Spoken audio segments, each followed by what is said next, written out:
Three Men in a Boat, to Say Nothing of the Dog, by Jerome Klapka. Chapter 1. Three Invalids. Sufferings of George and Harris. A Victim to 107 Fatal Maladies.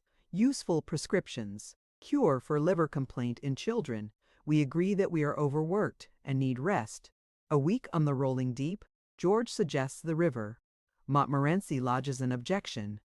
Original motion carried by majority of 3-1. There were four of us, George and William Samuel Harris and myself and Montmorency. We were sitting in my room, smoking and talking about how bad we were, bad from a medical point of view, I mean, of course. We were all feeling seedy and we were getting quite nervous about it. Harris said he felt such extraordinary fits of giddiness come over him at times that he hardly knew what he was doing, and then George said that he had fits of giddiness too, and hardly knew what he was doing. With me, it was my liver that was out of order. I knew it was my liver that was out of order because I had just been reading a patent liver pill circular in which were detailed the various symptoms by which a man could tell when his liver was out of order. I had them all. It is a most extraordinary thing, but I never read a patent medicine advertisement without being impelled to the conclusion that I am suffering from the particular disease therein dealt with in its most virulent form. The diagnosis seems in every case to correspond exactly with all the sensations that I have ever felt. Picture man reading book. I remember going to the British Museum one day to read up the treatment for some slight ailment of which I had a touch hay fever, I fancy it was. I got down the book and read all I came to read, and then, in an unthinking moment, I idly turned the leaves and began to indolently study diseases generally. I forget which was the first distemper I plunged into some. Fearful, devastating scourge, I know, and before I had glanced half down the list of premonitory symptoms, it was borne in upon me that I had fairly got it. I sat for a while, frozen with horror, and then, in the listlessness of despair, I again turned over the pages. I came to typhoid fever, read the symptoms, discovered that I had typhoid fever, must have had it for months without knowing. It wondered what else I had got. Turned up St. Vitus's dance, found, as I expected, that I had that too, began to get interested in my case, and determined to sift it to the bottom, and so started alphabetically read up ague, and learnt that I was sickening for it, and that the acute stage would commence in about another fortnight. Bright's disease, I was relieved to find I had only in a modified form, and, so far as that was concerned, I might live for years. Cholera I had, with severe complications, and diphtheria I seemed to have been born with. I plodded conscientiously through the 26 letters, and the only malady I could conclude I had not got was housemaid's knee. I felt rather hurt about this at first. It seemed somehow to be a sort of slight. Why hadn't I got housemaid's knee? Why this invidious reservation? After a while, however, less grasping feelings prevailed. I reflected that I had every other known malady in the pharmacology, and I grew less selfish and determined to do without housemaid's knee. Gout, in its most malignant stage, it would appear, had seized me without my being aware of it, and zymosis I had evidently been suffering with from boyhood. There were no more diseases after zymosis, so I concluded there was nothing else the matter with me. I sat and pondered. I thought what an interesting case I must be from a medical point of view, what an acquisition I should be to a class. Students would have no need to walk the hospitals if they had me. I was a hospital in myself. All they need do would be to walk round me, and after that take their diploma. Then I wondered how long I had to live. I tried to examine myself. I felt my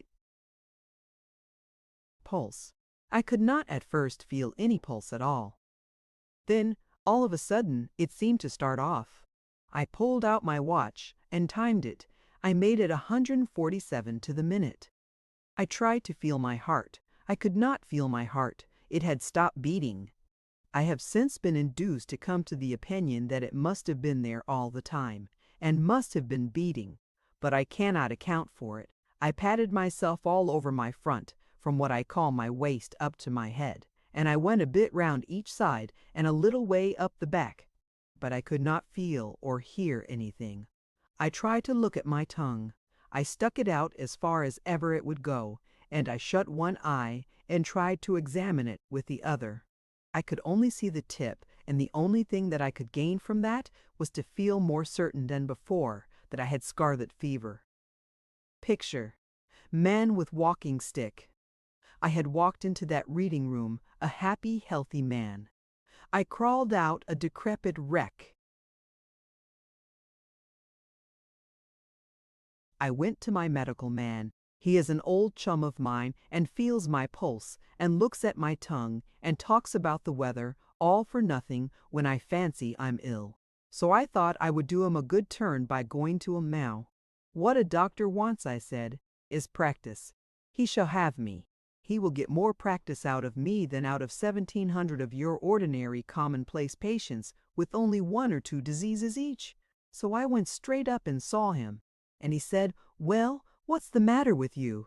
I said, "I will not take up your time, dear boy, with telling you what is the matter with me. Life is brief, and you might pass away before I had finished. But I will tell you what is not the matter with me. I have not got housemaid's knee.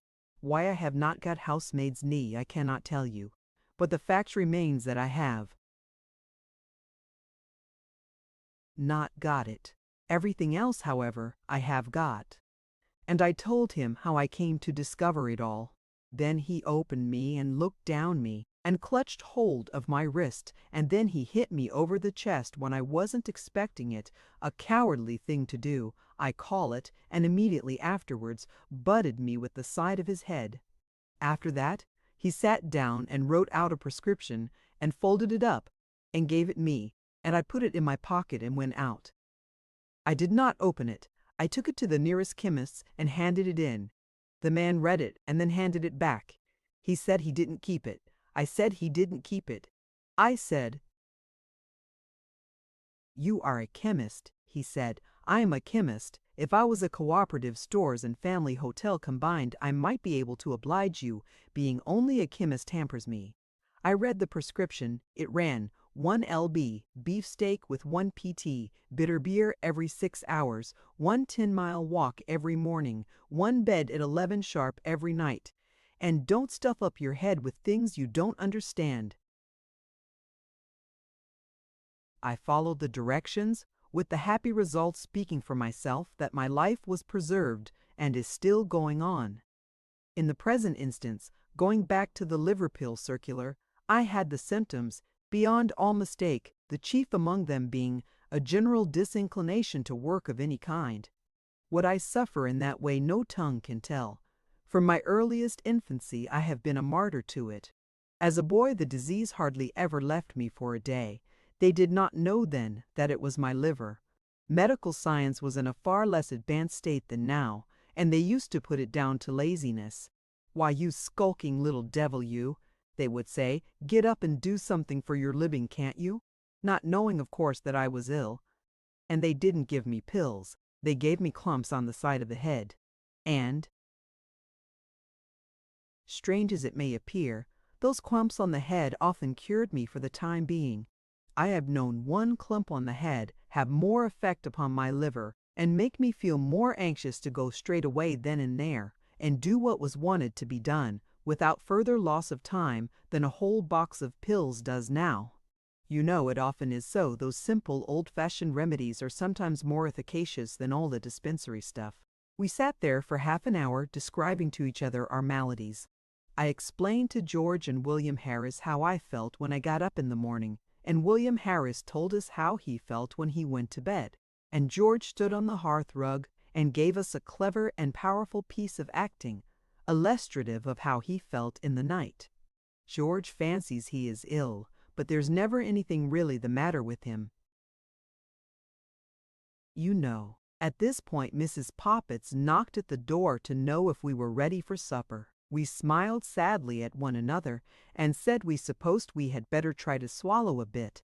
Harris said a little something in one's stomach often kept the disease in check, and Mrs. Poppets brought the tray in, and we drew up to the table and toyed with a little steak and onions and some rhubarb tart. I must have been very weak at the time, because I know after the first half hour or so, I seemed to take no interest whatever in my food, an unusual thing for me, and I didn't want any cheese. This duty done, we refilled our glasses, lit our pipes, and resumed the discussion upon our state of health. What it was that was actually the matter with us, we none of us could be sure of, but the unanimous opinion was that it, whatever it was, had been brought on by overwork. "What we want is rest," said Harris. "Rest, and a complete change," said George. "The overstrain upon our brains has produced a general depression throughout the system. Change of scene, and absence of the necessity for thought will restore the mental equilibrium."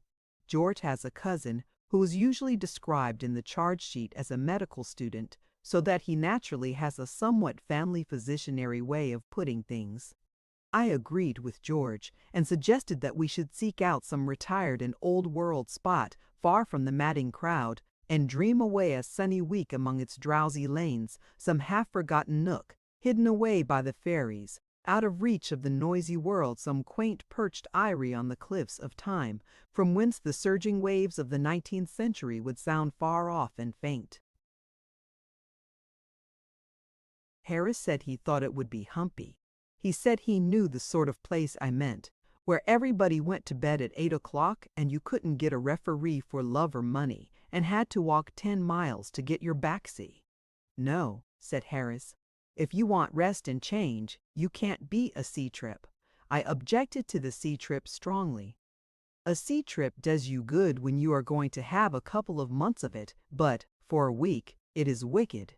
You start on Monday with the idea implanted in your bosom that you are going to enjoy yourself.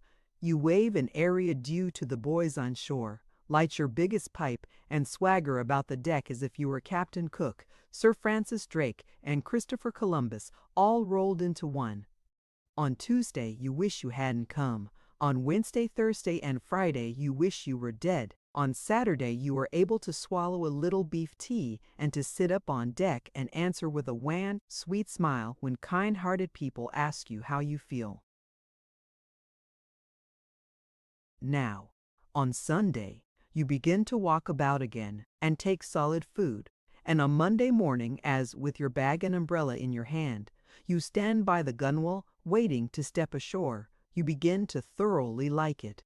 I remember my brother-in-law going for a short sea trip once for the benefit of his health. He took a return berth from London to Liverpool, and when he got to Liverpool, the only thing he was anxious about was to sell that return ticket. It was offered round the town at a tremendous reduction, so I am told, and was eventually sold for 18 pence to a bilious-looking youth who had just been advised by his medical men to go to the seaside and take exercise. "Seaside," said my brother-in-law, pressing the ticket affectionately into his hand. "Why, you'll have enough to last you a lifetime, and as for exercise, why, you'll get more exercise sitting down on that ship than you would turning somersaults on dry land." He himself, my brother-in-law, came back by train. He said the Northwestern Railway was healthy enough for him. Another fellow I knew went for a week's voyage round the coast, and before they started, the steward came to him to ask whether he would pay for each meal as he had it, or arrange beforehand for the whole series. The steward recommended the latter course, as it would come so much cheaper.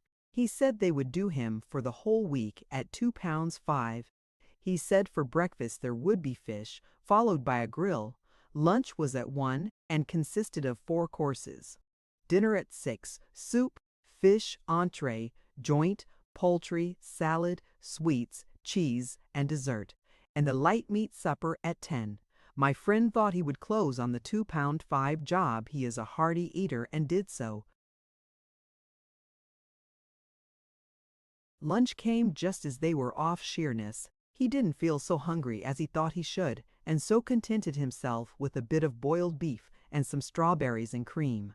He pondered a good deal during the afternoon, and at one time it seemed to him that he had been eating nothing but boiled beef for weeks, and at other times It seemed that he must have been living on strawberries and cream for years. Neither the beef nor the strawberries and cream seemed happy. Either seemed discontented-like. At 6 they came and told him dinner was ready. The announcement aroused no enthusiasm within him, but he felt that there was some of that £2.5 to be worked off, and he held on to ropes and things and went down. A pleasant odor of onions and hot ham mingled with fried fish and greens greeted him at the bottom of the ladder, and then the steward came up with an oily smile and said, "What can I get you, sir? Picture man feeling ill. Get me out of this," was the feeble reply. And they ran him up quick and propped him up over to leeward and left him. For the next 4 days he lived a simple and blameless life on thin captain's biscuits. I mean that the biscuits were thin, not the captain in soda water. But towards Saturday he got uppish and went in for weak tea and dry toast, and on Monday he was gorging himself on chicken broth. He left the ship on Tuesday, and as it steamed away from the landing stage, he gazed after it regretfully. "There she goes," he said. "There she goes, with £2 worth of food on board that belongs to me, and that I haven't had." He said that if they had given him another day, he thought he could have put it straight. So I set my face against the sea trip, not, as I explained, upon my own account. I was never queer. But I was afraid for George. George said he should be all right, and would rather like it, but he would advise Harris and me not to think of it, as he felt sure we should both be ill.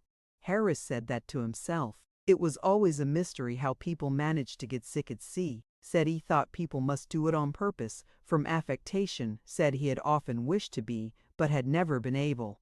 Then he told us anecdotes of how he had gone across the channel when it was so rough that the passengers had to be tied into their berths, and he and the captain were the only 2 living souls on board who were not ill. Sometimes it was he and the second mate who were not ill, but it was generally he and one other man. If not he and another man, then it was he by himself. It is a curious fact, but nobody ever is seasick on land.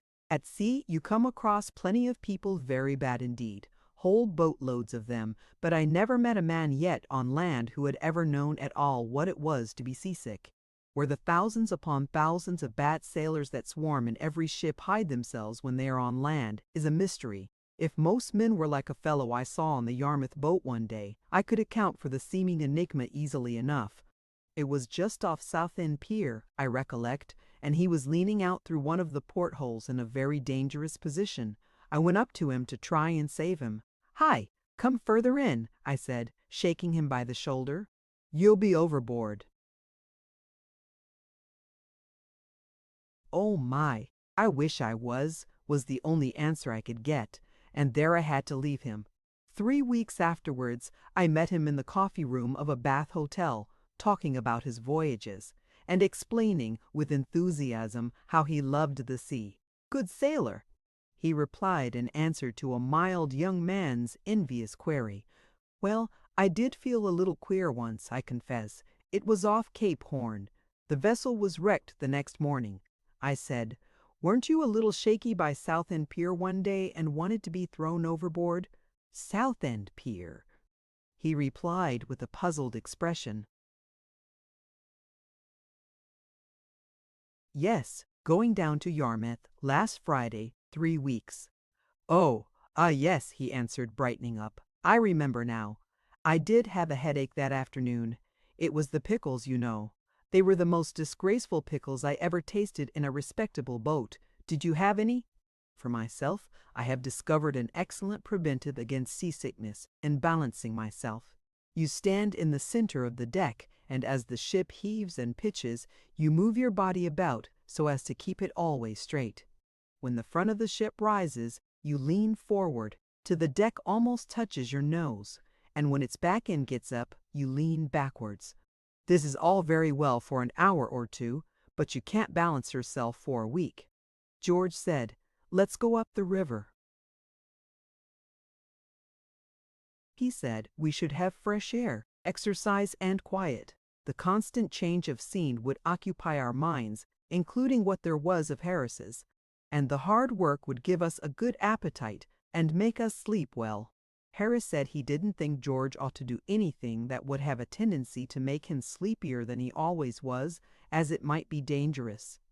He said he didn't very well understand how George was going to sleep any more than he did now, seeing that there were only 24 hours in each day, summer and winter alike, but thought that if he did sleep any more, he might just as well be dead and so save his board and lodging. Harris said, however, that the river would suit him to a T. I don't know what a tea is, except a sixpenny one, which includes bread and butter and cake ad lib, and is cheap at the price if you haven't had any dinner. It seems to suit everybody, however, which is greatly to its credit. It suited me to a T, too, and Harris and I both said it was a good idea of George's, and we said it in a tone that seemed to somehow imply that we were surprised that George should have come out so sensible. Montmorency. The only one who was not struck with the suggestion was Montmorency. He never did care for the river, did Montmorency. It's all very well for you fellows, he says. You like it, but I don't. There's nothing for me to do. Scenery is not in my line, and I don't smoke. If I see a rat, you won't stop, and if I go to sleep, you get fooling about with the boat and slop me overboard. If you ask me, I call the whole thing bally foolishness. We were 3-1, however, and the motion was carried. Chapter 2. Plans discussed. Pleasures of camping out on fine nights. Ditto, wet nights. Compromise decided on. Montmorency, first impressions of. Fears lest he is too good for this world. Fears subsequently dismissed as groundless. Meeting adjourns. We pulled out the maps and discussed plans. We arranged to start on the following Saturday from Kingston. Harris and I would go down in the morning and take the boat up to Chertsey, and George, who would not be able to get away from the city till the afternoon George goes to sleep, at a bank from 10 to 4 each day, except Saturdays, when they wake him up and put him outside at 2, would meet us there. Should we camp out or sleep at inns? George and I were for camping out. We said it would be so wild and free, so patriarchal-like. Slowly the golden memory of the dead sun fades from the hearts of the cold, sad clouds. Silent, like sorrowing children, the birds have ceased their song, and only the moorhen's plaintive cry and the harsh croak of the corncrake stirs the awed hush around the couch of waters where the dying day breathes out her last. From the dim woods on either bank, night's ghostly army, the gray shadows, creep out with noiseless tread to chase away the lingering rear guard of the light and pass with noiseless, unseen feet above the waving river grass and through the sighing rushes, and night, upon her somber throne, folds her black wings above the darkening world, and from her phantom palace, lit by the pale stars, reigns in stillness. Picture, river scene. Then we run our little boat into some quiet nook, and the tent is pitched, and the frugal supper cooked and eaten. Then the big pipes are filled and lighted, and the pleasant chat goes round in musical undertone, while, in the pauses of our talk, the river, playing round the boat, prattles strange old tales and secrets, sings low the old child's song that it has sung so many thousand years will sing so many thousand years, will sing so many thousand years will sing, for its voice grows harsh and old a song that we, who have learnt to love its changing face, who have so often nestled on its yielding bosom, think, from that we damn vip, and we sit there by its margin, while the moon, who loves it too, stoops down to kiss it with a sister's kiss, and throws her silver arms around it clingingly. And we watch it as it flows, ever singing, ever whispering, out to meet its king, the sea, till our voices die away in silence, and the pipes go out till we, commonplace, everyday young men enough, feel strangely full of thoughts, half sad, half sweet.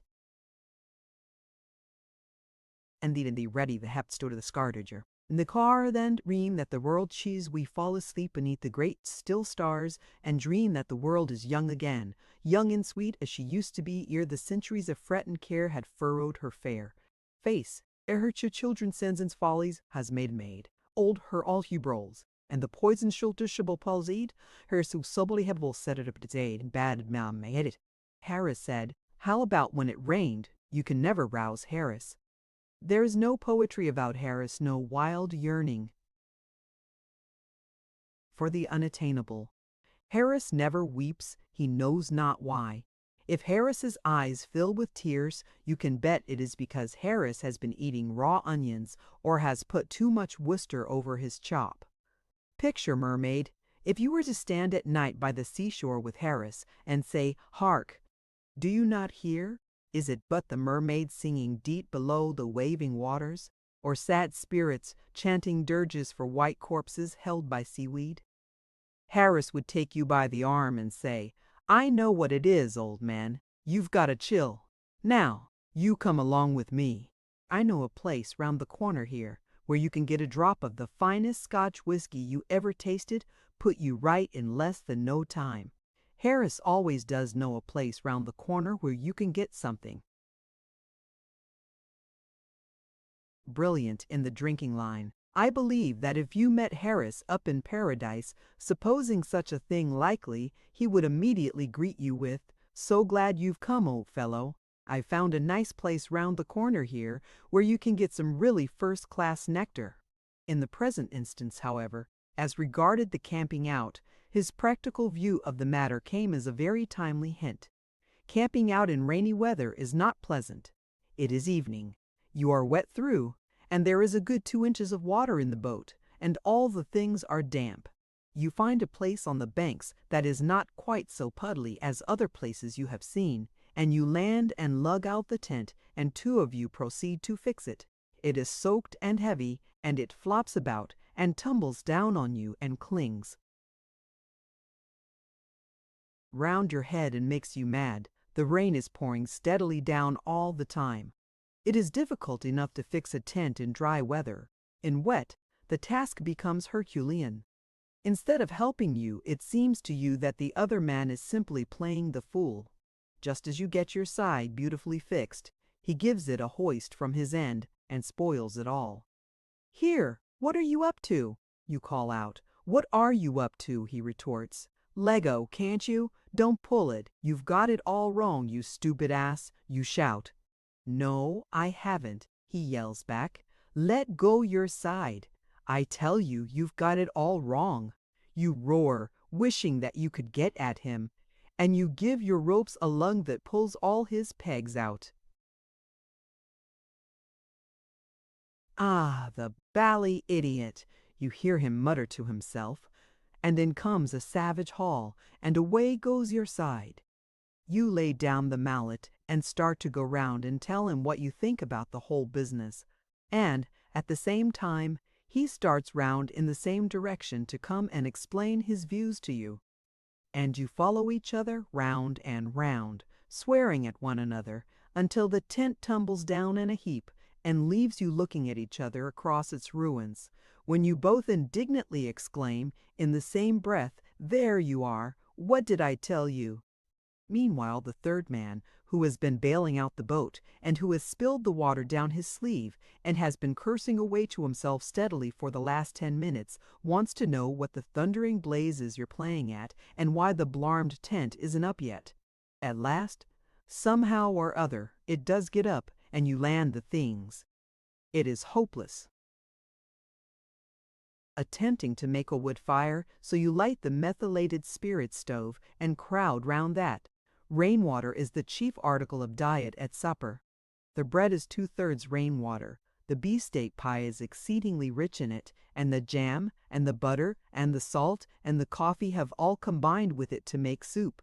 After supper, you find your tobacco is damp, and you cannot smoke. Luckily you have a bottle of the stuff that cheers and inebriates, if taken in proper quantity, and this restores to you sufficient interest in life to induce you to go to bed. there you dream that an elephant has suddenly sat down on your chest and that the volcano has exploded and thrown you down to the bottom of the sea, the elephant still sleeping peacefully on your bosom. You wake up and grasp the idea that something terrible really has happened. Your first impression is that the end of the world has come, and then you think that this cannot be, and that it is thieves and murderers, or else fire, and this opinion you express in the usual method. No help comes, however, and all you know is that thousands of people are kicking you, and you are being smothered. Somebody else seems in trouble too.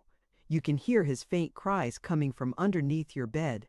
Determining, at all events, to sell your life dearly, you struggle frantically, hitting out right and left with arms and legs, and yelling lustily the while. And at last something gives way, and you find your head in the fresh air. 2 feet off, you dimly observe a half-dressed ruffian waiting to kill you, and you are preparing for a life-and-death struggle with him, when it begins to dawn upon you that it's Jim. "Oh, it's you, is it?" he says, recognizing you at the same moment. "Yes," you answer, rubbing your eyes. "What's happened?" "Bally tent's blown down, I think," he says. "Where's Bill?" Then you both raise up your voices and shout for Bill, and the ground beneath you heaves and rocks, and the muffled voice that you heard before replies from out the ruin, "Get off my head, can't you?" And Bill struggles out, a muddy, trampled wreck, and in an unnecessarily aggressive mood, he being under the evident belief that the whole thing has been done on purpose. In the morning, you are all three speechless, owing to having caught severe colds in the night. You also feel very quarrelsome, and you swear at each other in hoarse whispers during the whole of breakfast time. We therefore decided that we would sleep out on fine nights, and hotel it and in it, and pub it, like respectable folks, when it was wet or when we felt inclined for a change. Montmorency hailed this compromise with much approval. He does not revel in romantic solitude. Give him something noisy, and if a trifle low, so much the jollier. To look at Montmorency, you would imagine that he was an angel sent upon the earth, for some reason withheld from mankind, in the shape of a small fox terrier. There is a sort of, "Oh, what a wicked world this is, and how I wish I could do something to make it better," and nobler expression about Montmorency that has been known to bring the tears into the eyes of pious old ladies and gentlemen. When first he came to live at my expense, I never thought I should be able to get him to stop long. I used to sit down and look at him as he sat on the rug and looked up at me and think, "Oh, that dog will never live. He will be snatched up to the bright skies in a chariot. That is what will happen to him. It's to that utrition. Broad nights, out of the scruff of his neck, out of 114 street fights, and had had a dead cat brought round for my inspection by an irate female who called me a murderer and had been summoned by the man next door but one for having a ferocious dog at large that had kept him pinned up in his own tool shed, afraid to venture his nose outside the door for over 2 hours on a cold night, and had learned that the gardener, unknown to myself, had wanted to hang about a stable and collect a gang of the most disreputable dogs to be found in the town, and lead them out to march round the slums to fight other disreputable dogs, is Montmorency's idea of life. And so, as I before observed, he gave to the suggestion of inns and pubs and hotels his most emphatic approbation.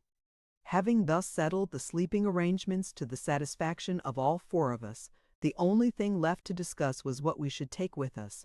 And this we had begun to argue, when Harris said he'd had enough oratory for one night and proposed that we should go out and have a smile, saying that he had found a place, round by the square, where you could really get a drop of Irish worth drinking. Picture whiskey glass. George said he felt thirsty. I never knew George when he didn't, and as I had a presentiment that a little whiskey, warm, with a slice of lemon, would do my complaint good, the debate was, by common assent, adjourned to the following night, and the assembly put on its hats and went out. Chapter 3. Arrangements settled. Harris's method of doing work. How the elderly, family man puts up a picture. George makes a sensible remark. Delights of early morning bathing. Provisions for getting upset. So, on the following evening. Provisions for getting upset.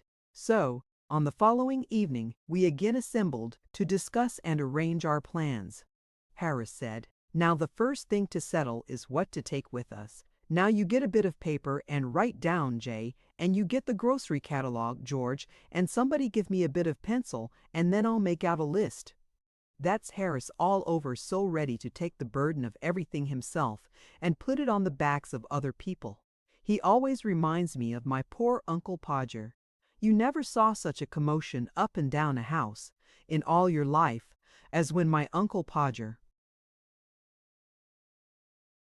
undertook to do a job. A picture would have come home from the frame makers and be standing in the dining room waiting to be put up, and Aunt Podger would ask what was to be done with it, and Uncle Podger would say, "Oh, you leave that to me, don't you, any of you, worry yourselves about that.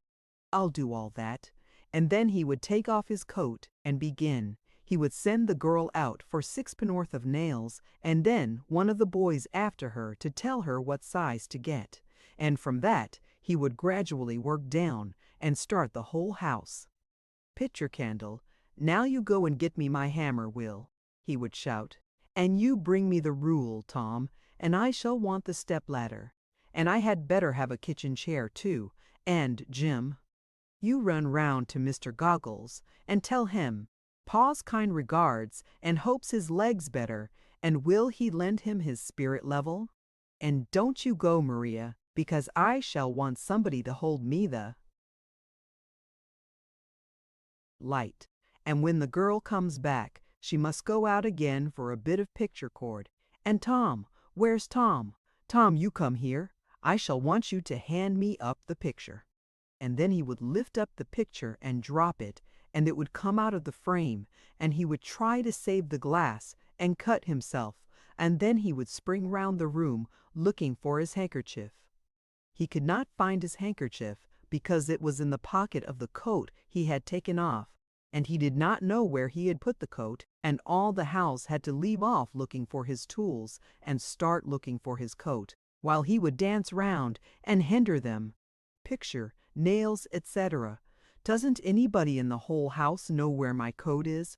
I never came across such a set in all my life, upon my word I didn't.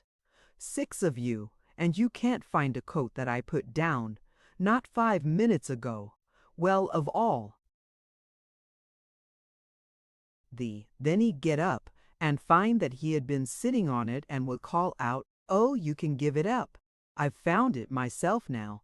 Might just as well ask the cat to find anything as expect you people to find it."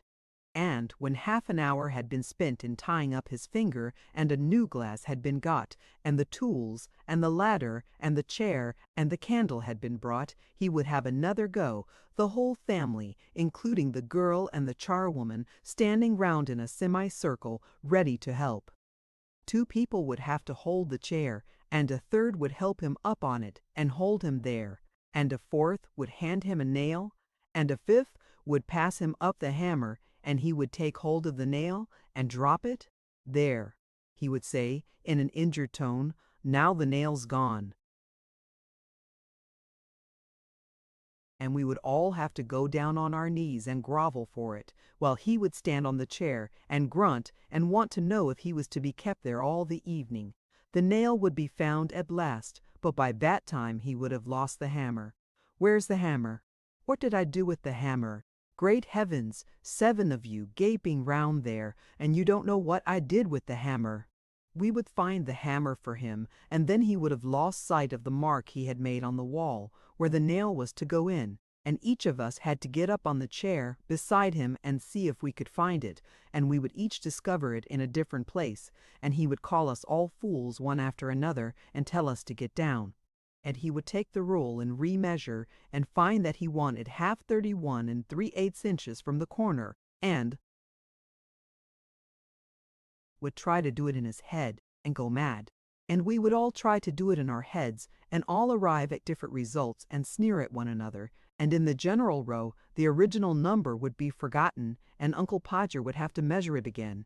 He would use a bit of string this time, and at the critical moment, when the old fool was leaning over the chair at an angle of 45 and trying to reach a point 3 inches beyond what was possible for him to reach, the string would slip and down he would slide onto the piano, a really fine musical effect being produced by the suddenness with which his head and body struck all the notes at the same time. And Aunt Maria would say that she would not allow the children to stand round and hear such language. At last, Uncle Podger would get the spot fixed again and put the point of the nail on it with his left hand and take the hammer in his right hand. And with the first blow, he would smash his thumb and drop the hammer with a yell on somebody's toes. Aunt Maria would mildly observe that, next time Uncle Podger was going to hammer a nail into the wall, she hoped he'd let her know in time so that she could make arrangements to go and spend a week with her mother while it was being done. "Oh, you women, you make such a fuss over everything," Uncle Podger would reply, picking himself up. "Why, I like doing a little job of this sort." Picture Uncle Podger admiring his work. And then he would have another try, and at the second blow, the nail would go clean through the plaster and have the hammer after it, and Uncle Podger be precipitated against the wall with force nearly sufficient to flatten his nose. Then we had to find the rule and the string again, and a new hole was made, and, about midnight, the picture would be up very crooked and insecure, the wall for yards round looking as if it had been smoothed down with a rake, and everybody dead beat and wretched except Uncle Podger. "There you are," he would say, stepping heavily off the chair onto the charwoman's corns, and surveying the mess he had made with evident pride. "Why, some people would have had a man in to do a little thing like that.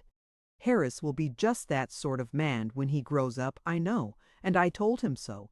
I said I could not permit him to take so much labor upon himself. I said, no, you get the paper, and the pencil, and the catalog, and George write down, and I'll do the work." The first list we made out had to be discarded. It was clear that the upper reaches of the Thames would not allow of the navigation of a boat sufficiently large to take the things we had set down as indispensable, so we tore the list up and looked at one another. George said, "You know we are on a wrong track altogether. We must not think of the things we could do with, but only of the things that we can't do without. George comes out really quite sensible at times. You'd be surprised. I call that downright wisdom, not merely as regards the present case, but with reference to our trip up the river of life generally. How many people on that voyage load up the boat till it is ever in danger of swamping with a store of foolish things which they think essential to the pleasure and comfort of the trip, but which are really only useless lumber. How they pile the poor little craft mast high with fine clothes and big houses, with useless servants and a host of swell friends that do not care twopence for them and that they do not care three halfpence for, with expensive entertainments that nobody enjoys, with formalities and fashions, with pretense and ostentation, and with, oh, heaviest, maddest lumber of all, the dread of what will my neighbor think, with luxuries that only cloy, with pleasures that bore, with empty show that, like the criminal's iron crown of yore, makes to bleed and swoon the aching head that wears it. It is lumber, man, all lumber. Throw it overboard. It makes the boat so heavy to pull, you nearly faint at the oars. It makes it so cumbersome and dangerous to manage, you never know a moment's freedom from anxiety and care, never gain a moment's rest for dreamy laziness.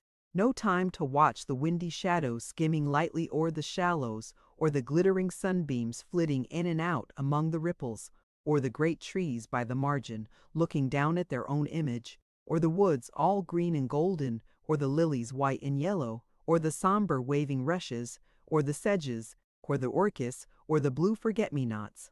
Throw the lumber over, man. Let your boat of life be light, packed with only what you need. A homely home and simple pleasures. One or two friends, worth the name. Someone to love and someone to love you. A cat, a dog, and a pipe or two. enough to eat and enough to wear, and a little more than enough to drink. For thirst is a dangerous thing. You will find the boat easier to pull then, and it will not be so liable to upset, and it will not matter so much if it does upset. Good, plain merchandise will stand water. You will have time to think as well as to work, time to drink in.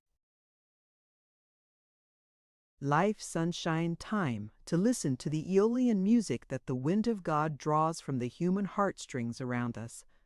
Time to... I beg your pardon, really. I quite forgot.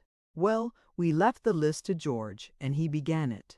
Picture, tent. We won't take a tent, suggested George. We will have a boat with a cover. It is ever so much simpler and more comfortable. It seemed a good thought, and we adopted it. I do not know whether you have ever seen the thing I mean. You fix iron hoops up over the boat and stretch a huge canvas over them, and fasten it down all round from stem to stern, and it converts the boat into a sort of little house, and it is beautifully cozy, though a trifle stuffy, but there, everything has its drawbacks, as the man said when his mother-in-law died, and they came down upon him for the funeral expenses. George said that in that case we must take a rug each, a lamp, some soap, a brush and comb between us, a toothbrush each, a basin, some tooth powder, some shaving tackle. Sounds like a French exercise, doesn't it? And a couple of big towels for bathing. I notice that people always make gigantic arrangements for bathing when they are going anywhere near the water, but that they don't bathe much when they are there. Picture seaside scene. It is the same when you go to the seaside. I always determine when thinking over the matter in London that I'll get up early every morning and go and have a dip before breakfast, and I religiously pack up a pair of drawers and a bath towel.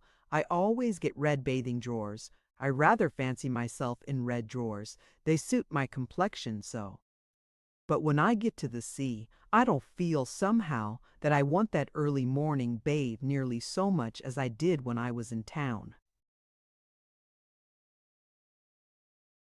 On the contrary, I feel more that I want to stop in bed till the last moment, and then come down and have my breakfast. Once or twice virtue has triumphed, and I have got out at 6 and half dressed myself and have taken my drawers and towel and stumbled dismally off. But I haven't enjoyed it. They seem to keep a specially cutting east wind waiting for me when I go to bathe in the early morning, and they pick out all the three-cornered stones and put them on the top, and they sharpen up the rocks and cover the points over with a bit of sand so that I can't see them, and they take the sea and put it 2 miles out so that I have to huddle myself up in my arms and hop, shivering, through 6 inches of water, and when I do get to the sea, it is rough and quite insulting. One huge wave catches me up and chucks me in a sitting posture, as hard as ever it can, down onto a rock which has been put there for me, and, before I've said, "Oh, ugh," and found out what is gone, the wave comes back and carries me out to mid-ocean. I begin to strike out frantically for the shore, and wonder if I shall ever see home and friends again, and wish I'd been kinder to my little sister. When I was a boy, I mean, just when I have given up all hope, a wave retires and leaves me sprawling like a starfish on the sand, and I get up and look back and find that I've been swimming for my life in 2 feet of water. I hop back and dress and crawl home, where I have to pretend I liked it. In the present instance, we all talked as if we were going to have a long swim every morning. George said it was so pleasant to wake up in the boat in the fresh morning and plunge into the limpid river. Harris said there was nothing like a swim before breakfast to give you an appetite. He said it always gave him an appetite. George said that if it was going to make Harris eat more than Harris ordinarily ate, then he should protest against Harris having a bath at all. He said there would be quite enough hard work in towing sufficient food for Harris up against stream, as it was.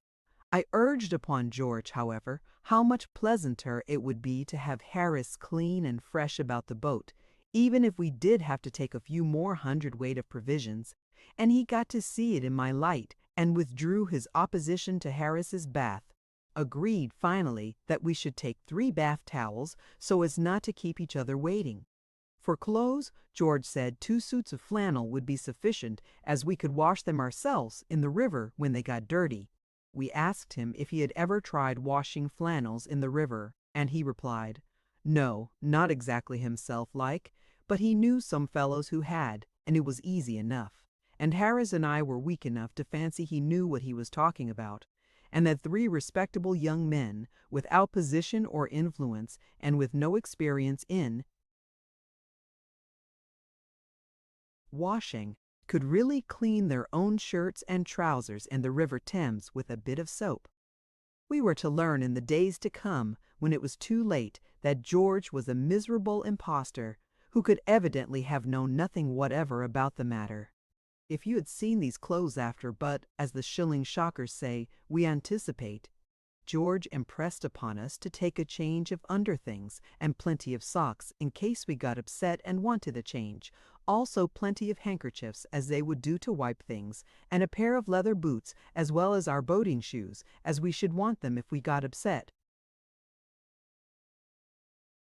Chapter 4. The Food Question. Objections to paraffine oil as an atmosphere. Advantages of cheese as a traveling companion.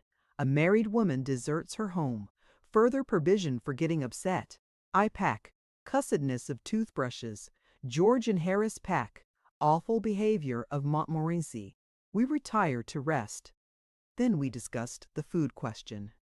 George said, begin with breakfast. George is so practical. Now for breakfast we shall want a frying pan. Harris said it was indigestible. But we merely urged him not to be an ass, and George went on a teapot and a kettle and a methylated spirit stove. No oil, said George with a significant look, and Harris and I agreed. We had taken up an oil stove once, but never again. It had been like living in an oil shop that week. It oozed. I never saw such a thing as paraffine oil is to. Ooze. We kept it in the nose of the boat, and from there it oozed down to the rudder, impregnating the whole boat and everything in it on its way, and it oozed over the river, and saturated the scenery and spoilt the atmosphere. Sometimes a westerly oily wind blew, and at other times an easterly oily wind, and sometimes it blew a northerly oily wind, and at other times an easterly oily wind. I'm de netter prownet. Oil. And that oil oozed up and ruined the sunset, and as for the moonbeams, they positively reeked of paraffine. We tried to get away from it at Marlow. We left the boat by the bridge and took a walk through the town to escape it, but it followed us. The whole town was full of oil. We passed through the churchyard, and it seemed as if the people had been buried in oil. The high street stunk of oil. We wondered how people could live in it, and we walked miles upon miles out Birmingham way. But it was no use. The country was steeped in oil. At the end of that trip, we met together at midnight in a lonely field under a blasted oak, and took an awful oath. We had been swearing for a whole week about the thing in an ordinary middle-class way, but this was a swell affair, an awful oath never to take paraffine oil with us in a boat again, except, of course, in case of sickness. Therefore, in the present instance, we confined ourselves to methylated spirit. Even that is bad enough. You get methylated pie and methylated cake, but methylated spirit is more wholesome when taken into the system in large quantities than paraffine oil. For other breakfast things, George suggested eggs and bacon, which were easy to cook, cold meat, tea, bread and butter and jam. For lunch, he said, we could had biscuits, cold meat, bread and butter, and jam, but no cheese. Cheese, like oil, makes too much of itself. It wants the whole boat to itself. It goes through the hamper and gives a cheesy flavor to everything else there. You can't tell whether you are eating apple pie or German sausage or strawberries and cream. It all seems cheese. There is too much odor about cheese. I remember a friend of mine buying a couple of cheeses at Liverpool. Splendid cheeses they were, ripe and mellow and with a 200 horsepower scent about them that might have been warranted to carry 3 miles and knock a man over at 200 yards. I was in Liverpool at the time, and my friend said that if I didn't mind he would get me to take them back with me to London, as he should not be coming up for a day or two himself, and he did not think the cheeses ought to be kept much longer. "Oh, with pleasure, dear boy," I replied, "with pleasure." I called for the cheeses and took them away in a cab. It was a ramshackle affair, dragged along by a knock-kneed, broken-winded somnambulist, which his owner, in a moment of enthusiasm, during conversation, referred to as a horse. I put the cheeses on the top, and we started off at a shamble that would have done credit to the swiftest steamroller ever built, and all went merry as a funeral bell until we turned the corner. There, the wind carried a whiff from the cheeses full on to our steed. It woke him up, and with a snort of terror, he dashed off at 3 miles an hour. The wind still blew in his direction, and before we reached the end of the street, he was laying himself out at the rate of nearly 4 miles an hour, leaving the cripples and stout old ladies simply nowhere. It took 2 porters as well as the driver to hold him in at the station, and I do not think they would have done it even then had not one of the men had the presence of mind to put a handkerchief over his nose and to light a bit of brown paper. I took my ticket and marched proudly up the platform with my cheeses, the people falling back respectfully on either side.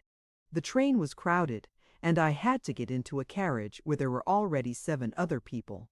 One crusty old gentleman objected, but I got in notwithstanding, and putting my cheeses upon the rack, squeezed down with a pleasant smile, and said it was a warm day. A few moments passed, and then the old gentleman began to fidget. "Very close in here," he said. "Quite oppressive," said the man next him. And then they both began sniffing, and at the 3rd sniff, they caught it right on the chest and rose up without another word and went out. And then a stout lady got up and said it was disgraceful that a respectable married woman should be harried about in this way, and gathered up a bag and 8 parcels and went. The remaining 4 passengers sat on for a while, until a solemn-looking man in the corner, who, from his dress and general appearance, seemed to belong to the undertaker class, said it put him in mind of dead baby, and the other 3 passengers tried to get out of the door at the same time and hurt themselves. Picture railway carriage. I smiled at the black gentleman and said I thought we were going to have the carriage to ourselves, and he laughed pleasantly and said that some people made such a fuss over a little thing. But even he grew strangely depressed after we had started, and so, when we reached Crewe, I asked him to come and have a drink. He accepted, and we forced our way into the buffet, where we yelled and stamped and waved our umbrellas for a quarter of an hour, and then a young lady came and asked us if we wanted anything. "What's yours?" I said, turning to my friend. "I'll have half a crown's worth of brandy, neat, if you please, miss," he responded. And he went off quietly after he had drunk it and got into another carriage, which I thought mean. From Crewe, I had the compartment to myself, though the train was crowded. As we drew up at the different stations, the people, seeing my empty carriage, would rush for it. "Here you are, Maria. Come along, plenty of room. All right, Tom, we'll get in here," they would shout. And they would run along carrying heavy bags, and fight round the door to get in first. And one would open the door and mount the steps and stagger back into the arms of the man behind him, and they would all come and have a sniff, and then droop off and squeeze into other carriages, or pay the difference and go first. From Euston, I took the cheeses down to my friend's house, when his wife came into the room. She smelt round for an instant. Then she said, "What is it? Tell me the worst." I said, "It's cheeses. Tom bought them in Liverpool and asked me to bring them up with me." And I added that I hoped she understood that it had nothing to do with me, and she said that she was sure of that, but that she would speak to Tom about it when he came back. My friend was detained in Liverpool longer than he expected, and 3 days later, as he hadn't returned home, his wife called on me. She said, What did Tom say about those cheeses? I replied that he had directed they were to be kept in a moist place and that nobody was to touch them. She said, "Nobody's likely to touch them. Had he smelt them?" I thought he had, and added that he seemed greatly attached to them. "You think he would be upset?" she queried, "if I gave a man a sovereign to take them away and bury them?" I answered that I thought he would never smile again. An idea struck her. She said, "Do you mind keeping them for him? Let me send them round to you." "Madam," I replied, "for myself I like the smell of cheese, and the journey the other day with them from Liverpool I shall ever look back upon as a happy ending to a pleasant holiday. But in this world we must consider others. The lady under whose roof I have the honor of residing is a widow, and for all I know, possibly an orphan too. She has a strong, I may say, an eloquent objection to being what she terms put upon. The presence of your husband's cheeses in her house she would, I instinctively feel, regard as a put upon, and it shall never be said that I put upon the widow and the orphan." "Very well, then," said my friend's wife, rising. "All I have to say is that I shall take the children and go to an hotel until those cheeses are eaten. I decline to live any longer in the same house with them." She kept her word, leaving the place in charge of the charwoman, who, when asked if she could stand the smell, replied, "What smell?" and who, when taken close to the cheeses and told to sniff hard, said she could detect a faint odor of melons. It was argued from this that little injury could result to the woman from the atmosphere, and she was left. The hotel bill came to 15 guineas, and my friend, after reckoning everything up, found that the cheeses had cost him 8 and 6 pence a pound. He said he dearly loved a bit of cheese, but it was beyond his means, so he determined to get rid of them. He threw them into the canal, but had to fish them out again as the bargemen complained. They said it made them feel quite faint. And after that he took them one dark night and left them in the parish mortuary. But the coroner discovered them and made a fearful fuss. He said it was a plot to deprive him of his living by waking up the corpses. My friend got rid of them at last by taking them down to a seaside town and burying them on the beach. It gained the place quite a reputation. Visitors said they had never noticed before how strong the air was, and weak-chested and consumptive people used to throng there for years afterwards. Fond as I am of cheese, therefore, I hold that George was right in declining to take any. "We shan't want any tea," said George. Harris's face fell at this, "but we'll have a good round, square, slap-up meal at 7 dinner, tea and supper combined." Harris grew more cheerful. George suggested meat and fruit pies, cold meat, tomatoes, fruit, and green stuff. For drink, we took some wonderful sticky concoction of Harris's, which you mixed with water and called lemonade, plenty of tea, and a bottle of whiskey, in case, as George said, we got upset. It seemed to me that George harped too much on the getting upset idea. It seemed to me the wrong spirit to go about the trip in. But I'm glad we took the whiskey. We didn't take beer or wine. They're a mistake up the river. They make you feel sleepy and heavy.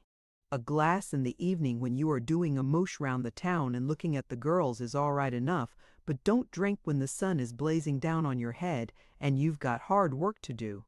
We made a list of the things to be taken, and a pretty lengthy one it was, before we parted that evening. The next day, which was Friday, we got them all together and met in the evening to pack. We got a big Gladstone for the clothes, and a couple of hampers for the victuals and the cooking utensils. We moved the table up against the window, piled everything in a heap in the middle of the floor, and sat round and looked at it. I said I'd pack. I rather pride myself on my packing. Packing is one of those many things that I feel I know more about than any other person living. It surprises me myself, sometimes, how many of these subjects there are. I impressed the fact upon George and Harris and told them that they had better leave the whole matter entirely to me.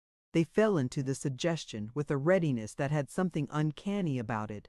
George put on a pipe and spread himself over the easy chair, and Harris cocked his legs on the table and lit a cigar. This was hardly what I intended. What I had meant, of course, was that I should boss the job and that Harris and George should potter about under my directions, I pushing them aside every now and then with, "Oh, you, here, let me do it. There you are, simple enough, really teaching them, as you might say."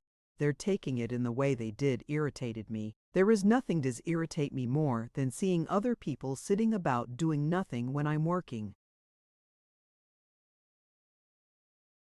I lived with a man once who used to make me mad that way. He would loll on the sofa and watch me doing things by the hour together, following me round the room with his eyes wherever I went. He said it did him real good to look on at me, messing about.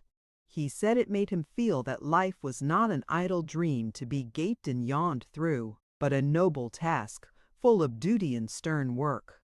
He said he often wondered now how he could have gone on before he met me, never having anybody to look at while they worked. Now, I'm not like that. I can't sit still and see another man slaving and working. I want to get up and superintend and walk round with my hands in my pockets and tell him what to do. It is my energetic nature. I can't help it. However, I did not say anything, but started the packing. It seemed a longer job than I had thought it was going to be, but I got the bag finished at last, and I sat on it and strapped it. "Ain't you going to put the boots in?" said Harris, and I looked round and found I had forgotten them.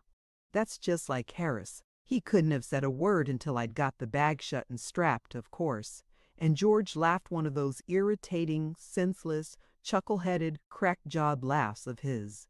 They do make me so wild. I opened the bag and packed the boots in, and then, just as I was going to close it, a horrible idea occurred to me. Had I packed my toothbrush? I don't know how it is, but I never do know whether I've packed my toothbrush. My toothbrush is a thing that haunts me when I'm traveling and makes my life a misery. I dream that I haven't packed it and wake up in a cold perspiration and get out of bed and hunt for it. And, in the morning, I pack it before I have used it and have to unpack again to get it, and it is always the last thing I turn out of the bag, and then I repack and forget it and have to rush upstairs for it at the last moment, and carry it to the railway station, wrapped up in my pocket handkerchief. Picture boot. Of course I had to turn every mortal thing out now, and of course I could not find it.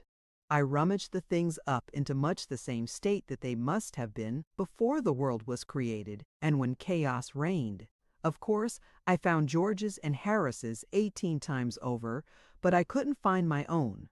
I put the things back one by one and held everything up and shook it. Then I found it inside a boot. I repacked once more. When I had finished, George asked if the soap was in. I said I didn't care a hang whether the soap was in or whether it wasn't, and I slammed the bag to and strapped it and found that I had packed my tobacco pouch in it and had to reopen it. It got shut up finally at 10:05 p.m., and then there remained the hampers to do. Harris said that we should be wanting to start in less than 12 hours. Time, and thought that he and George had better do the rest, and I agreed and sat down, and they had a go. They began in a light-hearted spirit, evidently intending to show me how to do it. I made no comment. I only waited. When George is hanged, Harris will be the worst packer in this world, and I looked at the piles of plates and cups and kettles and bottles and jars and pies and stoves and cakes and tomatoes and Aunt A and tomatoes and S and Ek A, and felt that the thing would soon become exciting. It did. They started with breaking a cup. That was the first thing they did. They did that just to show you what they could do and to get you interested. Then Harris packed the strawberry jam on top of a tomato and squashed it, and they had to pick out the tomato with a teaspoon. And then it was George's turn, and he trod on the butter. I didn't say anything, but I came over and sat on the edge of the table and watched them. It irritated them more than anything I could have said. I felt that.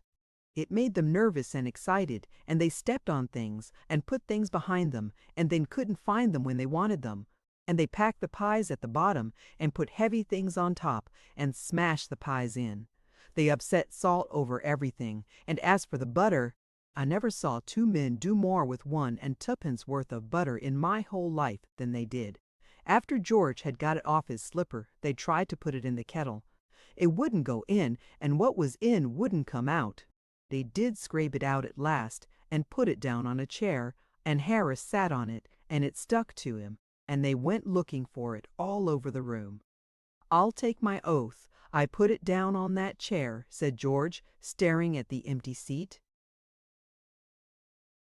"I saw you do it myself not a minute ago," said Harris. Then they started round the room again looking for it, and then they met again in the center and stared at one another. "Most extraordinary thing I ever heard of," said George. "So mysterious," said Harris.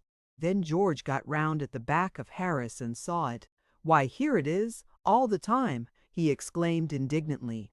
"Where?" cried Harris, spinning round. "Stand still, can't you?" roared George, flying after him, and they got it off and packed it in the teapot. Montmorency was in it all, of course.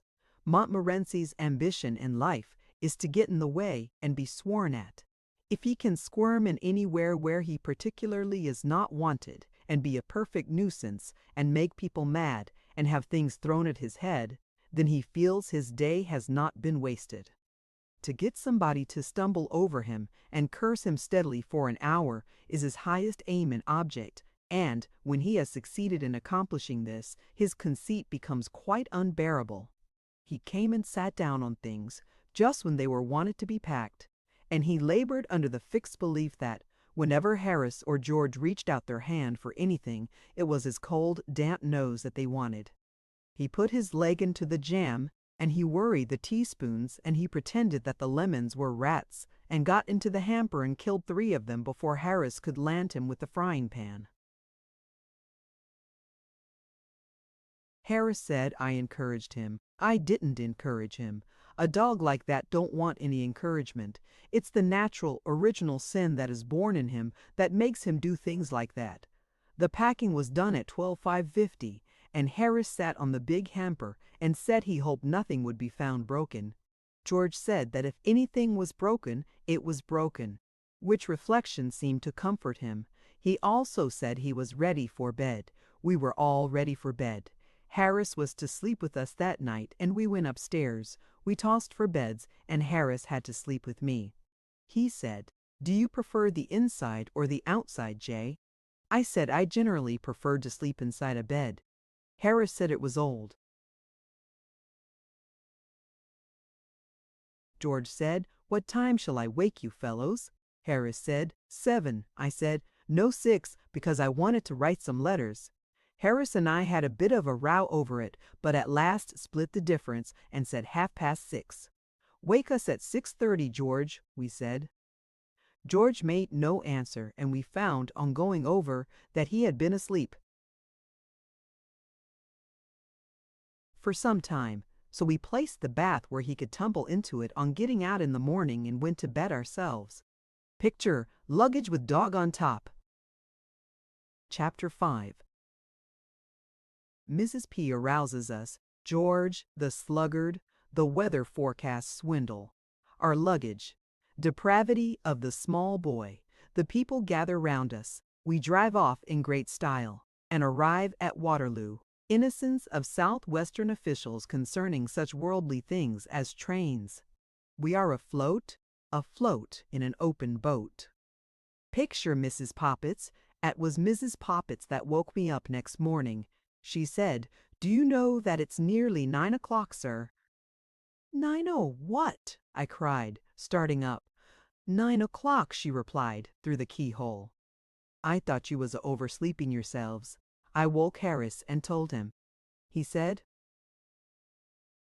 "I thought you wanted to get up at 6. "So I did," I answered. "Why didn't you wake me?" "How could I wake you when you didn't wake me?" he retorted. Now we shan't get on the water till after 12. I wonder you take the trouble to get up at all." I replied, "lucky for you that I do. If I hadn't woke you, you'd have lain there for the whole fortnight." Picture George snoring. We snarled at one another in this strain for the next few minutes when we were interrupted by a defiant snore from George. It reminded us, for the first time since our being called, of his existence. There he lay, the man who had wanted to know what time he should wake us, on his back, with his mouth wide open and his knees stuck up. I don't know why it should be, I am sure, but the sight of another man asleep in bed when I am up maddens me. It seems to me so shocking to see the precious hours of a man's life, the priceless moments that will never come back to him again, being wasted in mere brutish sleep. There was George throwing away in hideous sloth the inestimable gift of time, his valuable life, every second of which he would have to account for hereafter, passing away from him unused. He might have been up stuffing himself with eggs and bacon, irritating the dog, or flirting with the slavey instead of sprawling there, sunk in soul-clogging oblivion. It was a terrible thought. Harris and I appeared to be struck by it at the same instant. We determined to save him, and, in this noble resolve, our own dispute was forgotten. We flew across and slung the clothes off him, and Harris landed him one with a slipper, and I shouted in his ear, and he awoke. "Wayzermarer," he observed, sitting up. "Get up, you fat-headed chunk," roared Harris. "It's 10:15. What?" he shrieked, jumping out of bed into the bath. "Who the thunder put this thing here?" We told him he must have been a fool not to see the bath. We finished dressing, and when it came to the extras, we remembered that we had packed the toothbrushes, and the brush and comb, that toothbrush of mine, will be the death of me, I know. And we had to go downstairs and fish them out of the bag. And when we had done that, George wanted the shaving tackle. We told him that he would have to go without shaving that morning, as we weren't going to unpack that bag again for him, nor for anyone like him. He said, "Don't be absurd. How can I go into the city like this?" It was certainly rather rough on the city, but what cared we for human suffering? As Harris said, in his common, vulgar way, the city would have to lump it. Picture 2 dogs and umbrella. We went downstairs to breakfast. Montmorency had invited 2 other dogs to come and see him off, and they were whiling away the time by fighting on the doorstep. We calmed them with an umbrella and sat down to chops and cold beef. Harris said the great thing is to make a good breakfast, and he started with a couple of chops, saying that he would take these while they were hot, as the beef could wait. George got hold of the paper and read us out the boating fatalities and the weather forecast, which latter prophesied rain, cold, wet to fine, whatever more than usually ghastly thing in weather that may be, occasional local thunderstorms, east wind with general depression over the Midland counties, London and Channel, bar, falling. I do think that of all the silly, irritating tomfoolishness by which we are plagued, this weather forecast fraud is about the most aggravating. It forecasts precisely what happened yesterday or the day before, and precisely the opposite of what is going to happen today. I remember a holiday of mine being completely ruined one late autumn by our paying attention to the weather report of the local newspaper. Heavy showers with thunderstorms may be expected today, it would say on Monday, and so we would give up our picnic and stop indoors all day, waiting for the rain. And people would pass the house, going off in wagonettes and coaches as jolly and merry as could be, the sun shining out and not a cloud to be seen. "Ah," we said, as we stood looking out at them through the window, "won't they come home soaked?"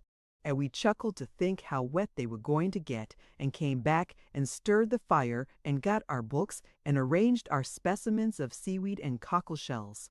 By 12 o'clock, with the sun pouring into the room, the heat became quite oppressive, and we wondered when those heavy showers and occasional thunderstorms were going to begin. "Ah, they'll come in the afternoon, you'll find," we said to each other. "Oh, won't those people get wet? What a lark!" At 1 o'clock, the landlady would come in to ask if we weren't going out, as it seemed such a lovely day. "No, no," we replied, with a knowing chuckle. "Not we. We don't mean to get wet, no, no." And when the afternoon was nearly gone, and still there was no sign of rain, we tried to cheer ourselves up with the idea that it would come down all at once, just as the people had started for home and were out of the reach of any shelter, and that they would thus get more drenched than ever. But not a drop ever fell, and it finished a grand day, and a lovely night after it. The next morning we would read that it was going to be a warm, fine to set fair day, much heat, and we would dress ourselves in flimsy things and go out, and half an hour after we had started it would commence to rain hard, and a bitterly cold wind would spring up, and both would keep on steadily for the whole day, and we would come home with colds and rheumatism all over us, and pine. Go to bed. The weather is a thing that is beyond me altogether. I never can understand it. The barometer is useless. It is as misleading as the newspaper forecast. There was one hanging up in a hotel at Oxford, at which I was staying last spring, and when I got there, it was pointing to set fair. It was simply pouring with rain outside. It had been all day, and I couldn't quite make matters out. I tapped the barometer, and it jumped up and pointed to very dry. The Boots stopped as he was passing, and said he expected it meant tomorrow. I fancied that maybe it was thinking of the week before last. But Boots said, no, he thought not. I tapped it again the next morning, and it went up still higher, and the rain came down faster than ever. On Wednesday I went and hit it again, and the pointer went round towards set fair, very dry, and much heat, until it was stopped by the peg, and couldn't go any further. It tried its best, but the instrument was built so that it couldn't prophesy fine weather any harder than it did without breaking itself. It evidently wanted to go on, and prognosticate drought, and water famine, and sunstroke, and samooms, and such things, but the peg prevented it, and it had to be content with pointing to the mere commonplace, very dry. Meanwhile, the rain came down in a steady torrent, and the lower part of the town was under water, owing to the river having overflowed. Boots said it was evident that we were going to have a prolonged spell of grand weather some time, and read out a poem which was printed over the top of the Oracle about long foretold, long last, short notice, soon past. The fine weather never came that summer. I expect that machine must have been referring to the following spring. Then there are those new style of barometers, the long straight ones. I never can make head or tail of those. There is one side for 10 a.m. yesterday, and one side for 10 a.m. today, but you can't always get there as early as 10, you know. It rises or falls for rain and fine with much or less wind, and one end is lie and the other ellie. What's ellie got to do with it? And if you tap it, it doesn't tell you anything, and you've got to correct it to sea level and reduce it to Fahrenheit, and even then I don't know the answer. But who wants to be foretold the weather? It is bad enough when it comes, without our having the misery of knowing about it beforehand. The prophet we like is the old man who, on the particularly gloomy-looking morning of some day when we particularly want it to be fine, looks round the horizon with a particularly knowing eye, and says, "Oh no, sir, I think it will clear up all right. It will break all right enough, sir." "Ah, he knows," we say, as we wish him good morning and start off. Wonderful how these old fellows can tell. And we feel an affection for that man which is not at all lessened by the circumstances of its not clearing up, but continuing to rain steadily all day. Ah well, we feel, he did his best. For the man that prophesies us bad weather, on the contrary, we entertain only bitter and revengeful thoughts. "Going to clear up, I think," we shout, cheerily, as we pass. "Well, no, sir, I'm afraid it's settled down for the day," he replies, shaking his head. "Stupid old fool," we mutter. What's he know about it? And, if his portent proves correct, we come back feeling still more angry against him and with a vague notion that, somehow or other, he has had something to do with it. It was too bright and sunny on this especial morning for George's blood-curdling readings about bar, falling, atmospheric disturbance passing in an oblique line over southern Europe, and pressure increasing to very much upset us, and so finding that he could not make us wretched and was only wasting his time, he sneaked the cigarette that I had carefully rolled up for myself and went. Then Harris and I, having finished up the few things left on the table, carted out our luggage onto the doorstep and waited for a cab. Picture the luggage. There seemed a good deal of luggage when we put it all together. There was the Gladstone and the small handbag, and the 2 hampers, and a large roll of rugs, and some 4 or 5 overcoats and mackintoshes, and a few umbrellas, and then there was a melon by itself in a bag, because it was too bulky to go in anywhere, and a couple of pounds of grapes in another bag, and a Japanese paper umbrella, and a frying pan, which being too long to pack, we had wrapped round with brown paper. It did look a lot, and Harris and I began to feel rather ashamed of it, though why we should be, I can't see. No cab came by, but the street boys did, and got interested in the show, apparently, and stopped. Biggs's boy was the first to come round. Biggs is our greengrocer, and his chief talent lies in securing the services of the most abandoned and unprincipled errand boys that civilization has as yet produced. If anything more than usually villainous in the boy line crops up in our neighborhood, we know that it is Biggs's latest.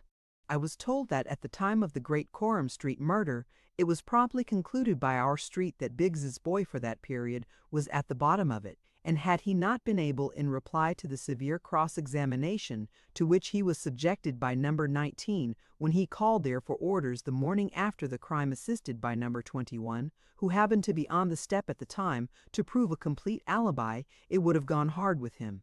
I didn't know Biggs's boy at that time, but from what I have seen of them since, I should not have attached much importance to that alibi myself. Biggs's boy, as I have said, came round the corner. He was evidently in a great hurry when he first dawned upon the vision, but, on catching sight of Harris and me and Montmorency and the things, he eased up and stared. Harris and I frowned at him. This might have wounded a more sensitive nature, but Biggs's boys are not, as a rule, touchy. He came to a dead stop a yard from our step, and leaning up against the railings and selecting a straw to chew, fixed us with his eye. He evidently meant to see this thing out.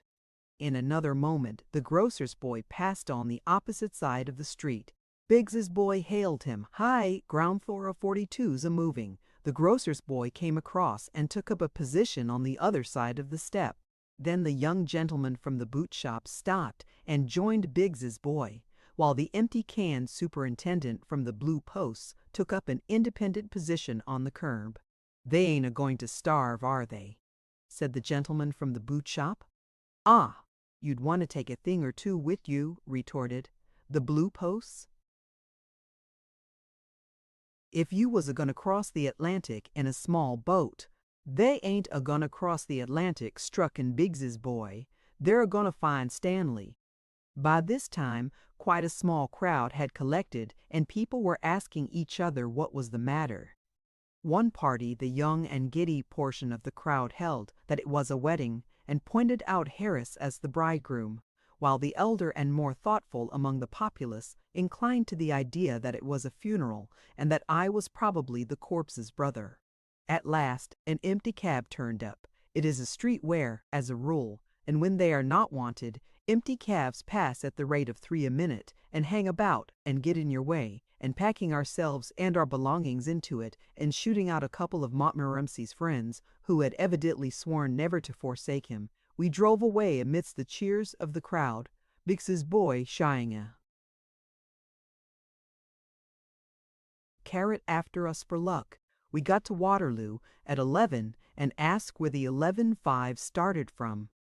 Of course nobody knew. Nobody at Waterloo ever does know where a train is going to start from, or where a train, when it does start, is going to, or anything about it. The porter who took our things thought it would go from number 2 platform, while another porter, with whom he discussed the question, had heard a rumor that it would go from number 1. The station master, on the other hand, was convinced it would start from the local. To put an end to the matter, we went upstairs and asked the traffic superintendent, and he told us that he had just met a man who said he had seen it at number 3 platform. We went to number 3 platform, but the authorities there said that they rather thought that train was the Southampton Express or else the Windsor Loop, but they were sure it wasn't the Kingston train, though why they were sure it wasn't they couldn't say. Then our porter said he thought that must be it on the high-level platform, said he thought he knew the train. So we went to the high-level platform and saw the engine driver and asked him if he was going to Kingston.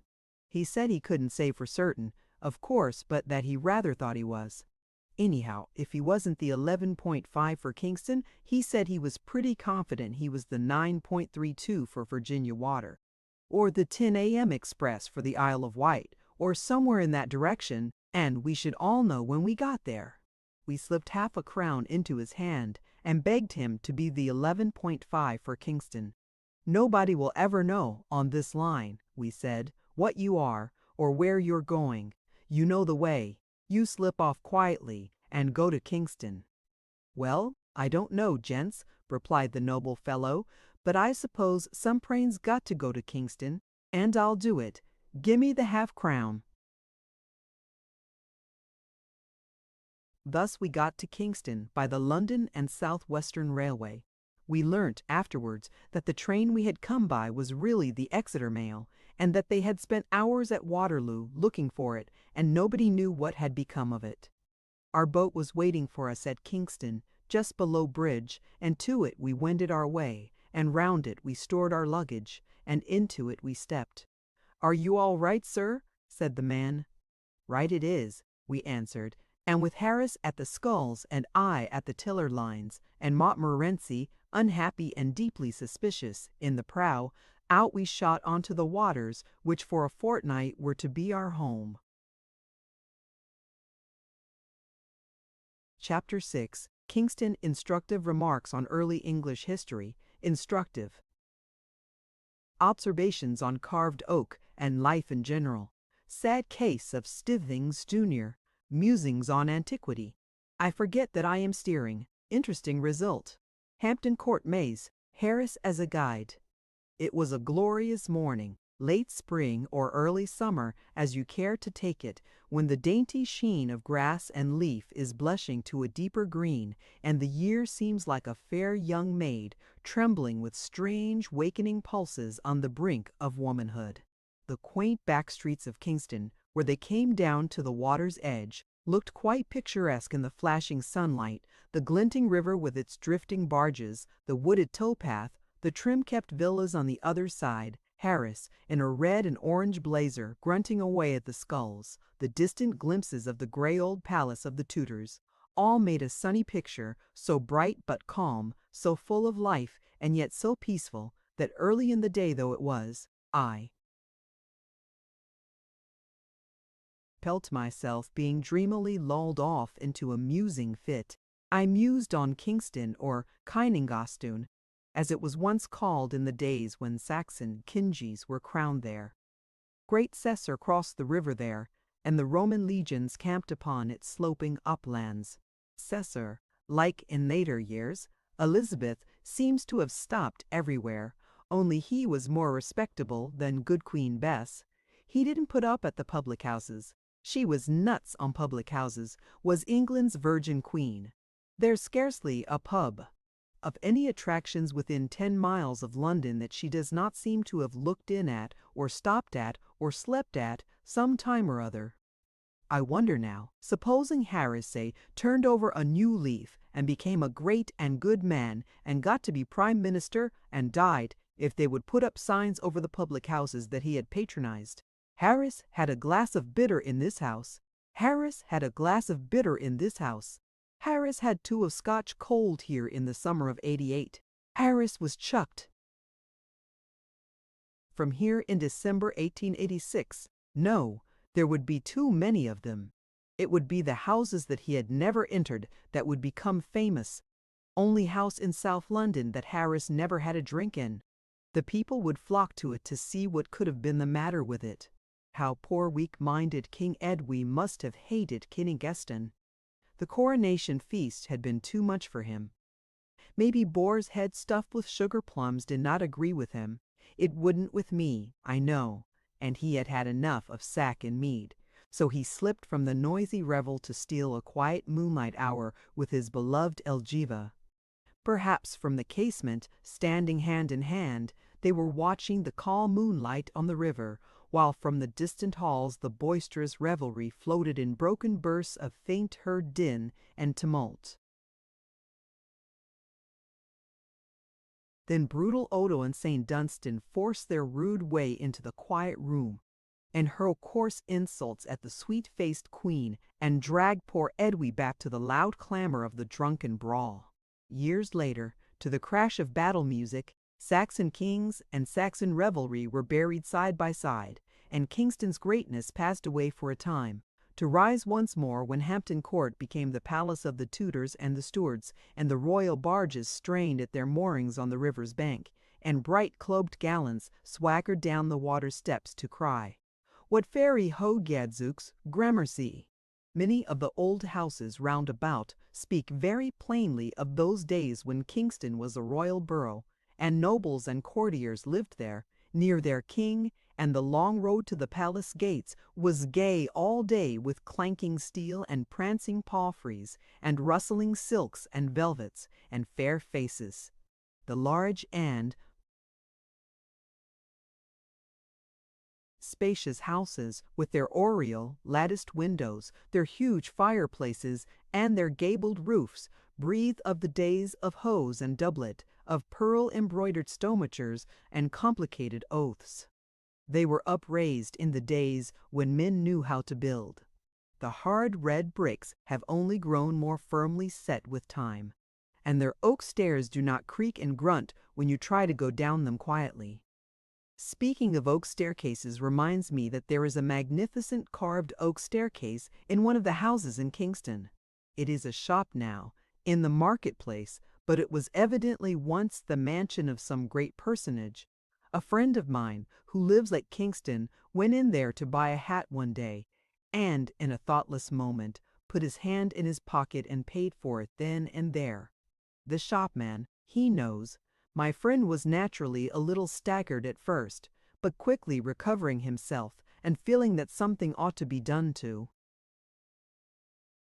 encourage this sort of thing, asked our hero if he would like to see some fine old carved oak. My friend said he would, and the shopman thereupon took him through the shop and up the staircase of the house. The balusters were a superb piece of workmanship, and the wall all the way up was oak-paneled, with carving that would have done credit to a palace. From the stairs, they went into the drawing-room, which was a large, bright room, decorated with a somewhat startling though cheerful paper of a blue ground. There was nothing, however, remarkable about the apartment, and my friend wondered why he had been brought there. The proprietor went up to the paper and tapped it. It gave forth a wooden sound. "Oak," he explained. "All carved oak, right up to the ceiling, just the same as you saw on the staircase." "But, great Cesar, man," expostulated my friend, "you don't mean to say you have covered over carved oak with blue wall-paper?" "Yes," was the reply. "It was expensive work. Had to match board it all over first, of course, but the room looks cheerful now. It was awful gloomy before. I can't say I altogether blame the man, which is doubtless a great relief to his mind. From his point of view, which would be that of the average householder, desiring to take life as lightly as possible, and not that of the old curiosity shop maniac, there is reason on his side. Carved oak is very pleasant to look at and to have a little of, but it is no doubt somewhat depressing to live in, for those whose fancy does not lie that way. It would be like living in a church. No, what was sad in his case was that he, who didn't care for carved oak, should have his drawing room paneled with it, while people who do care for it have to pay enormous prices to get it. It seems to be the rule of this world. Each person has what he doesn't want, and other people have what he does want. Married men have wives and don't seem to want them, and young single fellows cry out that they can't get them. Poor people who can hardly keep themselves have 8 hearty children. Rich old couples with no one to leave their money to die childless. Then there are girls with lovers. The girls that have lovers never want them. They say they would rather be without them, that they bother them, and why don't they go and make love to Miss Smith and Miss Brown, who are plain and elderly and haven't got any lovers? They themselves don't want lovers. They never mean to marry. It does not do to dwell on these things. It makes one so sad. There was a boy at our school. We used to call him Sanford and Merton. His real name was Stivings. He was the most extraordinary lad I ever came across. I believe he really liked study. He used to get into awful rows for sitting up in bed and reading Greek, and as for French irregular verbs, there was simply no keeping him away from them. He was full of weird and unnatural notions about being a credit to his parents and an honor to the school, and he yearned to win prizes and grow up and be a clever man, and had all those sorts of weak-minded ideas. I never knew such a strange creature, yet harmless, mind you, as the babe unborn. Well, that boy used to get ill about twice a week so that he couldn't go to school. There never was such a boy to get ill as that Sanford and Merton. If there was any known disease going within 10 miles of him, he had it, and had it badly. He would take bronchitis in the dog days, and had hay fever at Christmas. After a 6 weeks period of drought, he would be stricken down with rheumatic fever, and he would go out in a November fog and come home with a sunstroke. They put him under laughing gas 1 year, poor lad, and drew all his teeth, and gave him a false set because he suffered so terribly with toothache. And then it turned to neuralgia and earache. He was never without a cold, except once for 9 weeks while he had scarlet fever, and he always had chilblains. During the great cholera scare of 1871, our neighborhood was singularly free from it. There was only one reputed case in the whole parish. That case was young Stivings. He had to stop in bed when he was ill, and eat chicken and custards and hot house grapes, and he would lie there and sob, because they wouldn't let him do Latin exercises, and took his German grammar away from him. And we other boys, who would have sacrificed 10 terms of our school life for the sake of being ill for a day, and had no desire whatever to give our parents any excuse for being stuck up about us, couldn't catch so much as a stiff neck. We fooled about in draughts, and it did us good, and freshened us up. And we took things to make us sick, and they made us fat, and gave us an appetite. Nothing we could think of seemed to make us ill until the holidays began. Then, on the breaking up day, we caught colds and whooping cough and all kinds of disorders, which lasted till the term recommenced, when, in spite of everything we could maneuver to the contrary, we would get suddenly well again and be better than ever. Such is life, and we are but as grass that is cut down and put into the oven and baked. To go back to the carved oak question, they must have had very fair notions of the artistic and the beautiful, our great-great-grandfathers. Why, all our art treasures of today are only the dug-up commonplaces of 300 or 400 years ago. I wonder if there is real intrinsic beauty in the old soup plates, beer mugs, and candle snuffers that we prize so now, or if it is only the halo of age glowing around them that gives them their charms in our eyes, the old blue that we hang about our walls as ornaments were the common everyday household utensils of a few centuries ago, and the pink shepherds and the yellow shepherdesses that we hand round now for all our friends to gush over and pretend they understand were the unvalued mantle ornaments that the mother of the 18th century would have given the baby to suck when he cried. Will it be the same in the future? Will the prized treasures of today always be the cheap trifles of the day before? Will rows of our willow-patterned dinner plates be ranged above the chimney-pieces of the grate in the years 2000 and odd? Will the white cups with the gold rim and the beautiful gold flower inside species unknown, that our Sarah Janes now break in sheer lightheartedness of spirit, be carefully mended and stood upon a bracket and dusted only by the lady of the house? Picture China Dog, that China dog that ornaments the bedroom of my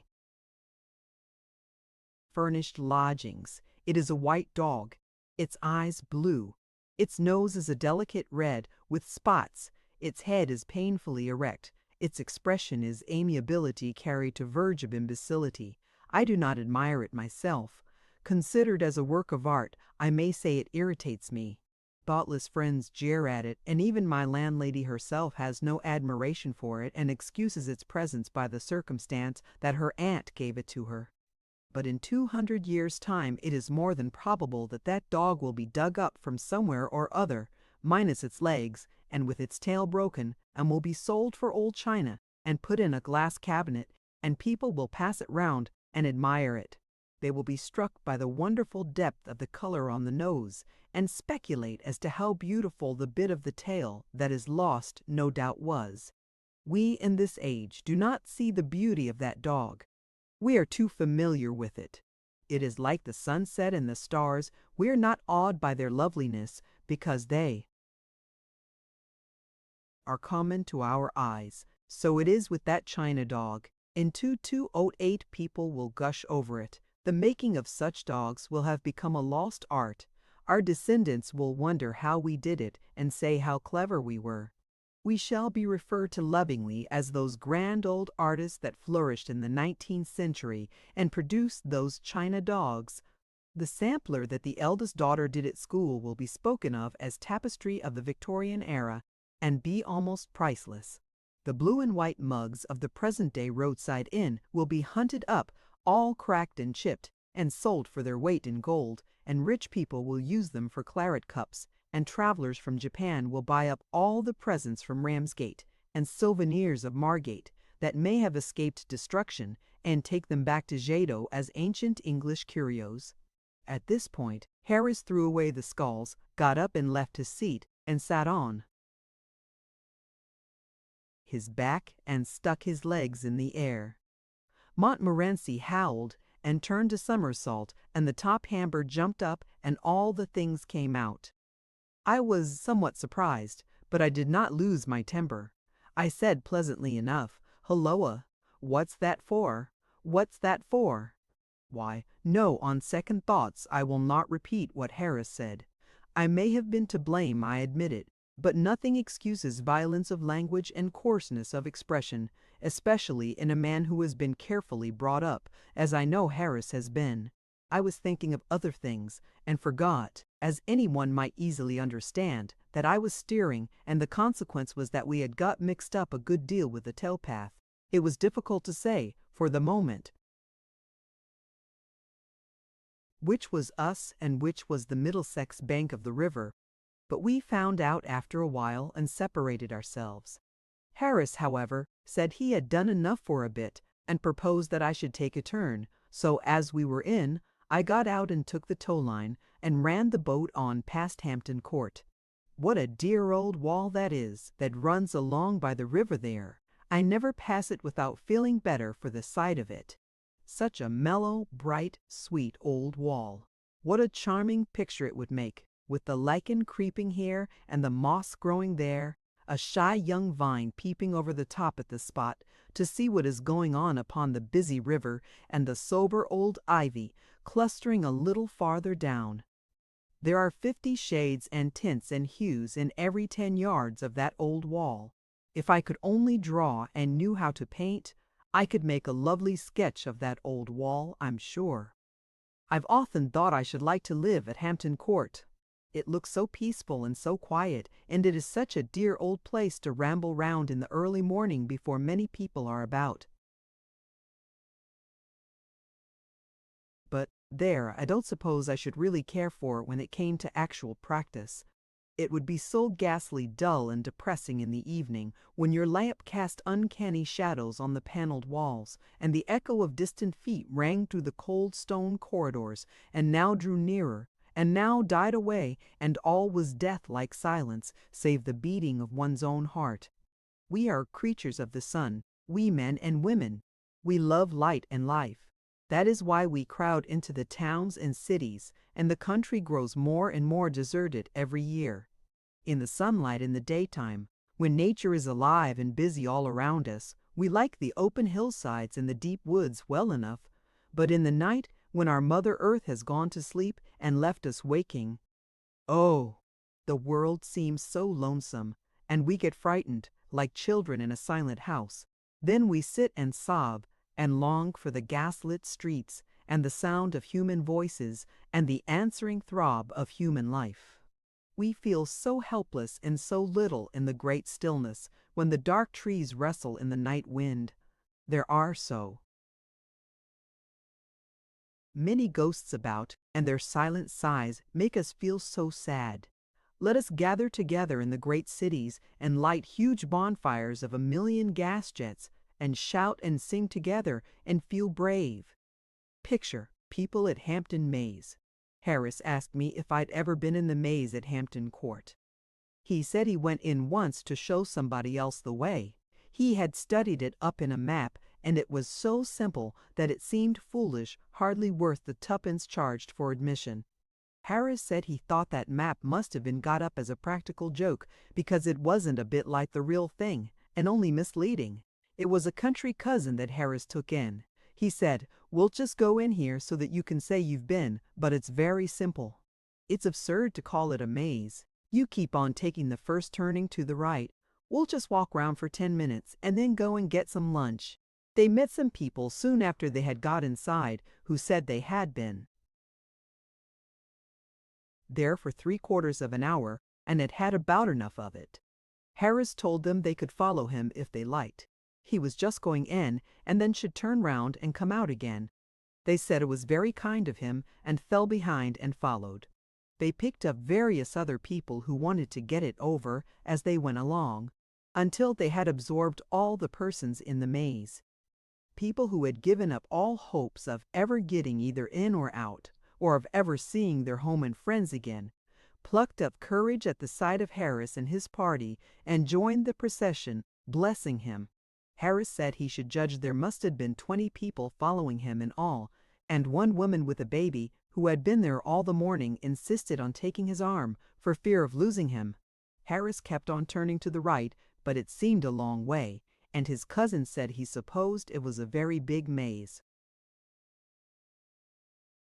"Oh, one of the largest in Europe," said Harris.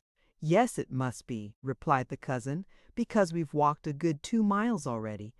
Harris began to think it rather strange himself, but he held on until, at last, they passed the half of a penny bun on the ground that Harris's cousin swore he had noticed there 7 minutes ago. Harris said, "Oh, impossible." But the woman with the baby said, not at all, as she herself had taken it from the child and thrown it down there just before she met Harris.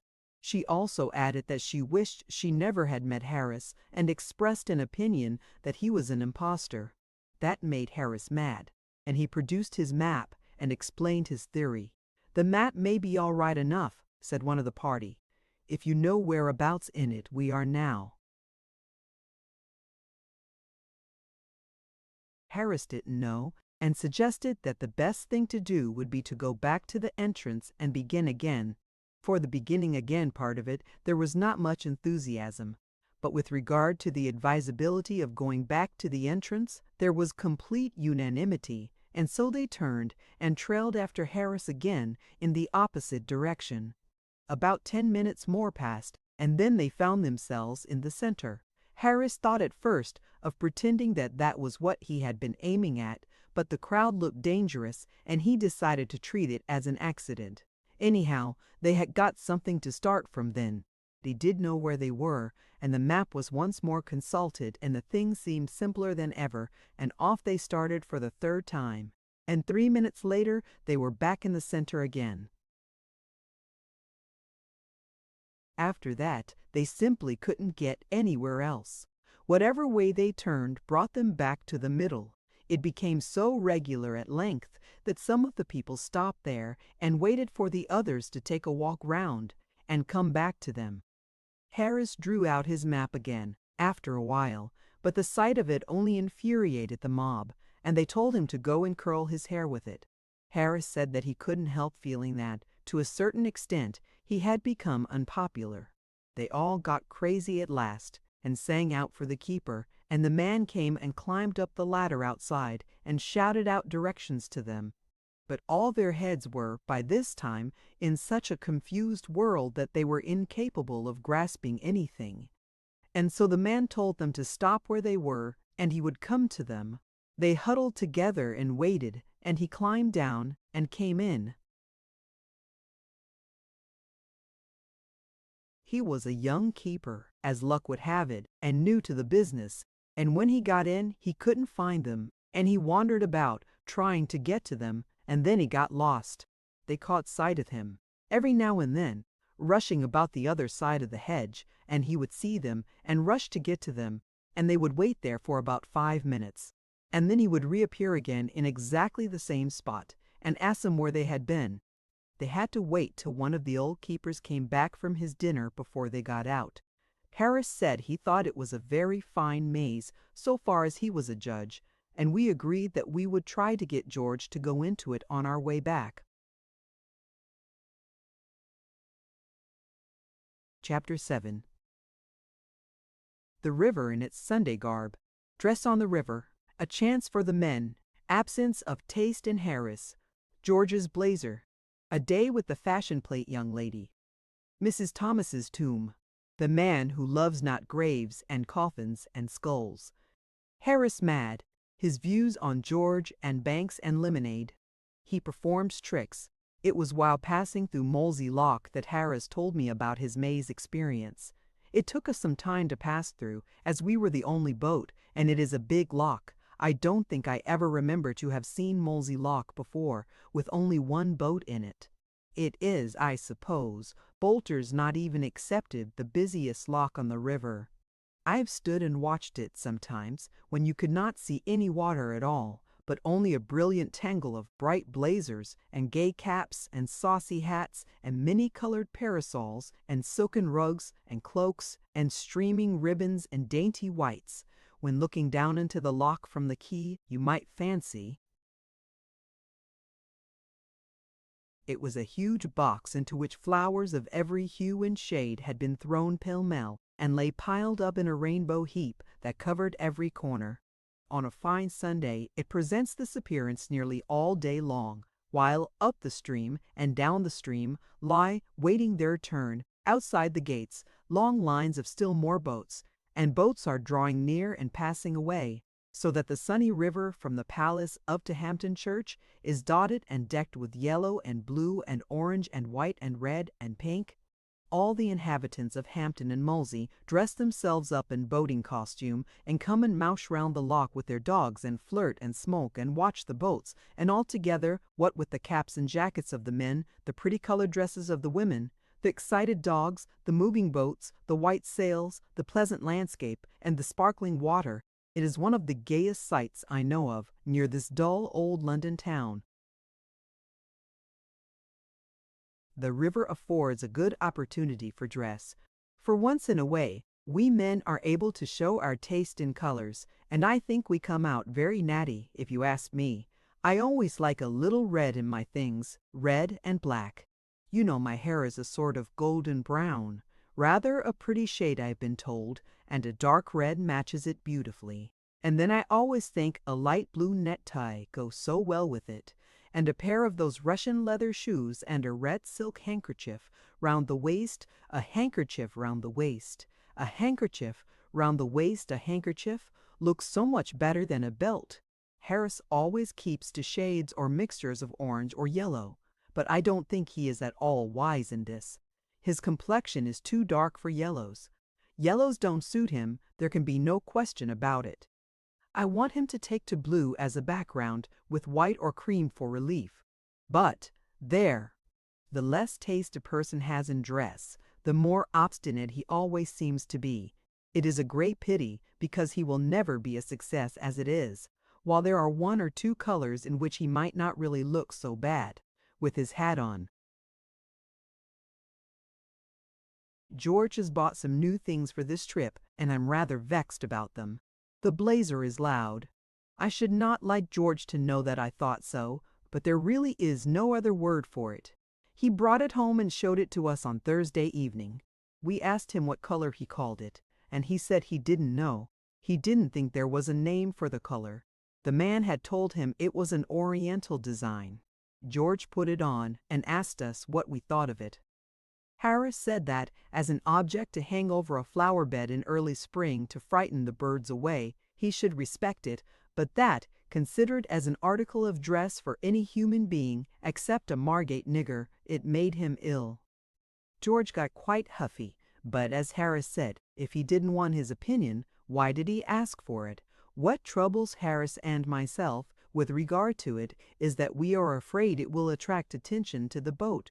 Picture, young lady, girls, also, don't look half bad in a boat if prettily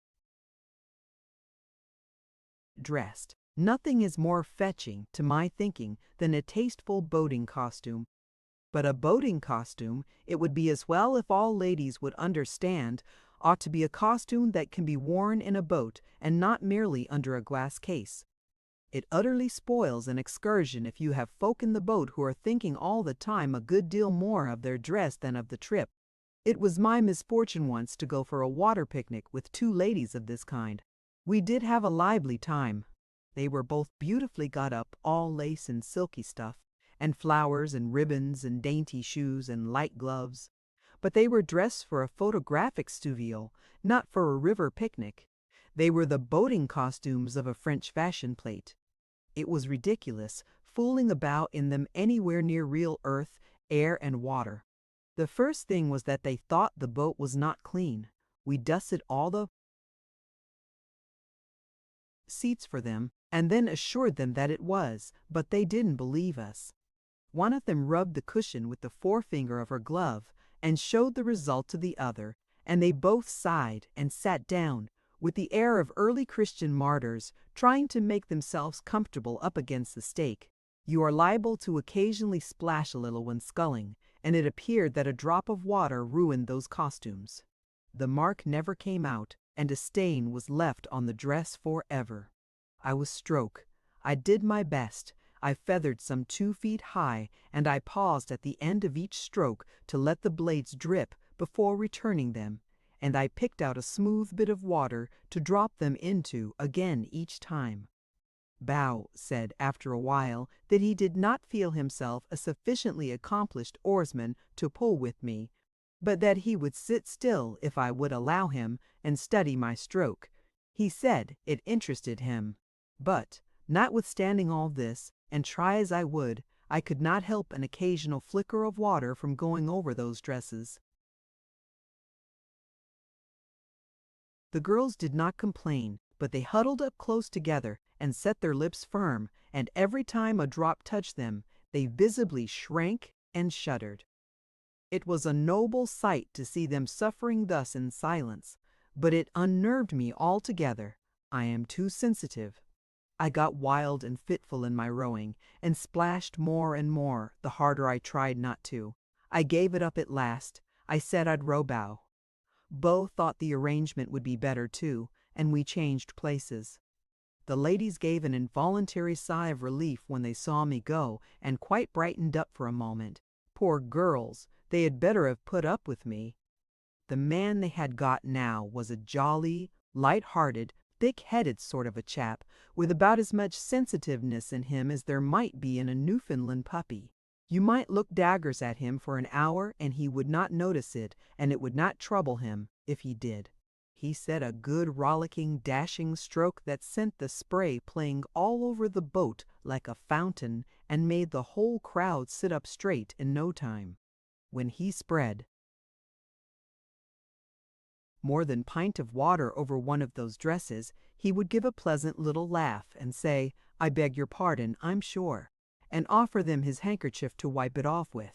"Oh, it's of no consequence." the poor girls would murmur in reply, and covertly draw rugs and coats over themselves, and try and protect themselves with their lace parasols. At lunch, they had a very bad time of it. People wanted them to sit on the grass, and the grass was dusty, and the tree trunks, against which they were invited to lean, did not appear to have been brushed for weeks, so they spread their handkerchiefs on the ground and sat on those bolt upright. Somebody, and walking about with a plate of beefsteak pie, tripped up over a root and sent the pie flying. None of it went over them, fortunately, but the accident suggested a fresh danger to them and agitated them.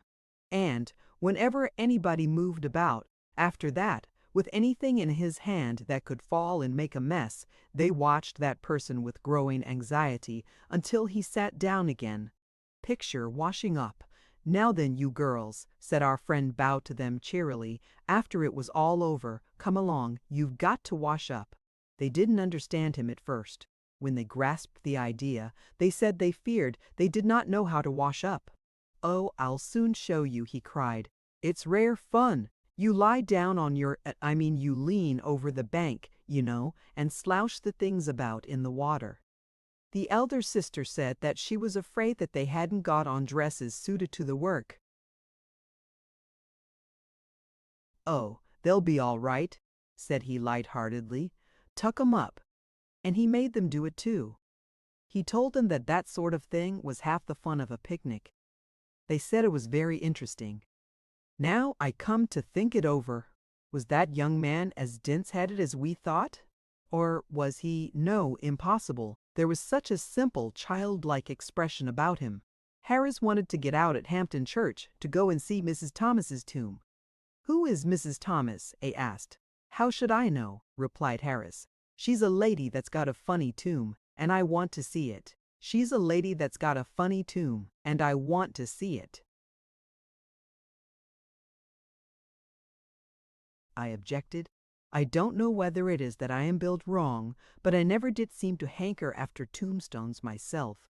I know that the proper thing to do when you get to a village or town is to rush off to the churchyard and enjoy the graves, but it is a recreation that I always deny myself. I take no interest in creeping round dim and chilly churches behind wheezy old men and reading epitaphs. Not even the sight of a bit of cracked brass let into a stone affords me what I call real happiness. I shock respectable sextons by the imperturbability I am able to assume before exciting inscriptions, and by my lack of enthusiasm for the local family history, while my ill-concealed anxiety to get outside wounds their feelings. One golden morning of a sunny day, I leant against the low stone wall that guarded a little village church, and I smoked and drank in deep, calm gladness from the sweet, restful scene, the gray old church with its clustering ivy and its quaint carved wooden porch, the white lane winding down the hill between tall rows of elms, the thatched roof cottages peeping above their trim, capped hedges, the silver river in the hollow, the wooded hills beyond. It was a lovely landscape. It was idyllic, poetical, and it inspired me. I felt good and noble. I felt I didn't want to be sinful and wicked anymore. I would come and live here and never do any more wrong and lead a blameless, beautiful life and have silver hair when I got old and all that sort of thing. In that moment I forgave all my friends and relations for their wickedness and cussedness, and I blessed them. They did not know that I blessed them. They went their abandoned way all unconscious of what I, far away in that peaceful village, was doing for them. But I did it. And I wished that I could let them know that I had done it, because I wanted to make them happy. I was going on thinking away all these grand, tender thoughts when my reverie was broken in upon by a shrill piping voice crying out, "All right, sir, I'm a-coming, I'm a-coming. It's all right, sir, don't you be in a hurry." I looked up and saw an old bald-headed man hobbling across the churchyard towards me, carrying a huge bunch of keys in his hand that shook and jingled at every step. I motioned him away with silent dignity, but he still advanced, screeching out the while, "I'm a-coming, sir, I'm a-coming, I'm a little lame. I ain't as spry as I used to be. This way, sir. Go away, you miserable old man, I said. I've come as soon as I could, sir, he replied. My missus never see you till just this minute. You follow me, sir. Go away, I repeated. Leave me before I get over the wall and slay you. He seemed surprised. Don't you want to see the tombs? He said. No, I answered, I don't. I want to stop here, leaning up against this gritty old wall. Go away and don't disturb me. I am chock full of beautiful and noble thoughts, and I want to stop like it because it feels nice and good. Don't you come fooling about, making me mad, chivying away all my better feelings with this silly tombstone nonsense of yours. Go away and get somebody to bury you cheap, and I'll pay half the expense. He was bewildered for a moment. He rubbed his eyes and looked hard at me. I seemed human enough on the outside. He couldn't make it out. He said, You is a stranger in these parts? You don't live here? Picture graves. No, I said, I don't. You wouldn't if I did. Well then, he said, you want to see the tombs graves folks been buried. You know coffins. You are an untruther, I replied, getting roused. I do not want to see tombs, not your tombs. Why should I? We have graves of our own. Our family has. Why, my Uncle Podger has a tomb in Kensal Green Cemetery that is the pride of all that countryside, and my grandfather's vault at Bow is capable of accommodating 8 visitors, while my great-aunt Susan has a brick grave in Finchley churchyard with a headstone with a coffee-pot sort of thing in base relief upon it, and a 6-inch best white stone coping all the way round that cost pounds. When I want graves, it is to those places that I go and revel. I do not want other folks. When you yourself are buried, I will come and see yours. That is all I can do for you. He burst into tears. He said that one of the tombs had a bit of stone upon the top of it that had been said by some to be probably part of the remains of the figure of a man, and that another had some words carved upon it that nobody had ever been able to decipher. I still remained obdurate, and, in broken-hearted tones, he said, Well, won't you come and see the memorial window? I would not even see that, so he fired his last shot. He drew near and whispered hoarsely, I've got a couple of skulls down in the crypt, he said. Come and see those. Oh, do come and see the skulls. You are a young man out for a holiday, and you want to enjoy yourself. Come and see the skulls. Then I turned and fled, and as I sped I heard him calling to me. Oh, come and see the skulls! Come back and see the skulls! Paris, however, revels in tombs and graves and epitaphs and monumental inscriptions, and the thought of not seeing Mrs. Thomas's grave made him crazy. He said he had looked forward to seeing Mrs. Thomas's grave from the first moment that the trip was proposed, said he wouldn't have joined if it hadn't been for the idea of seeing Mrs. Thomas's tomb. I reminded him of George, and how we had to get the boat up to Shepperton by 5 o'clock to meet him, and then he went for George. Why was George to fool about all day and leave us to lug this lumbering old top-heavy barge up and down the river by ourselves to meet him? Why couldn't George come and do some work? Why couldn't he have got the day off and come down with us? Bank be blowed. What good was he at the bank? I never see him doing any work there, continued Harris. Whenever I go in, he sits behind a bit of glass all day, trying to look as if he was doing something. What's the good of a man behind a bit of glass? I have to work for my living. Why can't he work? What use is he there, and what's the good of their banks? They take your money, and then, when you draw a check, they send it back smeared all over with, no effects, refer to drawer. What's the good of that? That's the sort of trick they served me twice last week. I'm not going to stand it much longer. I shall withdraw my account. If he was here, we could go and see that tomb. I don't believe he's at the bank at all. He's larking about somewhere. That's what he's doing, leaving us to do all the work. I'm going to get out and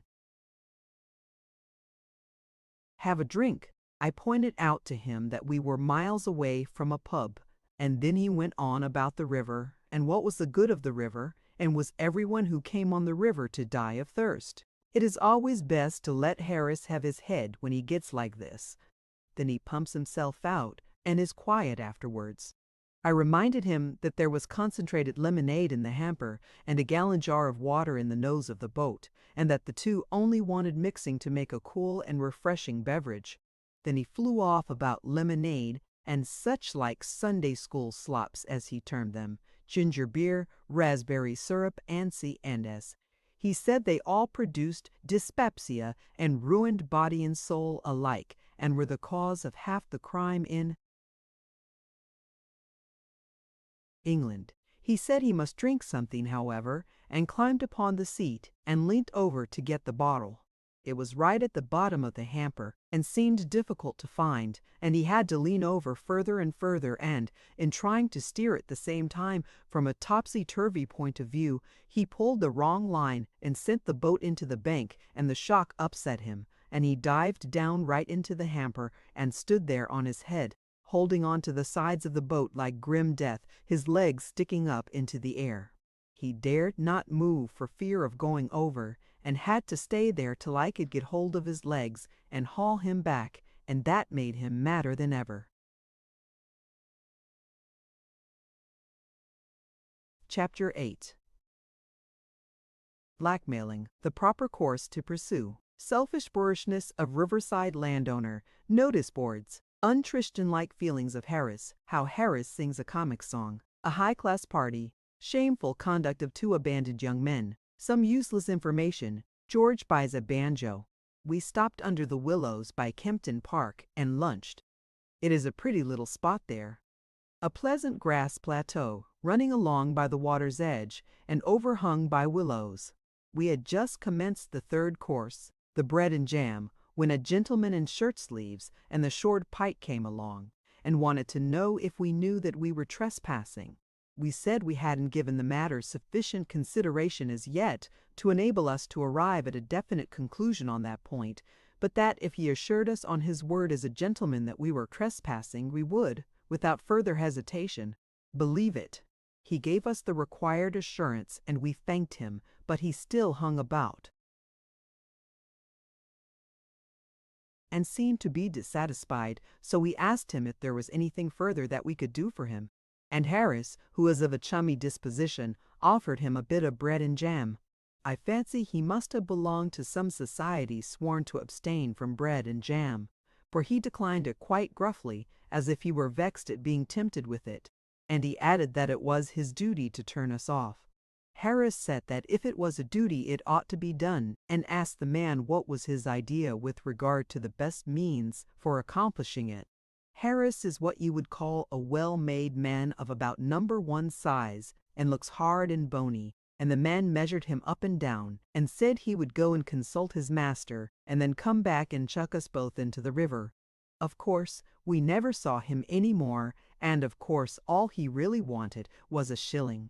There are a certain number of riverside roughs who make quite an income during the summer by slouching about the banks and blackmailing weak-minded noodles in this way. They represent themselves as sent by the proprietor. The proper course to pursue is to offer your name and address, and leave the owner, if he really has anything to do with the matter, to summon you and prove what damage you have done to his land by sitting down on a bit of it, but the majority of people are so intensely lazy and timid that they prefer to encourage the imposition by giving in to it rather than put an end to it by the exertion of a little firmness. Where it is really the owners that are to blame, they ought to be shown up. The selfishness of the riparian proprietor grows with every year. If these men had their way, they would close the River Thames altogether. They actually do this along the minor tributary streams and in the backwaters. They drive posts into the bed of the stream, and draw chains across from bank to bank, and nail huge notice boards on every tree. The sight of those notice boards rouses every evil instinct in my nature. I feel I want to tear each one down and hammer it over the head of the man who put it up until I have killed him, and then I would bury him and put the board up over the grave as a tombstone. I mentioned these feelings of mine to Harris, and he said he had them worse than that. He said he not only felt he wanted to kill the man who caused the board to be put up, but that he should like to slaughter the whole of his family and all his friends and relations, and then burn down his house. This seemed to me to be going too far, and I said so to Harris, but he answered, not a bit of it, serve 'em all jolly well right, and I'd go and sing comic songs on the ruins. I was vexed to hear Harris go on in this bloodthirsty strain. We never ought to allow our instincts of justice to degenerate into mere vindictiveness. It was a long while before I could get Harris to take a more Christian view of the subject, but I succeeded at last, and he promised me that he would spare the friends and relations at all events and would not sing comic songs on the ruins. You have never heard Harris sing a comic song, or you would understand the service I had rendered to mankind. It is one of Harris's fixed ideas that he can't sing a comic song. The fixed idea, on the contrary, among those of Harris's friends who have heard him try, is that he can't and never will be able to, and that he ought not to be allowed to try. When Harris is at a party and is asked to sing, he replies, "Well, I can only sing a comic song, you know." And he says it in a tone that implies that his singing of that, however, is a thing that you ought to hear once and then die. "Oh, that is nice," says the hostess. "Do sing one, Mr. Harris." And Harris gets up and makes for the piano, with the beaming cheeriness of a generous-minded man who is just about to give somebody something. "Now, silence, please, everybody," says the hostess, turning round. "Mr. Harris is going to sing a comic song. Oh, how jolly!"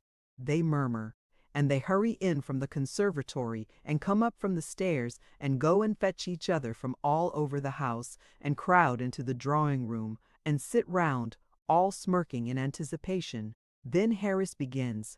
"Well, you don't look for much of a voice in a comic song. You don't expect correct phrasing or vocalization. You don't mind if a man does find out, when in the middle of a note, that he is too high and comes down with a jerk. You don't bother about time. You don't mind a man being 2 bars in front of the accompaniment and easing up in the middle of a line to argue it out with the pianist and then starting the verse afresh. But you do expect the words. You don't expect a man to never remember more than the first 3 lines of the first verse and to keep on repeating these until it is time to begin the chorus. You don't expect a man to break off in the middle of a line and snigger and say, 'It's very funny,' but he's blessed if he can think of the rest of it, and then try and make it up for himself, and afterwards suddenly recollect it when he has got to an entirely different part of the song, and break off without a word of warning, to go back and let you have it then and there. You don't. Well, I will just give you an idea of Harris's comic singing, and then you can judge of it for yourself. Picture Harris standing up in front of piano and addressing the expectant mob. I'm afraid it's a very old thing, you know. I expect you all know it, you know. But it's the only thing I know. It's the Judge's song out of Pinafore. No, I don't mean Pinafore. I mean, you know what I mean. The other thing, you know. You must all join in the chorus, you know. Murmurs of delight and anxiety to join in the chorus. Brilliant performance of prelude to the Judge's song in Trial by Jury by nervous pianist. Moment arrives for Harris to join in. Harris takes no notice of it. Nervous pianist commences prelude over again, and Harris, commencing singing at the same time, dashes off the first 2 lines of the first Lord's song out of Pinafore. Nervous pianist tries to push on with prelude, gives it up, and tries to follow Harris with accompaniment to Judge's song out of Trial by Jury, finds that doesn't answer, and tries to recollect what he is doing and where he is, feels his mind giving way, and stops short. Harris, with kindly encouragement, "It's all right. You're doing it very well. Indeed, go on." Nervous pianist, "I'm afraid there's a mistake somewhere. What are you singing?" Harris promptly, "Why, the Judge's song out of Trial by Jury. Don't you know it?" Some friend of Harris from the back of the room, No, you're not, you chucklehead. You're singing the Admiral's song from Pinafore. Long argument between Harris and Harris's friend as to what Harris is really singing. Friend finally suggests that it doesn't matter what Harris is singing so long as Harris gets on and sings it, and Harris, with an evident sense of injustice rankling inside him, requests pianist to begin again. Pianist thereupon starts prelude to the Admiral's song, and Harris, seizing what he considers to be a favorable opening in the music, begins. Harris, when I was young and called to the bar. General roar of laughter, taken by Harris as a compliment. Pianist, thinking of his wife and family, gives up the unequal contest and retires, his place being taken by a stronger-nerved man. The new pianist cheerily, now then, old man, you start off and I'll follow. We will bother about any prelude. Harris, upon whom the explanation of matters has slowly dawned, laughing. By Jove, I beg your pardon. Of course I'd been mixing up the two songs. It was Jenkins confused me, you know. Now then. Singing, his voice appearing to come from the cellar and suggesting the first low warnings of an approaching earthquake. When I was young I served a term as office boy to an attorney's firm. Aside to pianist, it is too low, old man. We'll have that over again if you don't mind. Sings first two lines over again, in a high falsetto this time. Great surprise on the part of the audience. Nervous old lady near the fire begins to cry and has to be let out. Harris continuing, I swept the windows, and I swept the door, and no, I cleaned the windows of the big front door, and I polished up the floor. No, dash it, I beg your pardon, funny thing, I can't think of that line. And I, oh well, we'll get on to the chorus, and chance it sings, and I diddle diddle diddle diddle diddle diddy, till now I am the ruler of the Queen's Navy. Now then, chorus it is, the last two lines repeated, you know. General chorus, and he diddle diddle diddle diddle diddle diddle deed, till now he is the ruler of the Queen's Navy. And Harris never sees what an ass he is making of himself, and how he is annoying a lot of people who never did him any harm. He honestly imagines that he has given them a treat, and says he will sing another comic song after supper. Speaking of comic songs and parties, reminds me of a rather curious incident at which I once assisted, which, as it throws much light upon the inner mental working of human nature in general, ought, I think, to be recorded in these pages. We were a fashionable and highly cultured party. We had on our best clothes, and we talked pretty, and were very happy, all except two young fellows, students, just returned from Germany, commonplace young men who seemed restless and uncomfortable, as if they found the proceedings slow. The truth was, we were too clever for them. Our brilliant but polished conversation and our high-class tastes were beyond them. They were out of place among us. They never ought to have been there at all. Everybody agreed upon that later on. We played morceau from the old German masters. We discussed philosophy and ethics. We flirted with graceful dignity. We were even humorous in a high-class way. Somebody recited a French poem after supper, and we said it was beautiful. And then a lady sang a sentimental ballad in Spanish, and it made one or two of us weep. It was so pathetic. And then those two young men got up and asked us if we had ever heard Herr Slossenbolschen, who had just arrived, and was then down in the supper room singing his great German comic song. None of us had heard it that we could remember. The young men said it was the funniest song that had ever been written, and that, if we liked, they would get Herr Slossenbolschen, whom they knew very well, to sing it. They said it was so funny that when Herr Slossenbolschen had sung it once before the German Emperor, he, the German Emperor, had had to be carried off to bed. They said nobody could sing it like Herr Slossenbolschen. He was so intensely serious all through it that you might fancy he was reciting a tragedy, and that, of course, made it all the funnier. They said he never once suggested by his tone or manner that he was singing anything funny that would spoil it. It was his air of seriousness, almost of pathos, that made it so irresistibly amusing. We said we yearned to hear it, that we wanted a good laugh, and they went downstairs and fetched Herr Slossenn. He appeared to be quite pleased to sing it, for he came up at once and sat down to the piano without another word. "Oh, it will amuse you." "You will laugh," whispered the two young men as they passed through the room and took up an unobtrusive position behind the professor's back. Herr Slossenn accompanied himself. The prelude did not suggest a comic song exactly. It was a weird, soulful air. It quite made one's flesh creep, but we murmured to one another that it was the German method and prepared to enjoy it. I don't understand German myself. I learned it at school but forgot every word of it 2 years after I had left and have felt much better ever since. Still, I did not want the people there to guess my ignorance, so I hit upon what I thought to be rather a good idea. I kept my eye on the two young students and followed them. When they tittered, I tittered.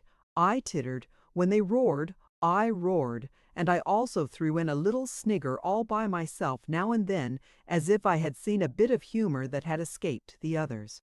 I considered this particularly artful on my part. I noticed, as the song progressed, that a good many other people seemed to have their eye fixed on the two young men, as well as myself.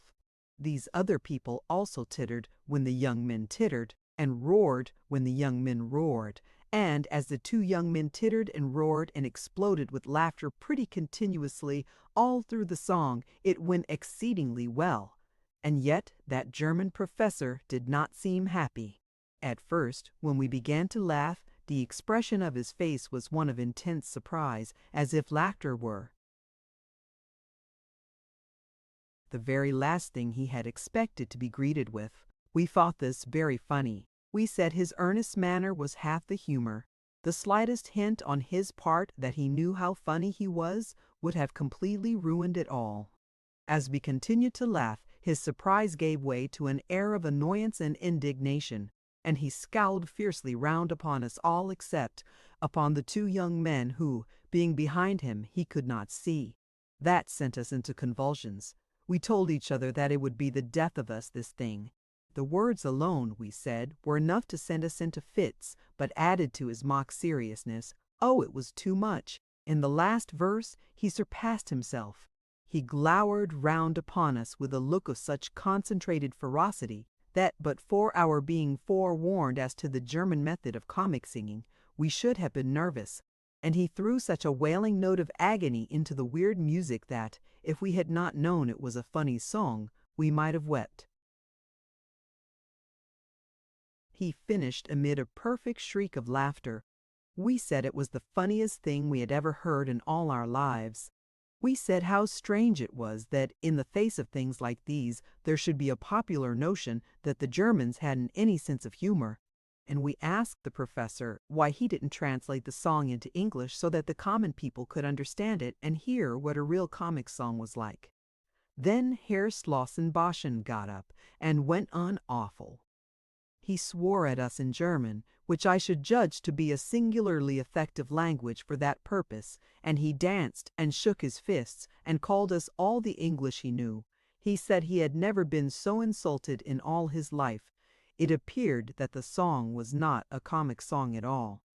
It was about a young girl who lived in the Harz Mountains and who had given up her life to save her lover's soul. And he died, and met her spirit in the air. And then, in the last verse, he jilted her spirit and went on with another spirit. I'm not quite sure of the details, but it was something very sad, I know. Herr Boschen said he had sung it once before the German emperor, and he, the German emperor, had sobbed like a little child. Herr Boschen said it was generally acknowledged to be one of the most tragic and pathetic songs in the German language. It was a trying situation for us, very trying. There seemed to be no answer. We looked around for the two young men who had done this thing, but they had left the house in an unostentatious manner immediately after the end of the song. That was the end of that party. I never saw a party break up so quietly, and with so little fuss. We never said good night even to one another. We came downstairs one at a time, walking softly and keeping the shady side. We asked the servant for our hats and coats in whispers, and opened the door for ourselves and slipped out and got round the corner quickly, avoiding each other as much as possible. I have never taken much interest in German songs since then. We reached Sunbury Lock at 3:30. The river is sweetly pretty just there before you come to the gates, and the backwater is charming, but don't attempt to row up it. I tried to do so once. I was sculling and asked the fellows who were steering if they thought it could be done, and they said, oh yes, they thought so if I pulled hard. We were just under the little footbridge that crosses it between the two weirs when they said this, and I bent down over the sculls and set myself up and pulled. I pulled splendidly. I got well into a steady rhythmical swing. I put my arms and my legs and my back into it. I set myself a good, quick, dashing stroke, and worked in really grand style. My two friends said it was a pleasure to watch me. At the end of 5 minutes, I thought we ought to be pretty near the weir, and I looked up. We were under the bridge, in exactly the same spot that we were when I began, and there were those two idiots, injuring themselves by violent laughing.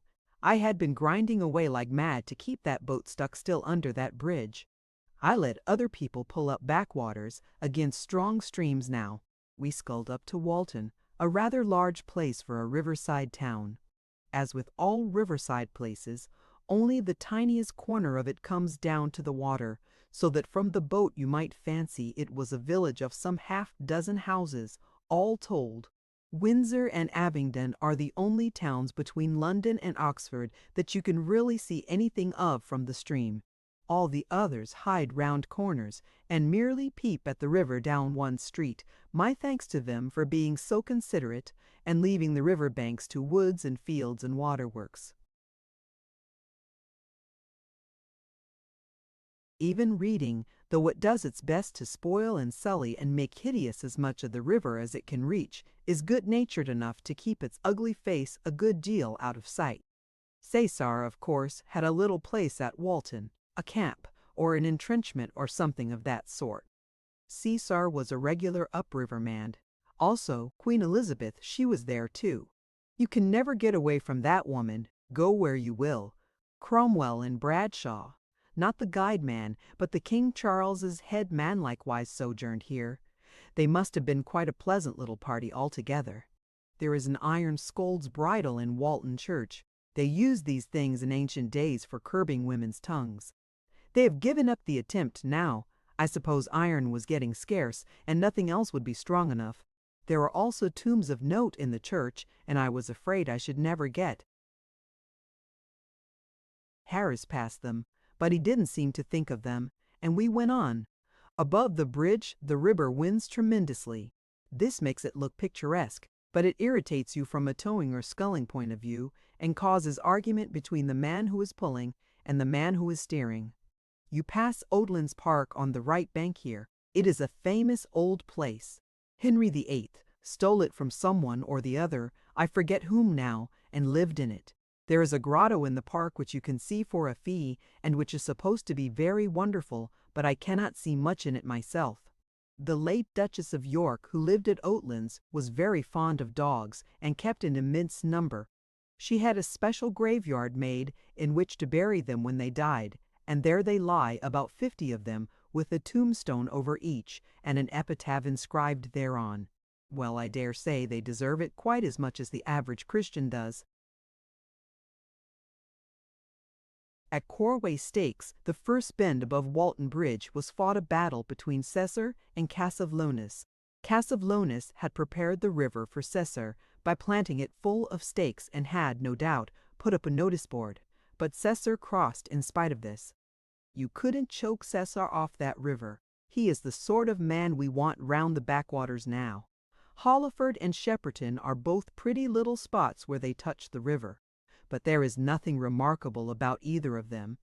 There is a tomb in Shepperton churchyard, however, with a poem on it, and I was nervous lest Harris should want to get out and fool round it.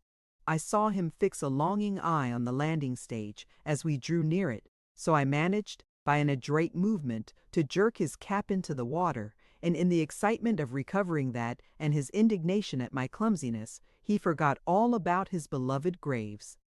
At Weybridge, the Wey a pretty little stream, navigable for small boats up to Guildford, and one which I have always been making up my mind to explore and never have. The Bourne and the Basingstoke Canal all enter the Thames together. The lock is just opposite the town, and the first thing that we saw when we came in view of it was George's blazer on one of the lock gates, closer inspection showing that George was inside it. Montmorency set up a furious barking. I shrieked. Harris roared. George waved his hat and yelled back. The lockkeeper rushed out with a drag, under the impression that somebody had fallen into the lock, and appeared annoyed at finding that no one had. George had rather a curious oilskin-covered parcel in his hand. It was round and flat at one end, with a long straight handle sticking out of it. "What's that?" said Harris. "A frying pan." "No," said George, with the strange wild look glittering in his eyes. "They are all the rage this season. Everybody has got them up the river. It's a banjo." "I never knew you played the banjo," cried Harris and I, in one breath. "Not exactly," replied George, "but it's very easy, they tell me, and I've got the instruction book." Picture George and the banjo. Chapter 9. George is introduced to work. Heathenish instincts of tow lines, ungrateful conduct of a double-sculling skiff, Towers and Toad, a use discovered for lovers, strange disappearance of an elderly lady, much haste, less speed, being towed by girls, exciting sensation, the missing lock or the haunted river, music, saved. We made George work, now we had got him. He did not want to work, of course. That goes without saying. He had had a hard time in the city, so he explained. Harris, who is callous in his nature and not prone to pity, said, "Ah! And now you are going to have a hard time on the river for a change. Change is good for everyone. Out you get." He could not in conscience, not even George's conscience, object, though he did suggest that perhaps it would be better for him to stop in the boat and get tea ready, while Harris and I towed, because getting tea was such a worrying work, and Harris and I looked tired. The only reply we made to this, however, was to pass him over the tow line, and he took it and stepped out. Picture dog wrapped in tow line. There is something very strange and unaccountable about a tow line. You roll it up with as much patience and care as you would take to fold up a new pair of trousers, and 5 minutes afterwards, when you pick it up, it is one ghastly, soul-revolting tangle. I do not wish to be insulting, but I firmly believe that if you took an average tow line and stretched it out straight across the middle of a field, and then turned your back on it for 30 seconds, that when you looked round again, you would find that it had got itself all together in a heap in the middle of the field, and had twisted itself up, and tied itself into knots, and lost its 2 ends, and become all loops, and it would take you a good half-hour sitting down there on the That is my opinion of tow lines in general. Of course there may be honorable exceptions. I do not say that there are not. There may be tow lines that are a credit to their profession. Conscientious, respectable tow lines that do not imagine they are crochet work and try to knit themselves up into antimacassars the instant they are left to themselves. I say there may be such tow lines. I sincerely hope there are, but I have not met with them. This tow line I had taken in myself just before we had got to the lock. I would not let Harris touch it, because he is careless.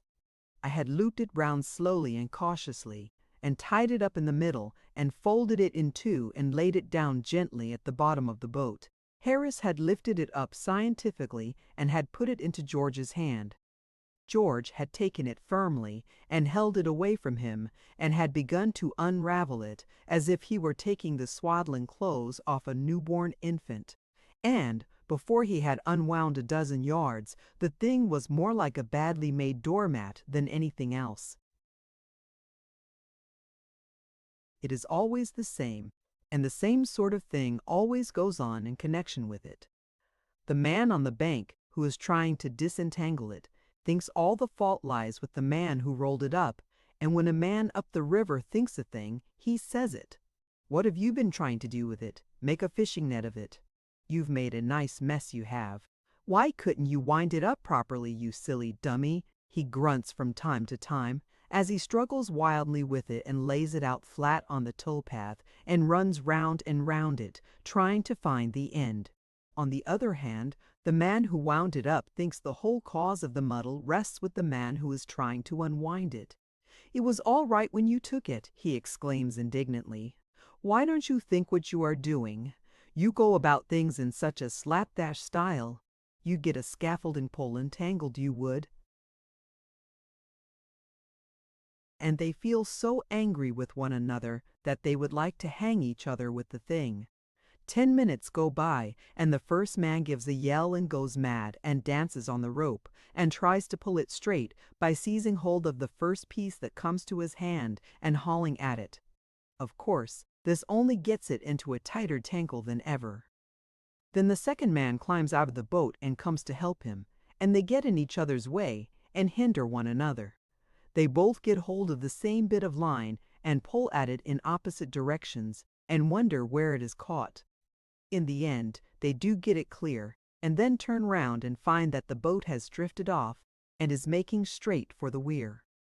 This really happened once, to my own knowledge. It was up by Bovany, one rather windy morning. We were pulling downstream, and as we came round the bend, we noticed a couple of men on the bank. They were looking at each other with as bewildered and helplessly miserable expression as I have ever witnessed on any human countenance before or since, and they held a long tow line between them. It was clear that something had happened, so we eased up and asked them what was the matter. "Why, our boat's gone off," they replied in an indignant tone. "We just got out to disentangle the tow line, and when we looked round it was gone." And they seemed hurt at what they evidently regarded as a mean and ungrateful act on the part of the boat. We found the truant for them half a mile further down, held by some rushes, and we brought it back to them. I bet they did not give that boat another chance for a week. I shall never forget the picture of those two men walking up and down the bank with a tow line, looking for their boat. One sees a good many funny incidents up the river in connection with towing. One of the most common is the sight of a couple of towers walking briskly along, deep in an animated discussion, while the man in the boat, 100 yards behind them, is vainly shrieking to them to stop and making frantic signs of distress with a scull. Something has gone wrong. The rudder has come off, or the boat hook has slipped overboard, or his hat has dropped into the water and is floating rapidly downstream. He calls to them to stop, quite gently and politely at first. Picture, hat in the water. "Hi, stop a minute, will you?" He shouts cheerily, "I've dropped my hat overboard." Then, "Hi, Tom Dick, can't you hear?" Not quite so affably this time. Then, "Hi, confound you, you dunder-headed idiots. Hi, stop. Oh, you." After that he springs up and dances about and roars himself red in the face and curses everything he knows, and the small boys on the bank stop and jeer at him and pitch stones at him as he is poled along past them at the rate of 4 miles an hour and can't get out. Much of this sort of trouble would be saved if those who are towing would keep remembering that they are towing and give a pretty frequent look round to see how their man is getting on. It is best to let one person tow. When two are doing it, they get chattering and forget, and the boat itself, offering as it does but little resistance, is of no real service in reminding them of the fact. As an example of how utterly oblivious a pair of towers can be to their work, George told us, later on in the evening when we were discussing the subject after supper, of a very curious instance. Picture 2 people towing, boat adrift. He and 3 other men, so he said, were sculling a very heavily laden boat up from Maidenhead one evening, and a little above Cookham they noticed a fellow and a girl walking along the towpath, both deep in an apparently interesting and absorbing conversation. They were carrying a boat-hook between them, and attached to the boat-hook was a tow-line, which trailed behind them, its end in the water. No boat was near, no boat was in sight. There must have been a boat attached to that tow-line at some time or other, that was certain, but what had become of it, what ghastly fate had overtaken it, and those who had been left in it, was buried in mystery. Whatever the accident may have been, however, it had in no way disturbed the young lady and gentleman who were towing. They had the boat-hook and they had the line, and that seemed to be all that they thought necessary to their work. George was about to call out and wake them up, but at that moment a bright idea flashed across him, and he didn't. He got the hitcher instead and reached over and drew in the end of the tow line, and they made a loop in it and put it over their mast, and then they tidied up the sculls and went and sat down in the stern and lit their pipes, and that young man and young woman towed those 4 hulking chaps and a heavy boat up to Marlow. George said he never saw so much thoughtful sadness concentrated into one glance before, as when, at the lock, that young couple grasped the idea that, for the last 2 miles, they had been towing the wrong boat. George fancied that, if it had not been for the restraining influence of the sweet woman at his side, the young man might have given way to violent language. The maiden was the first to recover from her surprise, and when she did, she clasped her hands and said wildly, "Oh, Henry, then where is Auntie? Did they ever recover the old lady?" asked Harris. George replied he did not know. Another example of the dangerous want of sympathy between tower and towed was witnessed by George and myself once up near Walton. It was where the tow paths shelved gently down into the water, and we were camping on the opposite bank, noticing things in general. By and by a small boat came in sight, towed through the water at a tremendous pace by a powerful barge horse, on which sat a very small boy. Scattered about the boat, in dreamy and reposeful attitudes, lay 5 fellows, the man who was steering having a particularly restful appearance. "I should like to see him pull the wrong line," murmured George as they passed, and at that precise moment the man did it and the boat rushed up the bank with a noise like the ripping up of 40,000 linen sheets. 2 men, a hamper, and 3 oars immediately left the boat on the larboard side and reclined on the bank, and 1½ moments afterwards 2 other men disembarked from the starboard and sat down among boat hooks and sails and carpet bags and bottles. The last man went on 20 yards further and then got out on his head. This seemed to sort of lighten the boat, and it went on much easier, the small boy shouting at the top of his voice and urging his steed into a gallop. The fellows sat up and stared at one another. It was some seconds before they realized what had happened to them, but when they did, they began to shout lustily for the boy to stop. He, however, was too much occupied with the horse to hear them, and we watched them, flying after him, until the distance hid them from view. I cannot say I was sorry at their mishap. Indeed, I only wish that all the young fools who have their boats towed in this fashion, and plenty do, could meet with similar misfortunes. Besides the risk they run themselves, they become a danger and an annoyance to every other boat they pass. Going at the pace they do, it is impossible for them to get out of anybody else's way, or for anybody else to get out of theirs. Their line gets hitched across your mast and overturns you, or it catches somebody in the boat and either throws them into the water or cuts their face open. The best plan is to stand your ground and be prepared to keep them off with the butt end of a mast. Of all experiences in connection with towing, the most exciting is being towed by girls. It is a sensation that nobody ought to miss. It takes 3 girls to tow always. 2 hold the rope, and the other one runs round and giggles. They generally begin by getting themselves tied up. They get the line round their legs and have to sit down on the path and undo each other, and then they twist it round their necks and are nearly strangled. They fix it straight, however, at last, and start off at a run, pulling the boat along at quite a dangerous pace. At the end of 100 yards, they are naturally breathless and suddenly stop, and all sit down on the grass and laugh, and your boat drifts out to midstream and turns round before you know what has happened, or can get hold of a scull. Then they stand up and are surprised. "Oh, look," they say, "he's gone right out into the middle." Picture lady pinning up frock. They pull on pretty steadily for a bit after this, and then it all at once occurs to one of them that she will pin up her frock, and they ease up for the purpose, and the boat runs aground. You jump up and push it off, and you shout to them not to stop. "Yes, what's the matter?" they shout back.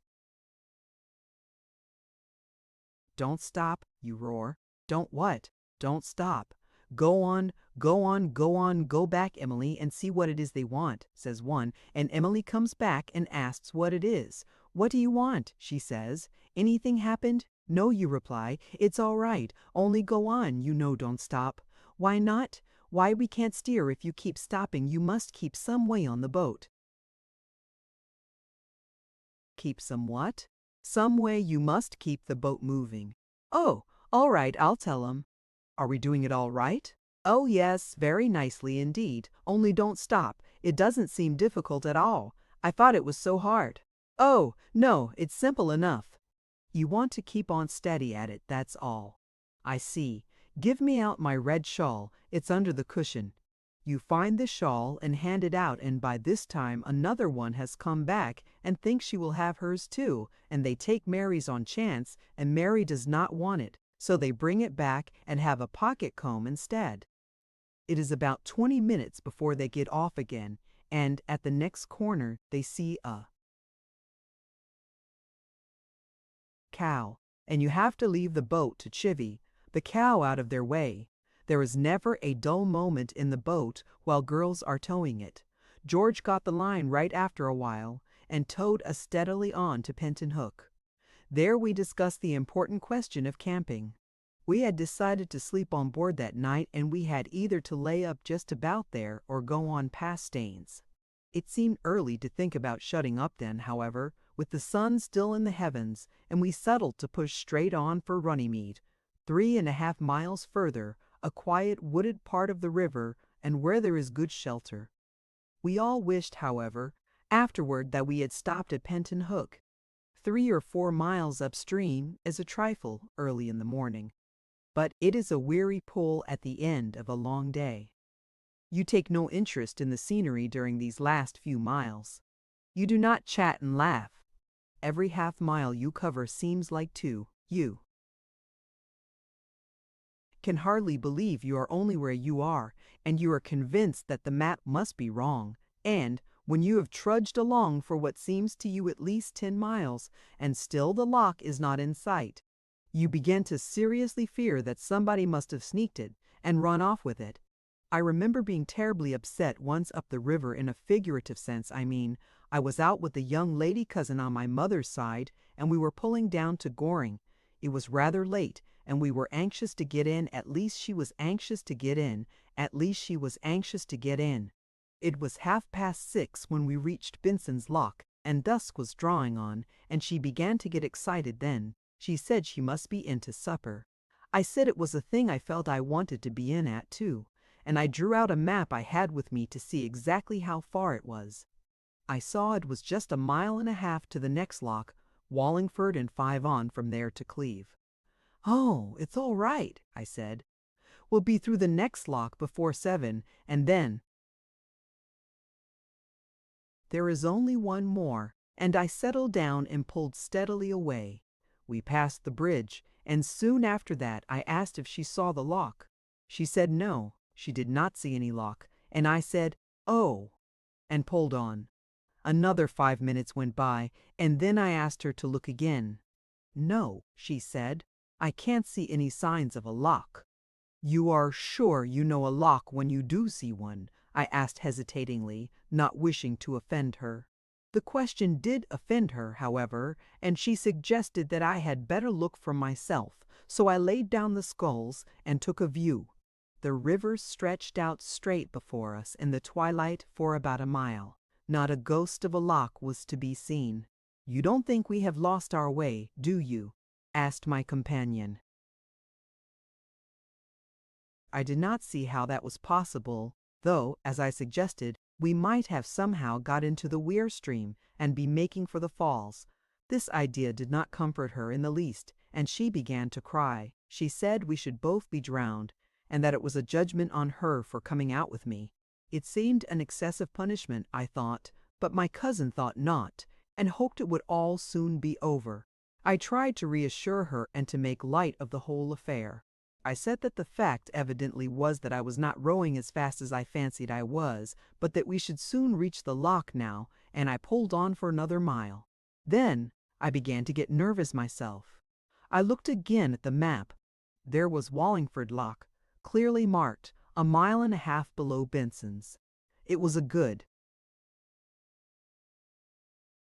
reliable map, and besides, I recollected the loch myself.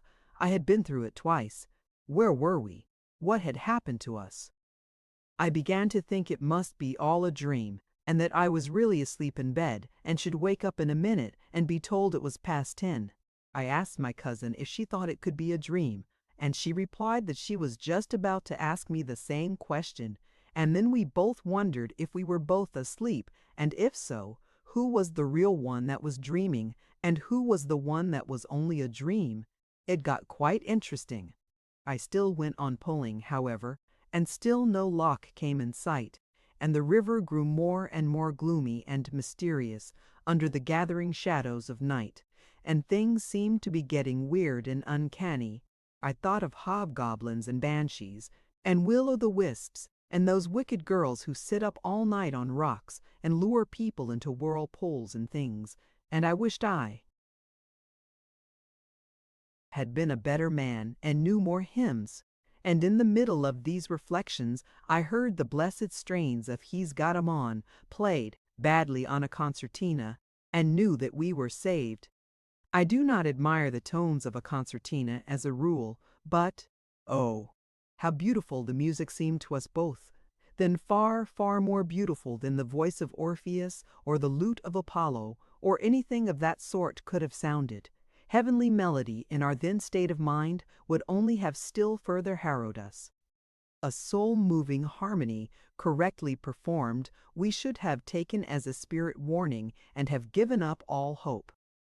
But about the strains of He's Got 'Em On, jerked spasmodically, and with involuntary variations, out of a wheezy accordion, there was something singularly human and reassuring. The sweet sounds drew nearer, and soon the boat from which they were worked lay alongside us. It contained a party of provincial Aries and Ariots out for a moonlight sail. There was not any moon, but that was not their fault. I never saw more attractive, lovable people in all my life. I hailed them and asked if they could tell me the way to Wallingford Loch, and I explained that I had been looking for it for the last 2 hours. "Wallingford Loch," they answered. "Lord love you, sir, that's been done away with for over a year. There ain't no Wallingford Loch now, sir. You're close to Cleve now. Blow me tight if there ain't a gentleman been looking for Wallingford Loch, Bill." I had never thought of that. I wanted to fall upon all their necks and bless them, but the stream was running too strong just there to allow of this, so I had to content myself with mere cold-sounding words of gratitude. We thanked them over and over again, and we said it was a lovely night, and we wished them a pleasant trip, and, I think, I invited them all to come and spend a week with me, and my cousin said her mother would be so pleased to see them, and we sang the soldiers' chorus out of Faust and got home in time for supper after all. Picture people in rowing boat. Chapter 10. Our first night, under Candace, an appeal for help, contrariness of tea kettles, how to overcome, supper, how to feel virtuous, wanted, a comfortably appointed, well-drained desert island, neighborhood of South Pacific Ocean preferred. Funny thing that happened to George's father. A restless night. Harris and I began to think that Belle Weir Loch must have been done away with after the same manner. George had towed us up to Staines, and we had taken the boat from there, and it seemed that we were dragging 50 tons after us, and were walking 40 miles. It was 7:30 when we were through, and we all got in, and sculled up close to the left bank, looking out for a spot to haul up in. We had originally intended to go on to Magna Charta Island, a sweetly pretty part of the river, where it winds through a soft green valley, and to camp in one of the many picturesque inlets to be found round that tiny shore. But somehow, we did not feel that we yearned for the picturesque nearly so much now as we had earlier in the day. A bit of water between a coal barge and a gas works would have quite satisfied us for that night. We did not want scenery. We wanted to have our supper and go to bed. However, we did pull up to the picnic point, it is called, and dropped into a very pleasant nook under a great elm tree, to the spreading roots of which we fastened the boat. Then we thought we were going to have supper. We had dispensed with tea, so as to save time, but George said no, that we had better get the canvas up first before it got quite dark and while we could see what we were doing. Then, he said, all our work would be done, and we could sit down to eat with an easy mind. That canvas wanted more putting up than I think any of us had bargained for. It looked so simple in the abstract. You took 5 iron arches, like gigantic croquet hoops, and fitted them up over the boat, and then stretched the canvas over them and fastened it down. It would take quite 10 minutes, we thought. That was an underestimate. We took up the hoops and began to drop them into the sockets placed for them. You would not imagine this to be dangerous work. But, looking back now, the wonder to me is that any of us are alive to tell the tale. They were not hoops, they were demons. First, they would not fit into their sockets at all, and we had to jump on them, and kick them, and hammer at them with the boat hook. And when they were in, it turned out that they were the wrong hoops for those particular sockets, and they had to come out again. But they would not come out until 2 of us had gone and struggled with them for 5 minutes, when they would jump up suddenly and try and throw us into the water and drown us. They had hinges in the middle, and when we were not looking, they nipped us with these hinges in delicate parts of the body, and, while we were wrestling with one side of the hoop and endeavoring to persuade it to do its duty, the other side would come behind us in a cowardly manner and hit us over the head. We got them fixed at last, and then all that was to be done was to arrange the covering over them. George unrolled it and fastened one end over the nose of the boat. Harris stood in the middle to take it from George and roll it on to me, and I kept by the stern to receive it. It was a long time coming down to me. George did his part all right, but it was new work to Harris, and he bungled it. How he managed it I do not know. He could not explain himself, but by some mysterious process or other he succeeded, after 10 minutes of superhuman effort, in getting himself completely rolled up in it.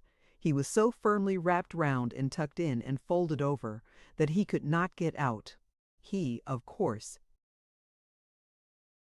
made frantic struggles for freedom the birthright of every Englishman, and in doing so, I learned this afterwards, knocked over George, and then George, swearing at Harris, began to struggle too, and got himself entangled and rolled up. Picture, watching and waiting. I knew nothing about all this at the time. I did not understand the business at all myself. I had been told to stand where I was and wait till the canvas came to me, and Montmorency and I stood there and waited, both as good as gold. We could see the canvas being violently jerked and tossed about pretty considerably, but we supposed this was part of the method and did not interfere. We also heard much smothered language coming from underneath it, and we guessed that they were finding the job rather troublesome, and concluded that we would wait until things had got a little simpler before we joined in. We waited some time, but matters seemed to get only more and more involved, until at last George's head came wriggling out over the side of the boat and spoke up. It said, "Give us a hand here, can't you, you cuckoo? Standing there like a stuffed mummy, when you see we're both being suffocated, you dummy." I never could withstand an appeal for help, so I went and undid them. Not before it was time either, for Harris was nearly black in the face. It took us half an hour's hard labor after that before it was properly up, and then we cleared the decks and got out supper. We put the kettle on to boil, up in the nose of the boat, and went down to the stern and pretended to take no notice of it, but set to work to get the other things out. That is the only way to get a kettle to boil up the river. If it sees that you are waiting for it and are anxious, it will never even sing. You have to go away and begin your meal, as if you were not going to have any tea at all. You must not even look round at it. Then you will soon hear it sputtering away, mad to be made into tea. It is a good plan, too, if you are in a great hurry, to talk very loudly to each other about how you don't need any tea and are not going to have any. You get near the kettle so that it can overhear you, and then you shout out, "I don't want any tea, do you, George?" To which George shouts back, "Oh no, I don't like tea. We'll have lemonade instead, tea's so indigestible." Upon which the kettle boils over and puts the stove out. We adopted this harmless bit of trickery, and the result was that by the time everything else was ready, the tea was waiting. Then we lit the lantern and squatted down to supper. We wanted that supper. For 35 minutes not a sound was heard throughout the length and breadth of that boat, save the clank of cutlery and crockery, and the steady grinding of 4 sets of molars. At the end of 35 minutes, Harris said, "Ah!" and took his left leg out from under him and put his right one there instead. 5 minutes afterwards George said, "Ah!" too, and threw his plate out on the bank, and 3 minutes later than that, Montmorency gave the first sign of contentment he had exhibited since we had started, and rolled over on his side and spread his legs out, and then I said, "Ah!" and bent my head back and bumped it against one of the hoops, but I did not mind it. I did not even swear. How good one feels when one is full, how satisfied with ourselves and with the world. People who have tried it tell me that a clear conscience makes you very happy and contented, but a full stomach does the business quite as well and is cheaper and more easily obtained. One feels so forgiving and generous after a substantial and well-digested meal, so noble-minded, so kindly-hearted. It is very strange, this domination of our intellect by our digestive organs. We cannot work, we cannot think, unless our stomach wills so. It dictates to us our emotions, our passions. After eggs and bacon, it says, "Work." After beefsteak and porter, it says, "Sleep." After a cup of tea, 2 spoonsful for each cup, and don't let it stand more than 3 minutes, it says to the brain, "Now, rise and show your strength." Be eloquent and deep and tender. See with a clear eye into nature and into life. Spread your white wings of quivering thought and soar, a godlike spirit, over the whirling world beneath you, up through long lanes of flaming stars to the gates of eternity. After hot muffins, it says, "Be dull and soulless, like a beast of the field, a brainless animal with listless eye, unlit by any ray of fancy, or of hope, or fear, or love, or life." And after brandy, taken in sufficient quantity, it says, "Now come, fool, grin and tumble, that your fellow men may laugh, drivel and folly, and splutter in senseless sounds, and show what a helpless ninny is poor man whose wit and will are drowned, like kittens, side by side, in half an inch of alcohol." We are but the veriest sorriest slaves of our stomach. Reach not after morality and righteousness, my friends. Watch vigilantly your stomach, and diet it with care and judgment. Then virtue and contentment will come and reign within your heart, unsought by any effort of your own, and you will be a good citizen, a loving husband, and a tender father, a noble, pious man. Before our supper, Harris and George and I were quarrelsome and snappy and ill-tempered. After our supper, we sat and beamed on one another, and we beamed upon the dog too. We loved each other. We loved everybody. Harris, in moving about, trod on George's corn. Had this happened before supper, George would have expressed wishes and desires concerning Harris's fate in this world and the next, that would have made a thoughtful man shudder. As it was, he said, "Steady, old man, wear wheat." And Harris, instead of merely observing in his most unpleasant tones that a fellow could hardly help treading on some bit of George's foot if he had to move about at all within 10 yards of where George was sitting, suggesting that George never ought to come into an ordinary-sized boat with feet that length, and advising him to hang them over the side as he would have done before supper, now said, "Oh, I'm so sorry, old chap. I hope I haven't hurt you." Picture smoking pipes. And George said, not at all, that it was his fault. And Harris said, no, it was his. It was quite pretty to hear them. We lit our pipes and sat looking out on the quiet night and talked. George said, why could not we be always like this, away from the world, with its sin and temptation, leading sober, peaceful lives and doing good? I said it was the sort of thing I had often longed for myself, and we discussed the possibility of our going away, we four, to some handy, well-fitted desert island, and living there in the woods. Harris said that the danger about desert islands, as far as he had heard, was that they were so damp, but George said no, not if properly drained. And then we got on to drains, and that put George in mind of a very funny thing that happened to his father once. He said his father was traveling with another fellow through Wales, and one night they stopped at a little inn where there were some other fellows, and they joined the other fellows and spent the evening with them. They had a very jolly evening and sat up late, and by the time they came to go to bed, this was when George's father was a very young man, were slightly jolly too. George's father and George's father's friend were to sleep in the same room, but in different beds. They took the candle and went up. The candle lurched up against the wall when they got into the room and went out, and they had to undress and grope into bed in the dark. This they did, but instead of getting into separate beds as they thought they were doing, they both climbed into the same one without knowing it, one getting in with his head at the top, and the other crawling in from the opposite side of the compass and lying with his feet on the pillow. There was silence for a moment, and then George's father said, "Joe." "What's the matter, Tom?" replied Joe's voice from the other end of the bed. "Why, there's a man in my bed," said George's father. "Here's his feet on my pillow." "Well, it's an extraordinary thing, Tom," answered the other, "but I'm blessed if there isn't a man in my bed, too."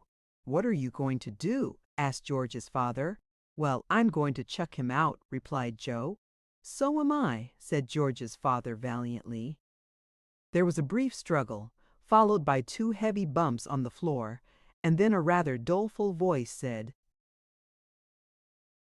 "I say, Tom." "Yes, how have you got on?" "Well, to tell you the truth, my man's chucked me out." "So's mine." "I say, I don't think much of this inn, do you?" "What was the name of that inn?" said Harris. "The Pig and Whistle," said George. "Why, no, then it isn't the same," replied Harris. "What do you mean?" queried George. "Why, it's so curious," murmured Harris, "but precisely that very same thing happened to my father once at a country inn. I've often heard him tell the tale. I thought it might have been the same inn. We turned in at 10 that night, and I thought I should sleep well being tired, but I didn't. As a rule, I undress and put my head on the pillow, and then somebody bangs at the door and says it is 8:30. But tonight everything seemed against me, the novelty of it all, the hardness of the boat, the cramped position I was lying with my feet under one seat and my head on another, the sound of the lapping water round the boat and the wind among the branches kept me restless and disturbed. I did get to sleep for a few hours, and then some part of the boat which seemed to have grown up in the night, for it certainly was not there when we started, and it had disappeared by the morning, kept digging into my spine. I slept through it for a while, dreaming that I had swallowed a sovereign and that they were cutting a hole in my back with a gimlet so as to try and get it out. I thought it very unkind of them, and I told them I would owe them the money and they should have it at the end of the month. But they would not hear of that and said it would be much better if they had it then, because otherwise the interest would accumulate so. I got quite cross with them after a bit, and told them what I thought of them, and then they gave the gimlet such an excruciating wrench that I woke up. The boat seemed stuffy and my head ached, so I thought I would step out into the cool night air. I slipped on what clothes I could find about some of my own and some of George's and Harris's, and crept under the canvas onto the bank. It was a glorious night. The moon had sunk and left the quiet earth alone with the stars. It seemed as if, in the silence and the hush, while we her children slept, they were talking with her, their sister conversing of mighty mysteries in voices too vast and deep for childish human ears to catch the sound. They awe us, these strange stars, so cold, so clear. We are as children whose small feet have strayed into some dim-lit temple of the God they have been taught to worship, but know not. And, standing where the echoing dome spans the long vista of the shadowy light, glance up, half hoping, half afraid to see some awful vision hovering there. And yet it seems so full of comfort and of strength. The night. In its great presence, our small sorrows creep away, ashamed. The day has been so full of fret and care, and our hearts have been so full of evil and of bitter thoughts, and the world has seemed so hard and wrong to us. Then night, like some great loving mother, gently lays her hand upon our fevered head and turns our little tear-stained faces up to hers and smiles. And though she does not speak, we know what she would say, and lay our hot flushed cheek against her bosom, and the pain is gone. Sometimes our pain is very deep and real, and we stand before her very silent, because there is no language for our pain, only a moan. Night's heart is full of pity for us. She cannot ease our aching. She takes our hand in hers, and the little world grows very small and very far away beneath us, and borne on her dark wings, we pass for a moment into a mightier presence than her own. And in the wondrous light of that great presence, all human life lies like a book before us, and we know that pain and sorrow are but the angels of God. Only those who have worn the crown of suffering can look upon that wondrous light, and they, when they return, may not speak of it, or tell the mystery they know. Once upon a time, through a strange country, there rode some goodly knights, and their path lay by a deep wood, where tangled briars grew very thick and strong, and tore the flesh of them that lost their way therein. And the leaves of the trees that grew in the wood were very dark and thick, so that no ray of light came through the branches to lighten the gloom and sadness. And, as they passed by that dark wood, one knight of those that rode, missing his comrades, wandered far away, and returned to them no more, and they, sorely grieving, rode on without him, mourning him as one dead. Now when they reached the fair castle towards which they had been journeying, they stayed there many days and made merry. And one night, as they sat in cheerful ease around the logs that burned in the great hall, and drank a loving measure, there came the comrade they had lost, and greeted them. His clothes were ragged, like a beggar's, and many sad wounds were on his sweet flesh, but upon his face there shone a great radiance of deep joy. And they questioned him, asking him what had befallen him, and he told them how in the dark wood he had lost his way, and had wandered many days and nights, till, torn and bleeding, he had lain him down to die. Then, when he was nigh unto death, lo! through the savage gloom there came to him a stately maiden, and took him by the hand, and led him on through devious paths, unknown to any man, until upon the darkness of the wood there dawned a light, such as the light of day was unto, but as a little lamp unto the sun. And in that wondrous light our way-worn knight saw as in a dream a vision, and so glorious, so fair the vision seemed, that of his bleeding wounds he thought no more, but stood as one at steeps, as when he cast and the vision faded, and the knight, kneeling upon the ground, thanked the good saint who into that sad wood had strayed his steps, so he had seen the vision that lay there hid.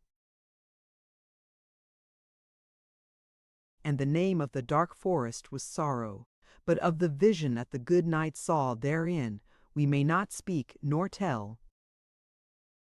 Chapter 11.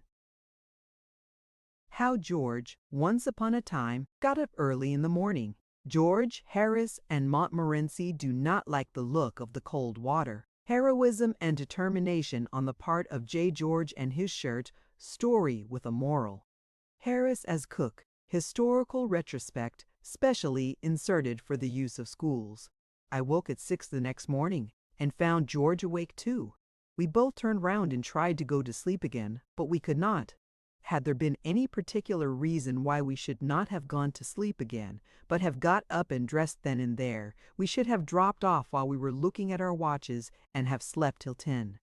As there was no earthly necessity for our getting up under another 2 hours at the very least, and our getting up at that time was an utter absurdity, it was only in keeping with the natural cussedness of things in general that we should both feel that lying down for 5 minutes more would be death to us.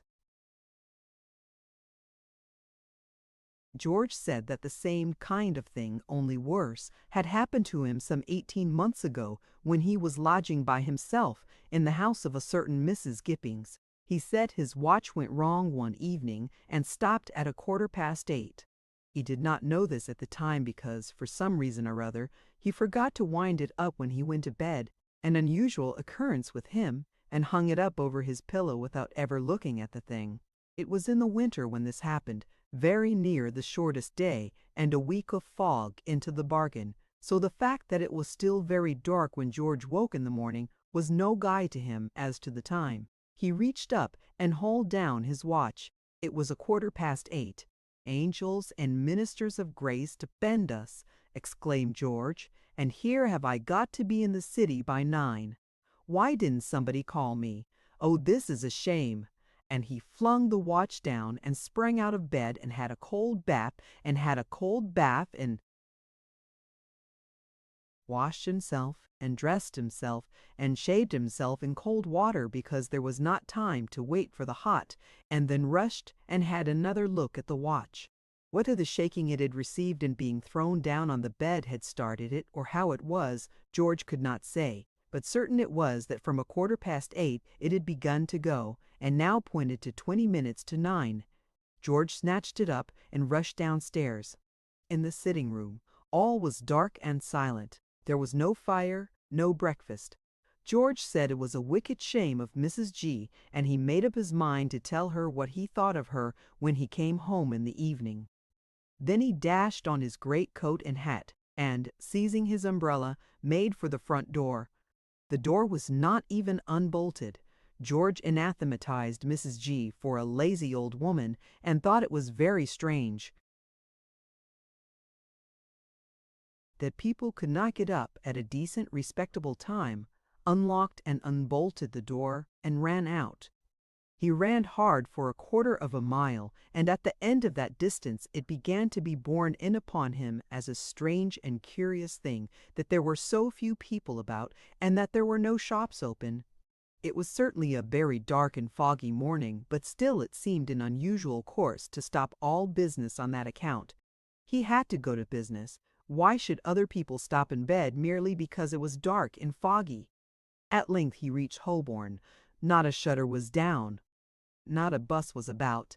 There were 3 men in sight, one of whom was a policeman, a market cart full of cabbages, and a dilapidated-looking cab.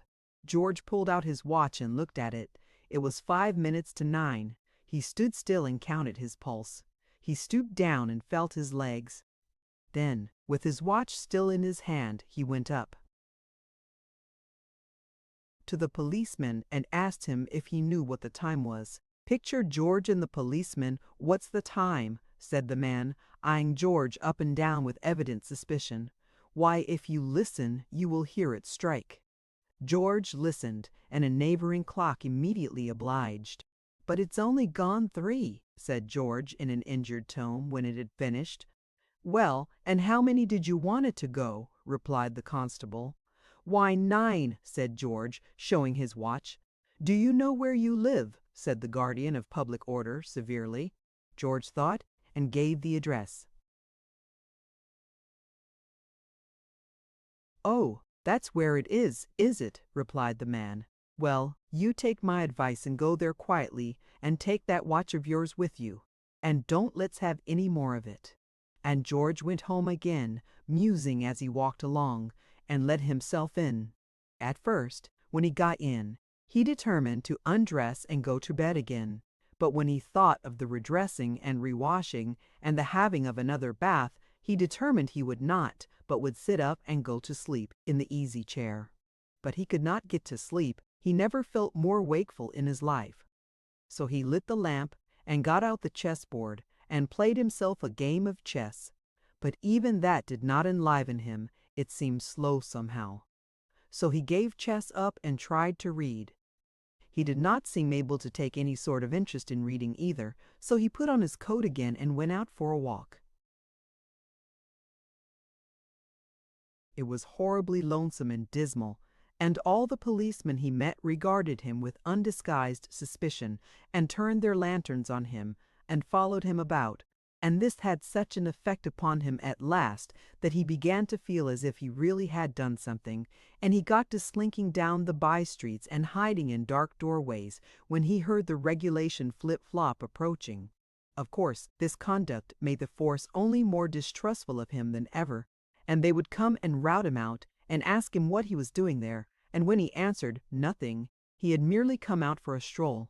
It was then 4 o'clock in the morning. They looked as though they did not believe him, and 2 plain-clothes constables came home with him to see if he really did live where he had said he did. They saw him go in with his key, and then they took up a position opposite and watched the house. He thought he would light the fire when he got inside and make himself some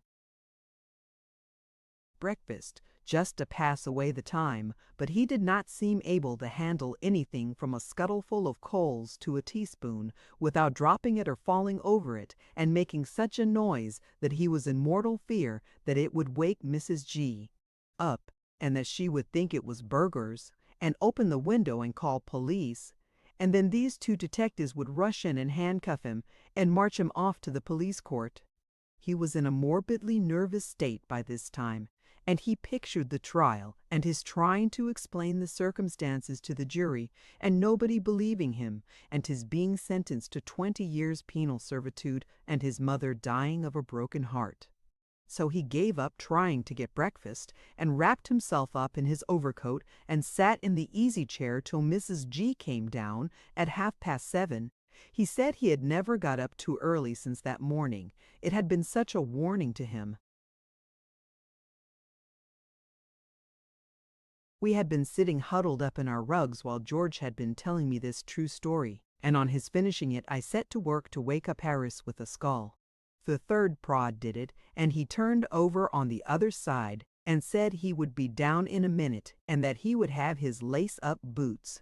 We soon let him know where he was, however, by the aid of the hitcher, and he sat up suddenly, sending Montmorency, who had been sleeping the sleep of the just right, on the middle of his chest, sprawling across the boat. Then we pulled up the canvas, and all 4 of us poked our heads out over the off side and looked down at the water and shivered.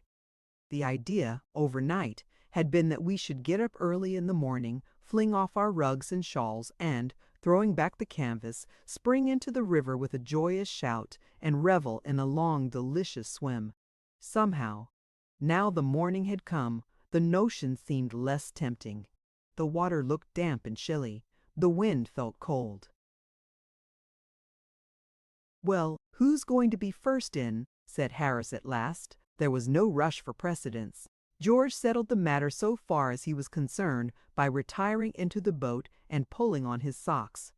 Montmorency gave vent to an involuntary howl, as if merely thinking of the thing had given him the horrors, and Harris said it would be so difficult to get into the boat again, and went back and sorted out his trousers. I did not altogether like to give in, though I did not relish the plunge. There might be snags about, or weeds, I thought. I meant to compromise matters by going down to the edge and just throwing the water over myself, so I took a towel and crept out on the bank and wormed my way along onto the branch of a tree that dipped down into the water. Picture in the Thames. It was bitterly cold. The wind cut like a knife. I thought I would not throw the water over myself after all. I would go back into the boat and dress, and I turned to do so. And as I turned, the silly branch gave way, and I and the towel went in together with a tremendous splash, and I was out midstream with a gallon of Thames water inside me before I knew what had happened. "By Jove! Old Jay's gone in," I heard Harris say as I came blowing to the surface.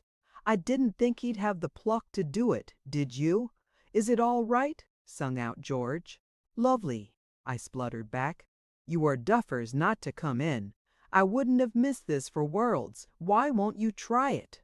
It only wants a little determination." But I could not persuade them. Rather an amusing thing happened while dressing that morning. I was very cold when I got back into the boat, and in my hurry to get my shirt on, I accidentally jerked it into the water.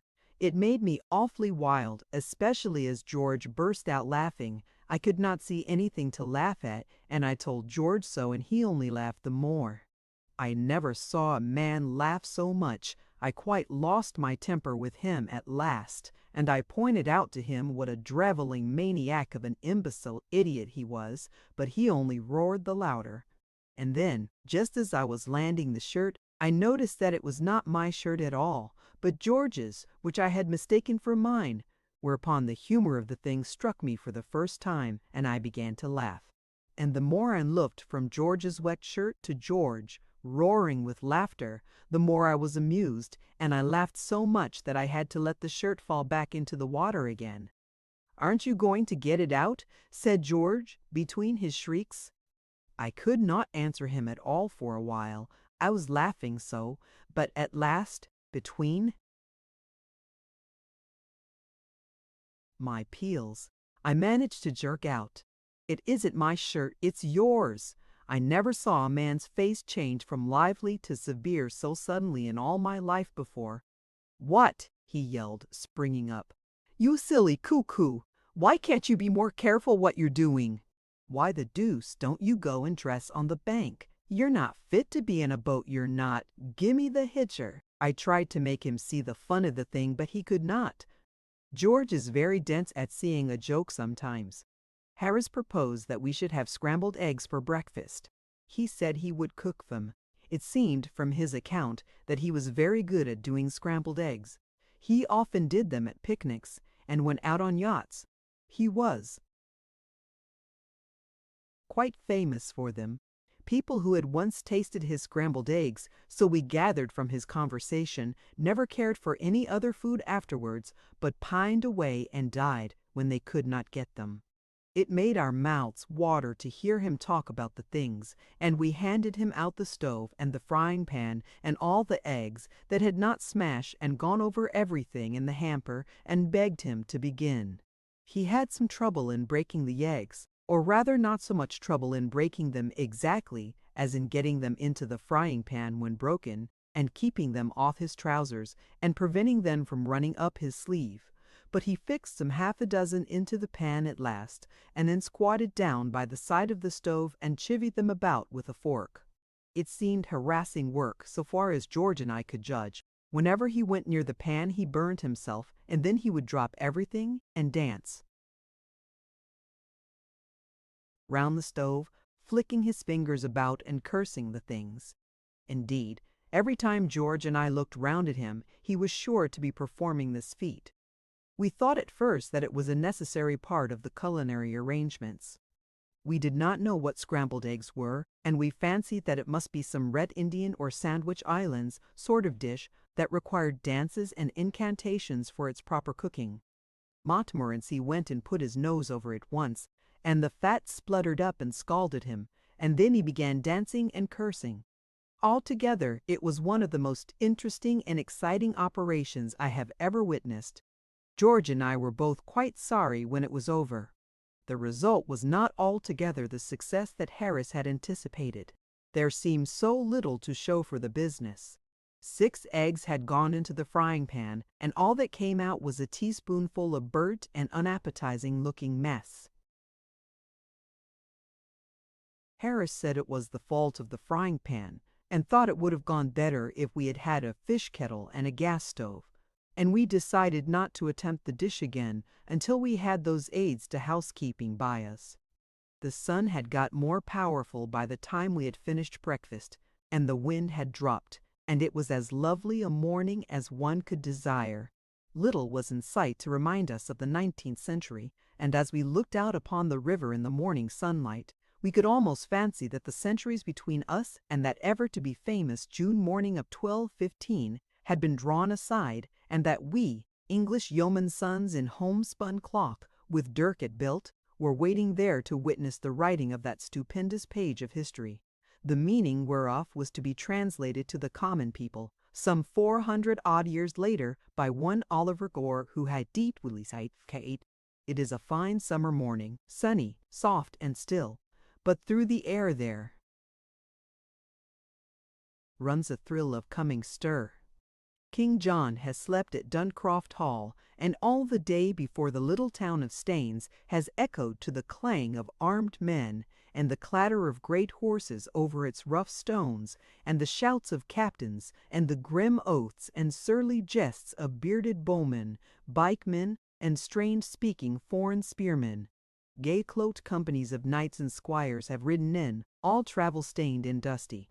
And all the evening long, the timid townsmen's doors had to be quick opened to let in rough groups of soldiers, for whom there must be found both board and lodging, and the best of both, or woe betide the house, and all within. For the sword is judge and jury, plaintiff and executioner in these tempestuous times, and pays for what it takes by sparing those from whom it takes it, if it pleases it to do so. Round the campfire in the marketplace gather still more of the baron's troops, and eat and drink deep, and bellow forth rice-stirring drinking songs, and gambol and quarrel as the evening grows and deepens into night. The firelight sheds quaint shadows on their piled-up arms and on their uncouth forms. The children of the town steal round to watch them, wondering, and brawny country wenches, laughing, draw near to bandy alehouse, jest and jibe with the swaggering troopers, so unlike the village swains, who, now despised, stand apart behind, with vacant grins upon their broad, peering faces. And out from the fields around glitter the faint lights of more distant camps, as here some great lord's followers lie mustered, and there false John's French mercenaries hover like crouching wolves without the town. And so, with sentinel in each dark street and twinkling watchfires on each height around, the night has worn away, and over this fair valley of Old Tame has broken the morning of the great day that is to close so big with the fate of ages yet unborn. Ever since grey dawn, in the lower of the 2 islands, just above where we are standing, there has been great clamor and the sound of many workmen. The great pavilion brought there yester-eve is being raised, and carpenters are busy nailing tiers of seats, while prentices from London town are there with many-colored stuffs and silks and cloth of gold and silver. And now, lo! Down upon the road that winds along the river's bank from Staines, there come towards us, laughing and talking together in deep guttural bass, a score of stalwart halbert men, barons' men. These and halt at 100 yards or so above us, on the other bank, and lean upon their arms and wait.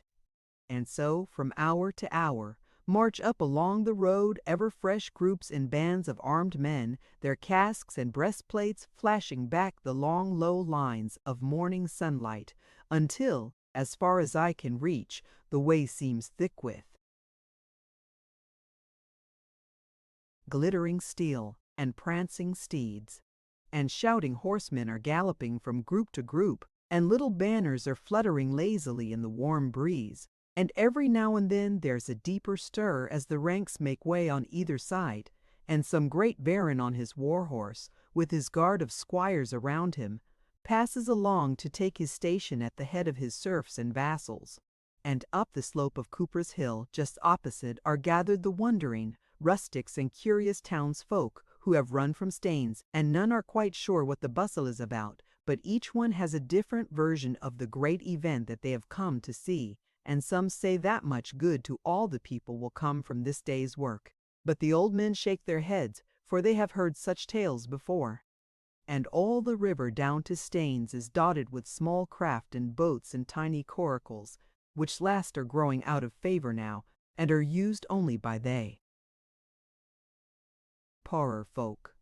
Over the rapids, where in after years trim Belweir Loch will stand, they have been forced or dragged by their sturdy rowers, and now are crowding up as near as they dare come to the great covered barges, which lie in readiness to bear King John to where the fateful charter waits his signing.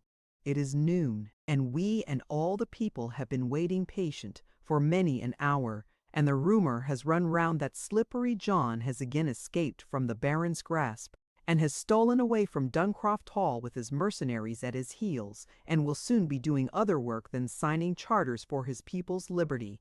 Not so. This time the grip upon him has been one of iron, and he has slid and wriggled in vain. Far down the road a little cloud of dust has risen, and draws nearer, and grows larger, and the pattering of many hoofs grows louder, and in and out between the scattered groups of drawn-up men there pushes on its way brilliant cavalcade of gay-dressed lords and knights, and front and rear and either flank there ride the yeomen of the barons, and in the midst King John.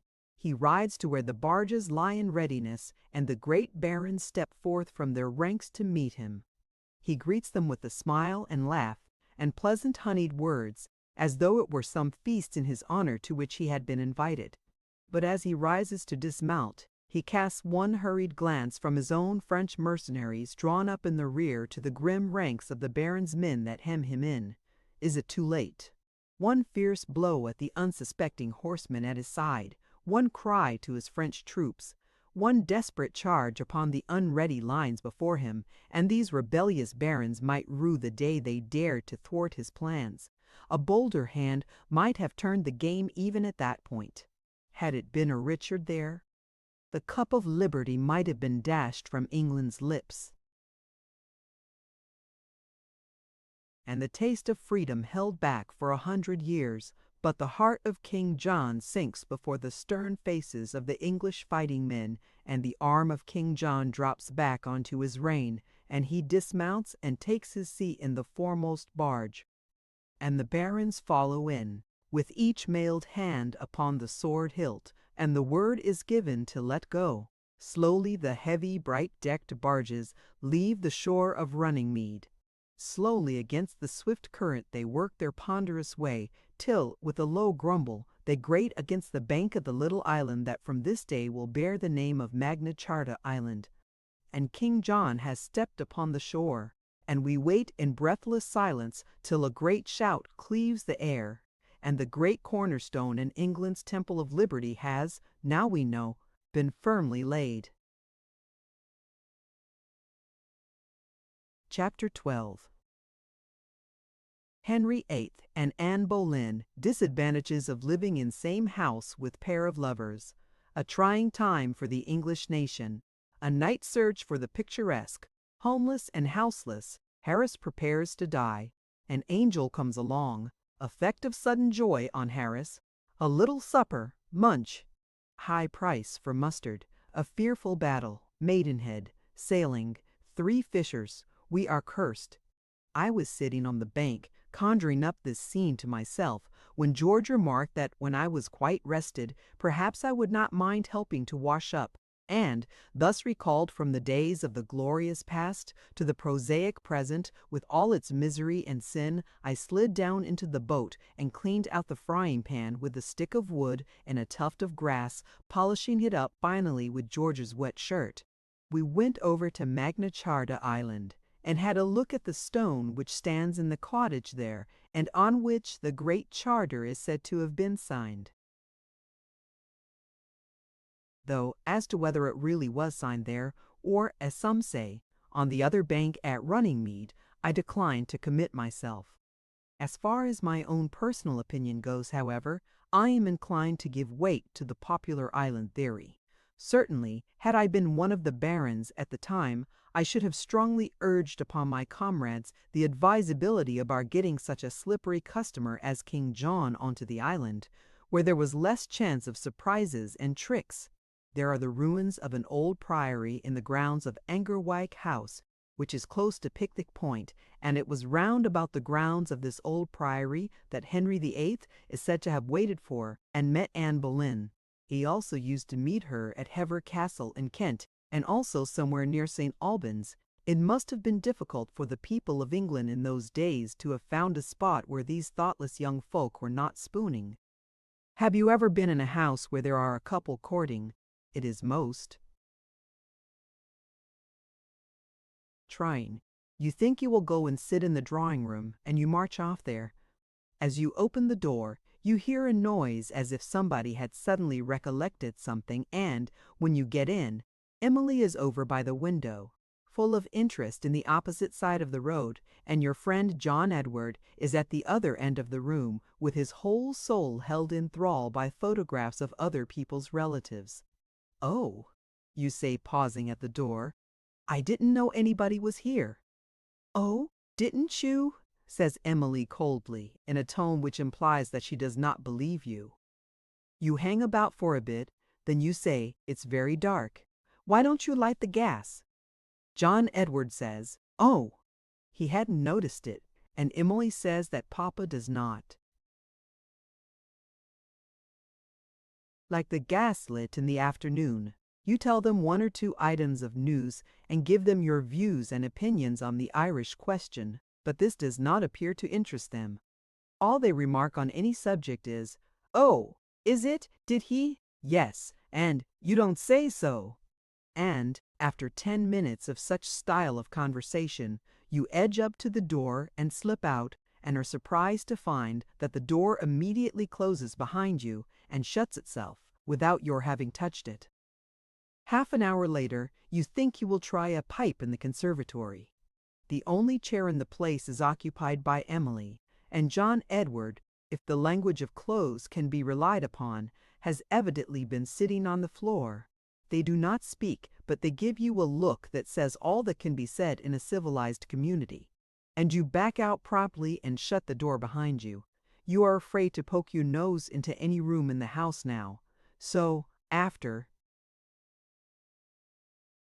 walking up and down the stairs for a while, you go and sit in your own bedroom. This becomes uninteresting, however, after a time, and so you put on your hat and stroll out into the garden.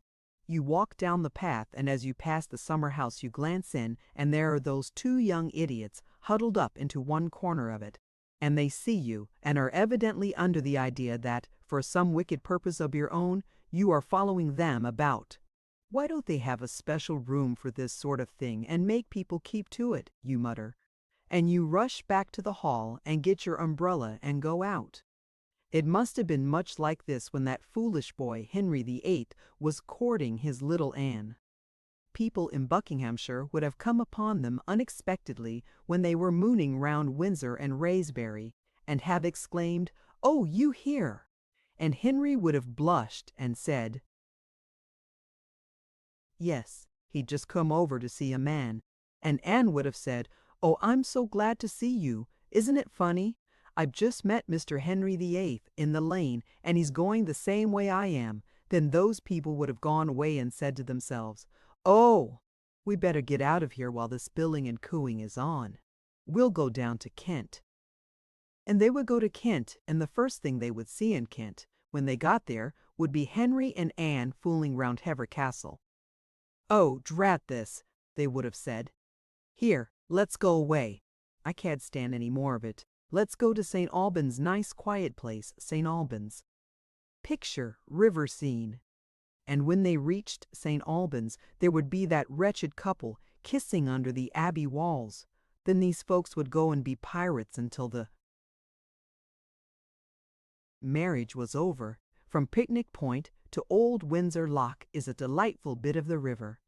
A shady road, dotted here and there with dainty little cottages, runs by the bank up to the Bells of Ouseley, a picturesque inn, as most upriver inns are, and a place where a very good glass of ale may be drunk, so Harris says, and on a matter of this kind you can take Harris's word. Old Windsor is a famous spot in its way. Edward the Confessor had a palace here, and here the great Earl Godwin was proved guilty by the justice of that age of having encompassed the death of the king's brother. Earl Godwin broke a piece of bread and held it in his hand. "If I am guilty," said the earl, "may this bread choke me when I eat it." Then he put the bread into his mouth and swallowed it, and it choked him, and he died. After you pass Old Windsor, the river is somewhat uninteresting and does not become itself again until you are nearing Bovany. George and I towed up past the Home Park, which stretches along the right bank from Albert to Victoria Bridge, and as we were passing Datchet, George asked me if I remembered our first trip up the river, and when we landed at Datchet at 10 o'clock at night and wanted to go to bed. I answered that I did remember it. It will be some time before I forget it. It was the Saturday before the August Bank holiday. We were tired and hungry, we same three, and when we got to Datchet we took out the hamper, the 2 bags and the rugs and coats and such like things, and started off to look for diggings. We passed a very pretty little hotel with clematis and creeper over the porch, but there was no honeysuckle about it, and for some reason or other I had got my mind fixed on honeysuckle, and I said, "Oh, don't let's go in there. Let's go on a bit further and see if there isn't one with honeysuckle over it." So we went on till we came to another hotel. That was a very nice hotel too, and it had honeysuckle on it, round at the side. But Harris did not like the look of a man who was leaning against the front door. He said he didn't look a nice man at all, and he wore ugly boots, so we went on further. We went a goodish way without coming across any more hotels, and then we met a man and asked him to direct us to a few. He said, "Why, you are coming away from them. You must turn right round and go back, and then you will come to the Stag." We said, "Oh, we had been there, and didn't like it no honeysuckle over it." "Well then," he said, "there's the Manor House, just opposite. Have you tried that?" Harris replied that we did not want to go there, didn't like the looks of a man who was stopping there. Harris did not like the color of his hair, didn't like his boots either. "Well, I don't know what you'll do, I'm sure," said our informant, "because they are the only 2 inns in the place." "No other inns?" exclaimed Harris. "None," replied the man. "What on earth are we to do?" cried Harris. Then George spoke up. He said Harris and I could get an hotel built for us if we liked, and have some people made to put in. For his part, he was going back to the Stag. The greatest minds never realize their ideals in any matter, and Harris and I sighed over the hollowness of all earthly desires and followed George. We took our traps into the Stag and laid them down in the hall. The landlord came up and said, "Good evening, gentlemen." "Oh, good evening," said George. "We want 3 beds, please." "Very sorry, sir," said the landlord, "but I'm afraid we can't manage it." "Oh, well, never mind," said George. 2 will do. 2 of us can sleep in 1 bed, can't we?" he continued, turning to Harris and me. Harris said, "Oh, yes, he thought George and I could sleep in 1 bed very easily." "Very sorry, sir," again repeated the landlord, "but we really haven't got a bed vacant in the whole house." In fact, we are putting 2 and even 3 gentlemen in one bed as it is." This staggered us for a bit. But Harris, who was an old traveler, rose to the occasion and, laughing cheerily, said, "Oh, well, we can't help it. We must rough it. You must give us a shakedown in the billiard room." "Very sorry, sir. 3 gentlemen sleeping on the billiard table already, and 2 in the coffee room. Can't possibly take you in tonight." We picked up our things and went over to the manor house. It was a pretty little place. I said I thought I should like it better than the other house, and Harris said, "Oh yes, it would be all right, and we needn't look at the man with the red hair. Besides, the poor fellow couldn't help having red hair." Harris spoke quite kindly and sensibly about it. The people at the manor house did not wait to hear us talk. The landlady met us on the doorstep with the greeting that we were the 14th party she had turned away within the last hour and a half. As for our meek suggestions of stables, billiard room, or coal cellars, she laughed them all to scorn. All these nooks had been snatched up long ago. Did she know of any place in the whole village where we could get shelter for the night? Well, if we didn't mind roughing it, she did not recommend it, but there was a little beer shop half a mile down the Eaton Road. We waited to hear no more. We caught up the hamper and the bags, and the coats and rugs and parcels, and ran. The distance seemed more like a mile than half a mile, but we reached the place at last, and rushed, panting, into the bar. The people at the beer shop were rude. They merely laughed at us. There were only 3 beds in the whole house, and they had 7 single gentlemen and 2 married couples sleeping there already.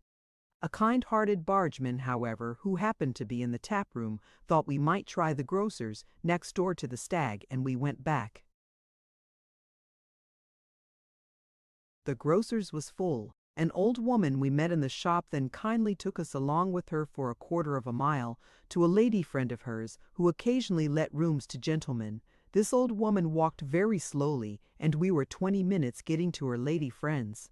She enlivened the journey by describing to us, as we trailed along, the various pains she had in her back. Her lady friends' rooms were let. From there we were recommended to number 27. Number 27 was full, and sent us to number 27, was full, and sent us to number 27, was full. Then we went back into the high road, and Harris sat down on the hamper and said he would go no further. He said it seemed a quiet spot, and he would like to die there. He requested George and me to kiss his mother for him, and to tell all his relations that he forgave them and died happy. At that moment an angel came by in the disguise of a small boy, and I cannot think of any more effective disguise an angel could have assumed, with a can of beer in one hand, and in the other something at the end of a string, which he let down onto every flat stone he came across, and then pulled up again, this producing a peculiarly unattractive sound, suggestive of suffering. We asked this heavenly messenger, as we discovered him afterwards to be, if he knew of any lonely house whose occupants were few and feeble old ladies or paralyzed gentlemen preferred, who could be easily frightened into giving up their beds for the night to 3 desperate men, or, if not this, could he recommend us to an empty pigsty, or a disused lime-kiln, or anything of that sort. He did not know of any such place, at least, not one handy, but he said that, if we liked to come with him, his mother had a room to spare, and could put us up for the night. We fell upon his neck there in the moonlight and blessed him, and it would have made a very beautiful picture if the boy himself had not been so overpowered by our emotion as to be unable to sustain himself under it, and sunk to the ground, letting us all down on top of him. Harris was so overcome with joy that he fainted, and had to seize the boy's beer can and half empty it before he could recover consciousness, and then he started off at a run and left George and me to bring on the luggage. It was a little 4-roomed cottage where the boy lived, and his mother, good soul, gave us hot bacon for supper, and we ate it all 5 pounds and a jam tart afterwards, and 2 pots of tea, and then we went to bed. There were 2 beds in the room, one was a 2-fort. 6 in. Truckle bed, and George and I slept in that, and kept in by tying ourselves together with a sheet. And the other was the little boy's bed, and Harris had that all to himself, and we found him, in the morning, with 2 feet of bare legs sticking out at the bottom, and George and I used it to hang the towels on while we bathed. We were not so uppish about what sort of hotel we would have next time we went to Datchet. To return to our present trip, nothing exciting happened, and we tugged steadily onto a little below Monkey Island, where we drew up and lunched. We tackled the cold beef for lunch, and then we found that we had forgotten to bring any mustard. I don't think I ever in my life, before or since, felt I wanted mustard as badly as I felt I wanted it then. I don't care for mustard as a rule, and it is very seldom that I take it at all, but I would have given worlds for it then. I don't know how many worlds there may be in the universe, but anyone who had brought me a spoonful of mustard at that precise moment could have had them all. I grow reckless like that when I want a thing and can't get it. Harris said he would have given worlds for mustard too. It would have been a good thing for anybody who had come up to that spot with a can of mustard. Then he would have been set up in worlds for the rest of his life. But there, I dare say both Harris and I would have tried to back out of the bargain after we had got the mustard. One makes these extravagant offers in moments of excitement, but of course, when one comes to think of it, one sees how absurdly out of proportion they are with the value of the required article. I heard a man, going up a mountain in Switzerland, once say he would give worlds for a glass of beer, and, when he came to a little shanty where they kept it, he kicked up a most fearful row because they charged him 5 francs for a bottle of Bass. He said it was a scandalous imposition, and he wrote to the Times about it. It cast a gloom over the boat, there being no mustard. We ate our beef in silence. Existence seemed hollow and uninteresting. We thought of the happy days of childhood and sighed. We brightened up a bit, however, over the apple tart, and when George drew out a tin of pineapple from the bottom of the hamper and rolled it into the middle of the boat, we felt that life was worth living after all. We are very fond of pineapple, all 3 of us. We looked at the picture on the tin. We thought of the juice. We smiled at one another, and Harris got a spoon ready. Then we looked for the knife to open the tin with. We turned out everything in the hamper. We turned out the bags. We pulled up the boards at the bottom of the boat. We took everything out onto the bank and shook it. There was no tin opener to be found. Then Harris tried to open the tin with a pocket knife and broke the knife and cut himself badly. And George tried a pair of scissors, and the scissors flew up and nearly put his eye out. While they were dressing their wounds, I tried to make a hole in the thing with the spiky end of the hitcher, and the hitcher slipped and jerked me out between the boat and the bank into 2 feet of muddy water, and the tin rolled over, uninjured, and broke a teacup. Then we all got mad.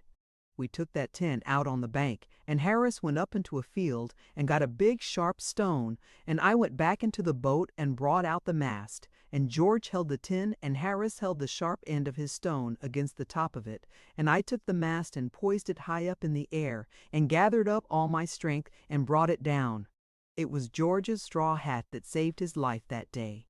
He keeps that hat now, what is left of it, and of a winter's evening when the pipes are lit and the boys are telling stretchers about the dangers they have passed through, George brings it down and shows it round, and the stirring tale is told anew, with fresh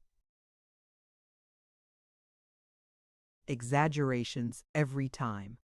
Harris got off with merely a flesh wound. After that, I took the tin off myself and hammered at it with the mast till I was worn out and sick at heart. Whereupon Harris took it in hand. Picture. Flattened tin. We beat it out flat. We beat it back square. We battered it into every form known to geometry, but we could not make a hole in it. Then George went at it and knocked it into a shape. So strange, so weird, so unearthly in its wild hideousness that he got frightened and threw away the mast. Then we all 3 sat round it on the grass and looked at it. There was one great dent across the top that had the appearance of a mocking grin, and it drove us furious, so that Harris rushed at the thing and caught it up and flung it far into the middle of the river, and as it sank, we hurled our curses at it, and we got into the boat and rowed away from the spot, and never paused till we reached Maidenhead. Maidenhead itself is too snobby to be pleasant. It is the haunt of the river swell and his overdressed female companion. It is the town of showy hotels, patronized chiefly by dudes and ballet girls. It is the witch's kitchen from which go forth those demons of the river steam launches. The London Journal Duke always has his little place at Maidenhead, and the heroine of the 3-volume novel always dines there when she goes out on the spree with somebody else's husband. Picture river scene. We went through Maidenhead quickly, and then eased up, and took leisurely that grand reach beyond Bolters and Cookham locks. Clevedon Wood still wore their dainty dress of spring, and rose up from the water's edge in one long harmony of blended shades of fairy green. In its unbroken loveliness, this is perhaps the sweetest stretch of all the river, and lingeringly we slowly drew our little boat away from its deep peace.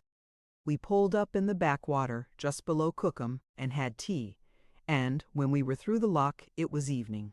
A stiffish breeze had sprung up in our favor for a wonder, for, as a rule on the river, the wind is always dead against you, whatever way you go. It is against you in the morning when you start for a day's trip, and you pull a long distance, thinking how easy it will be to come back with the sail.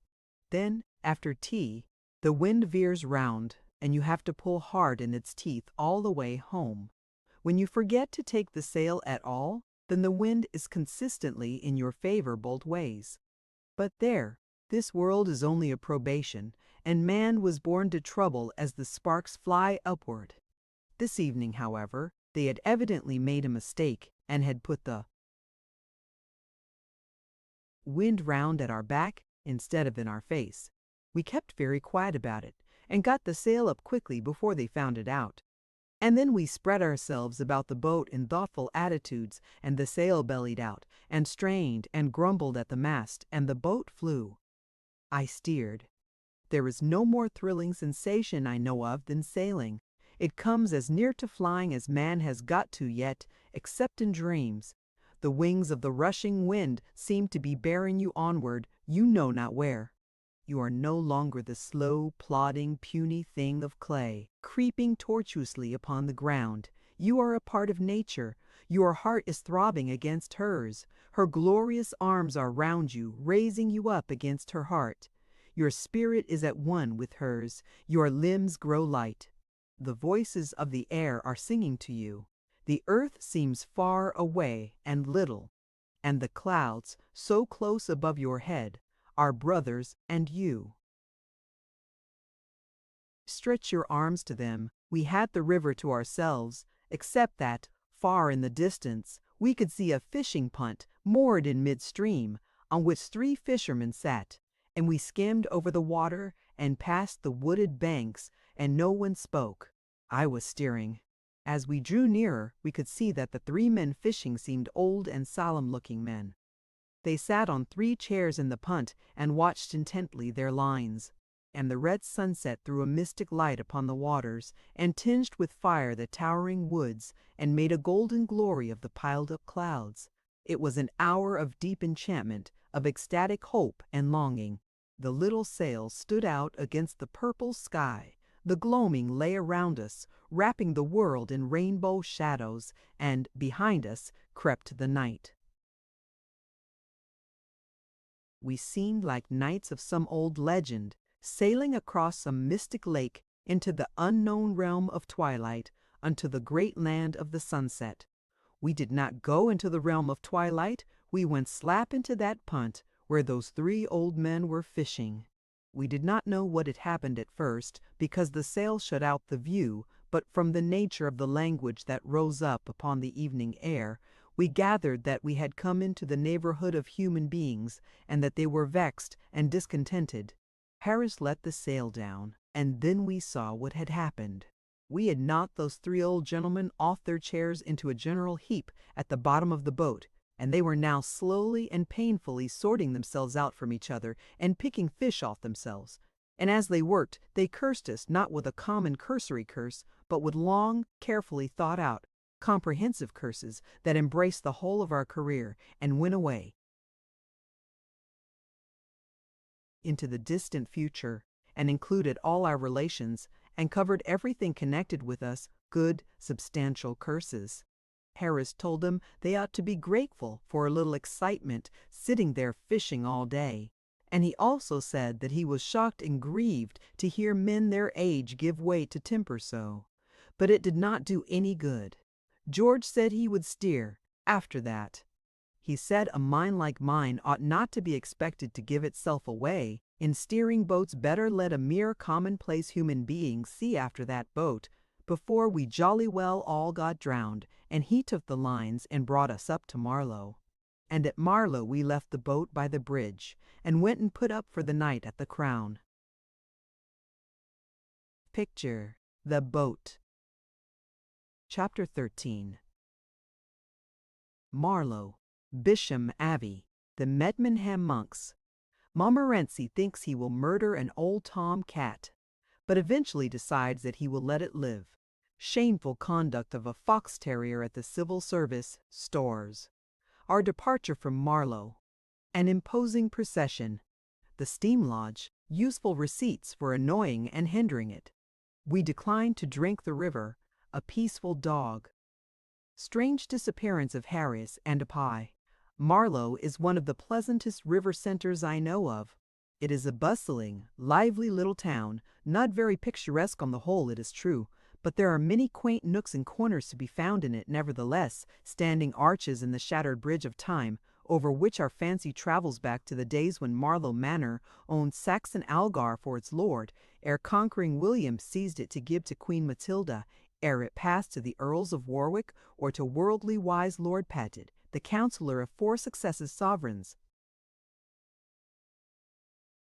There is lovely country round about it too, if, after boating, you are fond of a walk, while the river itself is at its best here.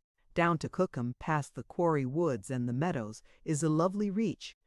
Dear old Quarry Woods, with your narrow climbing paths and little winding glades, how scented to this hour you seem, with memories of sunny summer days. How haunted are your shadowy vistas with the ghosts of laughing faces. How from your whispering leaves there softly fall the voices of long ago. Picture Bisham Abbey. From Marlow up to Sunning is even fairer yet. Grand old Bisham Abbey, whose stone walls have rung to the shouts of the Knights Templars, and which, at one time, was the home of Anne of Cleves, and at another of Queen Elizabeth, is passed on the right bank, just half a mile above Marlow Bridge. Bisham Abbey is rich in melodramatic properties. It contains a tapestry bedchamber and a secret room hid high up in the thick walls. The ghost of the Lady Holy, who beat her little boy to death, still walks thereat. Night, trying to wash its ghostly hands clean in a ghostly basin. Warwick, the kingmaker, rests there, careless now about such trivial things as earthly kings and earthly kingdoms, and Salisbury, who did good service at Poitiers. Just before you come to the Abbey, and right on the river's bank, is Bisham Church. And, perhaps, if any tombs are worth inspecting, they are the tombs and monuments in Bisham Church. It was while floating in his boat under the Bisham beeches that Shelley, who was then living at Marlow, you can see his house now, in West Street, composed The Revolt of Islam. By Hurley Weir, a little higher up, I have often thought that I could stay a month without having sufficient time to drink in all the beauty of the scene. The village of Hurley, 5 minutes' walk from the loch, is as old a little spot as there is on the river, dating as it does, to quote the quaint phraseology of those dim days, from the times of King Sebert and King Offa. Just past the weir going up is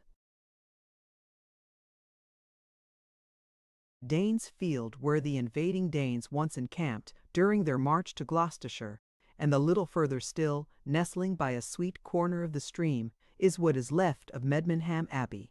The famous Medmenham monks, or Hellfire Club, as they were commonly called, and of whom the notorious Wilkes was a member, were a fraternity whose motto was "Do as you please," and that invitation still stands over the ruined doorway of the Abbey.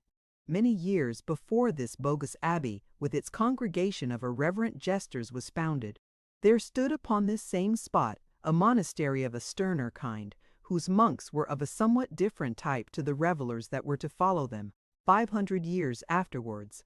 The Cistercian monks, whose abbey stood there in the 13th century, wore no clothes but rough tunics and cowls, and ate no flesh, nor fish, nor eggs. They lay upon straw, and they rose at midnight to Mass. They spent the day in labor, reading, and prayer, and over all their lives there fell a silence as of death, for no one spoke, a grim fraternity, passing grim lives in that sweet spot that God had made so bright. Strange that nature's voices all around them, the soft singing of the waters, the whisperings of the river grass, the music of the rushing wind, should not have taught them a truer meaning of life than this. They listened there through the long days, in silence, waiting for a voice from heaven, and all day long and through the solemn night it spoke to them in myriad tones, and they heard it not. From Medmenham to sweet Hambledon Loch, the river is full of peaceful beauty, but after it passes Greenland's, the rather uninteresting-looking river residence of my newsagent, a quiet, unassuming old gentleman who may often be met with about these regions during the summer months, sculling himself along in easy, vigorous style, or chatting genially to some old lockkeeper as he passes through until well the other side of Henley. It is somewhat bare and dull. We got up tolerably early on the Monday morning at Marlow and went for a bathe before breakfast, and coming back, Montmorency made an awful ass of himself. The only subject on which Montmorency and I have any serious difference of opinion is cats. I like cats. Montmorency does not. Picture cat. When I meet a cat, I say, "Poor pussy," and stop down and tickle the side of its head, and the cat sticks up its tail in a rigid, cast-iron manner, arches its back, and wipes its nose up against my trousers, and all is gentleness and peace. When Montmorency meets a cat, the whole street knows about it, and there is enough bad language wasted in 10 seconds to last an ordinarily respectable man all his life, with care. I do not blame the dog, contenting myself, as a rule, with merely clouting his head or throwing stones at him, because I take it that it is his nature. Fox terriers are born with about 4 times as much original sin in them as other dogs are, and it will take years and years of patient effort on the part of us Christians to bring about any appreciable reformation in the rowdiness of the fox terrier nature. I remember being in the lobby of the Haymarket stores one day, and all round about me were dogs waiting for the return of their owners, who were shopping inside. There were a mastiff and 1 or 2 collies, and a St. Bernard, a few retrievers and Newfoundlands, a boarhound, a French poodle with plenty of hair round its head but mangy about the middle, a bulldog, a few Lother Arcade sort of animals about the size of rats, and a couple of Yorkshire tykes. There they sat, patient, good, and thoughtful. A solemn peacefulness seemed to reign in that lobby, an air of calmness and resignation, of gentle sadness, pervaded the room. Then a sweet young lady entered, leading a meek-looking little fox terrier, and left him chained up there between the bulldog and the poodle. He sat and looked about him for a minute. Then he cast up his eyes to the ceiling and seemed, judging from his expression, to be thinking of his mother. Then he yawned. Then he looked round at the other dogs, all silent, grave, and dignified. He looked at the bulldog, sleeping dreamlessly on his right. He looked at the poodle, erect and haughty, on his left. Then, without a word of warning, without the shadow of a provocation, he bit that poodle's near foreleg, and a yelp of agony rang through the quiet shades of that lobby. The result of his first experiment seemed highly satisfactory to him, and he determined to go on and make things lively all round. He sprang over the poodle and vigorously attacked a collie, and the collie woke up, and immediately commenced a fierce and noisy contest with the poodle. Then Foxy came back to his own place and caught the bulldog by the ear and tried to throw him away. And the bulldog, a curiously impartial animal, went for everything he could reach, including the hall porter, which gave that dear little terrier the opportunity to enjoy an uninterrupted fight of his own with an equally willing Yorkshire tyke. Anyone who knows canine nature need hardly be told that, by this time, all the other dogs in the place were fighting as if their hearts and homes depended on the fray. The big dogs fought each other indiscriminately, and the little dogs fought among themselves and filled up their spare time by biting the legs of the big dogs. The whole lobby was a perfect pandemonium, and the din was terrific. A crowd assembled outside in the Haymarket and asked if it was a vestry meeting, or if not, who was being murdered and why. Men came with poles and ropes and tried to separate the dogs, and the police were sent for. And in the midst of the riot that sweet young lady returned and snatched up that sweet little dog of hers he had laid the tyke up for a month and had on the expression now of a newborn lamb into her arms and kissed him and asked him if he was killed and what those great nasty brutes of dogs had been doing to him, and he nestled up against her and gazed up into her face with a look that seemed to say, "Oh, I'm so glad you've come to take me away from this disgraceful scene." She said that the people at the stores had no right to allow great savage things like those other dogs to be put with respectable people's dogs, and that she had a great mind to summon somebody. Such is the nature of fox terriers, and therefore I do not blame Montmorency for his tendency to row with cats, but he wished he had not given way to it that morning. We were, as I have said, returning from a dip, and halfway up the High Street a cat darted out from one of the houses in front of us and began to trot across the road. Montmorency gave a cry of joy, the cry of a stern warrior who sees his enemy given over to his hands, the sort of cry Cromwell might have uttered when the Scots came down the hill and flew after his prey. His victim was a large black Tom. I never saw a larger cat, nor a more disreputable-looking cat. It had lost half its tail, one of its ears, and a fairly appreciable proportion of its nose. It was a long, sinewy-looking animal. It had a calm, contented air about it. Montmorency went for that poor cat at the rate of 20 miles an hour, but the cat did not hurry up, did not seem to have grasped the idea that its life was in danger. It trotted quietly on until its would-be assassin was within a yard of it, and then it turned round and sat down in the middle of the road and looked at Montmorency with a gentle, inquiring expression that said, "Yes, you want me?" Montmorency does not lack pluck, but there was something about the look of that cat that might have chilled the heart of the boldest dog. He stopped abruptly and looked back at Tom. Neither spoke, but the conversation that one could imagine was clearly as follows. The cat: "Can I do anything for you?" Montmorency: No, thanks." The cat: "Don't you mind speaking, if you really want anything, you know."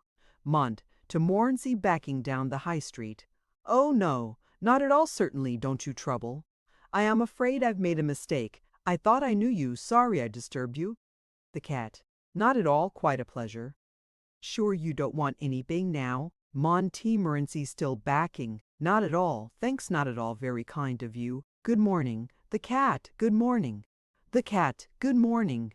Then the cat rose and continued his trot, and Montmorency, fitting what he calls his tail carefully into its groove, came back to us and took up an unimportant position in the rear. To this day, if you say the word "cats" to Montmorency, he will visibly shrink and look up piteously at you, as if to say, "Please don't." We did our marketing after breakfast and re-victualled the boat for 3 days.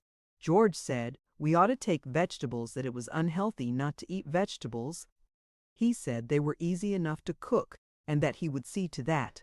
So we got 10 pounds of potatoes, a bushel of peas, and a few cabbages. We got a beefsteak pie, a couple of gooseberry tarts, and a leg of mutton from the hotel, and fruit, and cakes, and bread and butter, and jam, and bacon and eggs, and other things we foraged round about the town for. Our departure from Marlow I regard as one of our greatest successes. It was dignified and impressive, without being ostentatious. We had insisted at all the shops we had been to that the things should be set with us then and there. None.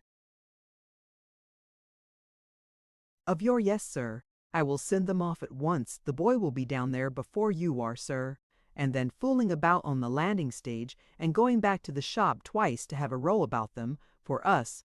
We waited while the basket was packed and took the boy with us. We went to a good many shops, adopting this principle at each one, and the consequence was that by the time we had finished we had as fine a collection of boys with baskets following us around as heart could desire, and our final march down the middle of the High Street to the river must have been as imposing a spectacle as Marlow had seen for many a long day.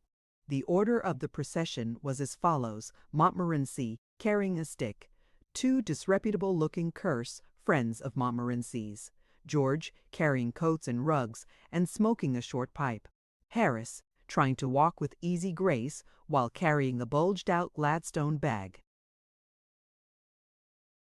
in one hand and a bottle of lime juice in the other, greengrocer's boy and baker's boy with baskets, Boots from the hotel carrying hamper, confectioner's boy with basket, grocer's boy with basket, long-haired dog, cheesemonger's boy with basket, odd man carrying a bag, bosom companion of odd man with his hands in his pockets smoking a short clay, fruiterer's boy with basket, myself carrying 3 hats and a pair of boots and trying to look as if I didn't know it, 6 small boys and 4 stray dogs. When we got down to the landing stage, the boatman said, "Let me see, sir. Was yours a steam launch or a houseboat?" Picture the bring of the provisions. On our informing him it was a double-sculling skiff, he seemed surprised. We had a good deal of trouble with steam launches that morning. It was just before the Henley week, and they were going up in large numbers, some by themselves, some towing houseboats. I do hate steam launches. I suppose every rowing man does. I never see a steam launch, but I feel I should like to lure it to a lonely part of the river and there, in the silence and the solitude, strangle it. There's a blatant bumptiousness about a steam launch that has the knack of rousing every evil instinct in my nature, and I yearn for the good old days when you could go about and tell people what you thought of them with a hatchet and a bow and arrows. The expression on the face of the man who, with his hands in his pockets, stands by the stern smoking a cigar is sufficient to excuse a breach of the peace by itself, and the lordly whistle for you to get out of the way would, I am confident, ensure a verdict of justifiable homicide from any jury of rivermen. They used to have to whistle for us to get out of their way, if I may do so. Without appearing boastful, I think I can honestly say that our one small boat, during that week, caused more annoyance and delay and aggravation to the steam launches that we came across than all the other craft on the river put together. Steam launch coming! One of us would cry out, on sighting the enemy in the distance, and in an instant everything was got ready to receive her. I would take the lines, and Harris and George would sit down beside me, all of us with our backs to the launch, and the boat would drift out quietly into midstream. On would come the launch, whistling, and on we would go, drifting.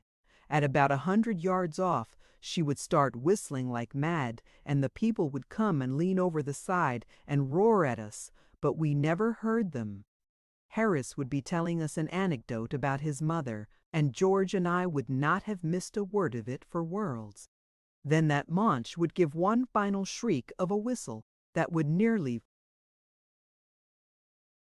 burst the boiler, and she would reverse her engines and blow off steam and swing round and get aground. Everyone on board of it would rush to the bow and yell at us, and the people on the bank would stand and shout to us, and all the other passing boats would stop and join in, till the whole river for miles up and down was in a state of frantic commotion. And then Harris would break off in the most interesting part of his narrative and look up with mild surprise and say to George, "Why, George, bless me, if here isn't a steam launch." And George would answer, "Well, do you know, I thought I heard something." Upon which we would get nervous and confused and not know how to get the boat out of the way, and the people in the launch would crowd round and instruct us. "Pull your right, you idiot, back with your left." "No, not you. The other one, leave the lines alone, can't you now? Both together. Not that way." "Oh, you!" Then they would lower a boat and come to our assistance, and, after quarter of an hour's effort, would get us clean out of their way so that they could go on, and we would thank them so much and ask them to give us a tow. But they never would. Another good way we discovered of irritating the aristocratic type of steam launch was to mistake them for a bean feast and ask them if they were Messrs. Cubit's lot or the Bermondsey Good Templars, and could they lend us a saucepan. Old ladies not accustomed to the river are always intensely nervous of steam launches. I remember going up once from Staines to Windsor, a stretch of water peculiarly rich in these mechanical monstrosities, with a party containing 3 ladies of this description. It was very exciting. At the first glimpse of every steam launch that came in view, they insisted on landing and sitting down on the bank until it was out of sight again. They said they were very sorry, but that they owed it to their families not to be foolhardy. We found ourselves short of water at Hambledon Lock, so we took our jar and went up to the lock keeper's house to beg for some. George was our spokesman. He put on a winning smile and said, "Oh, please, could you spare us a little water?" "Certainly," replied the old gentleman. "Take as much as you want and leave the rest." "Thank you so much," murmured George, looking about him. Where do you keep it?" "It's always in the same place, my boy," was the stolid reply, "just behind you." "I don't see it," said George, turning round. "Why, bless us, where's your eyes?" was the man's comment as he twisted George round and pointed up and down the stream. "There's enough of it to see, ain't there?" "Oh!" exclaimed George, grasping the idea, "but we can't drink the river, you know." "No, but you can drink some of it," replied the old fellow. "It's what I've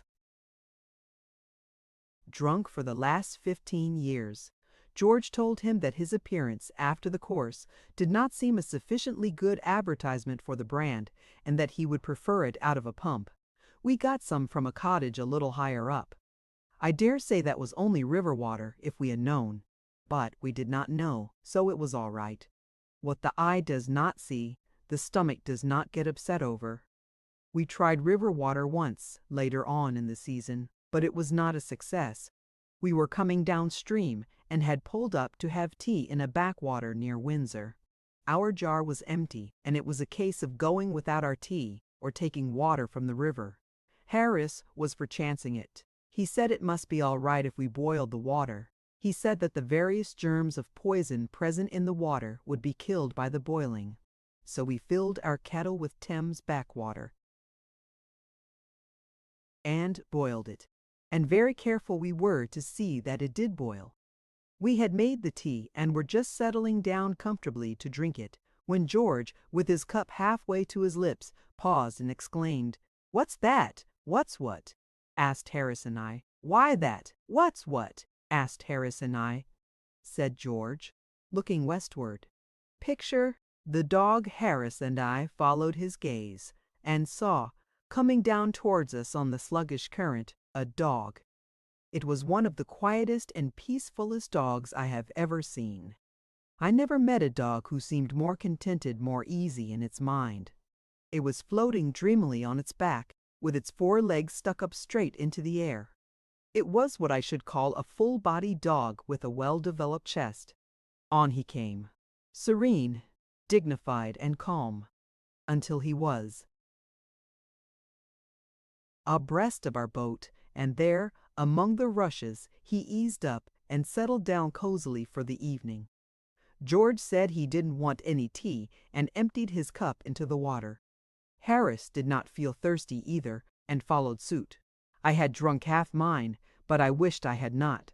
I asked George if he thought I was likely to have typhoid. He said, oh no, he thought I had a very good chance indeed of escaping it.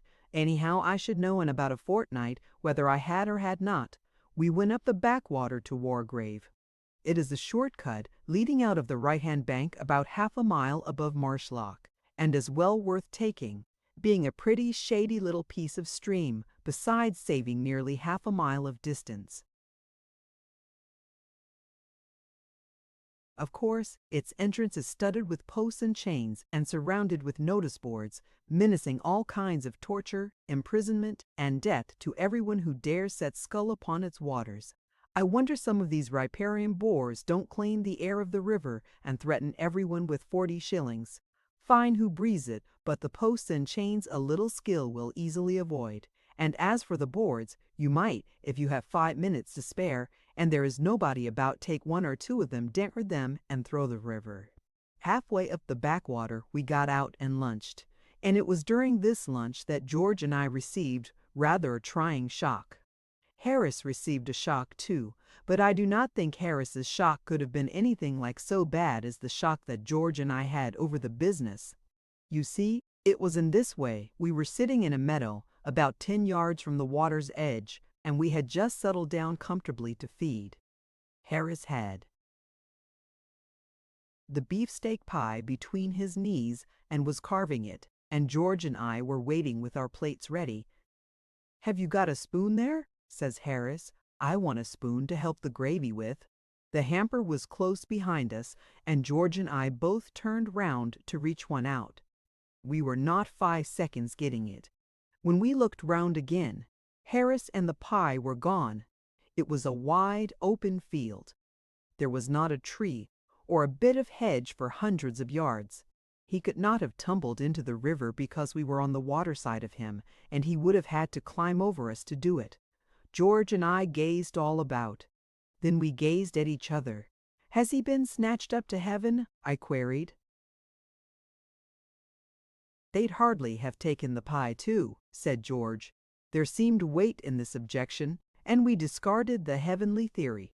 "I suppose the truth of the matter is," suggested George, descending to the commonplace and practicable, "that there has been an earthquake." And then he added, with a touch of sadness in his voice, "I wish he hadn't been carving that pie." With a sigh, we turned our eyes once more towards the spot where Harris and the pie had last been seen on earth. And there, as our blood froze in our veins and our hair stood up on end, we saw Harris's head, and nothing but his head, sticking bolt upright among the tall grass, the face very red, and bearing upon it an expression of great indignation. George was the first to recover. "Speak," he cried, "and tell us whether you are alive or dead, and where is the rest of you?"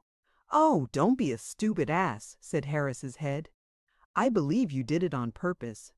"Did what?" exclaimed George and I. "Why, put me to sit here darn silly trick. Here, catch hold of the pie." Picture, rescuing the pie. And out of the middle of the earth, as it seemed to us, rose the pie very much mixed up and damaged. And, after it, scrambled Harris, tumbled, grubby, and wet. He had been sitting, without knowing it, on the very verge of a small gully, the long grass hiding it from view, and in leaning a little back, he had shot over, pie and all.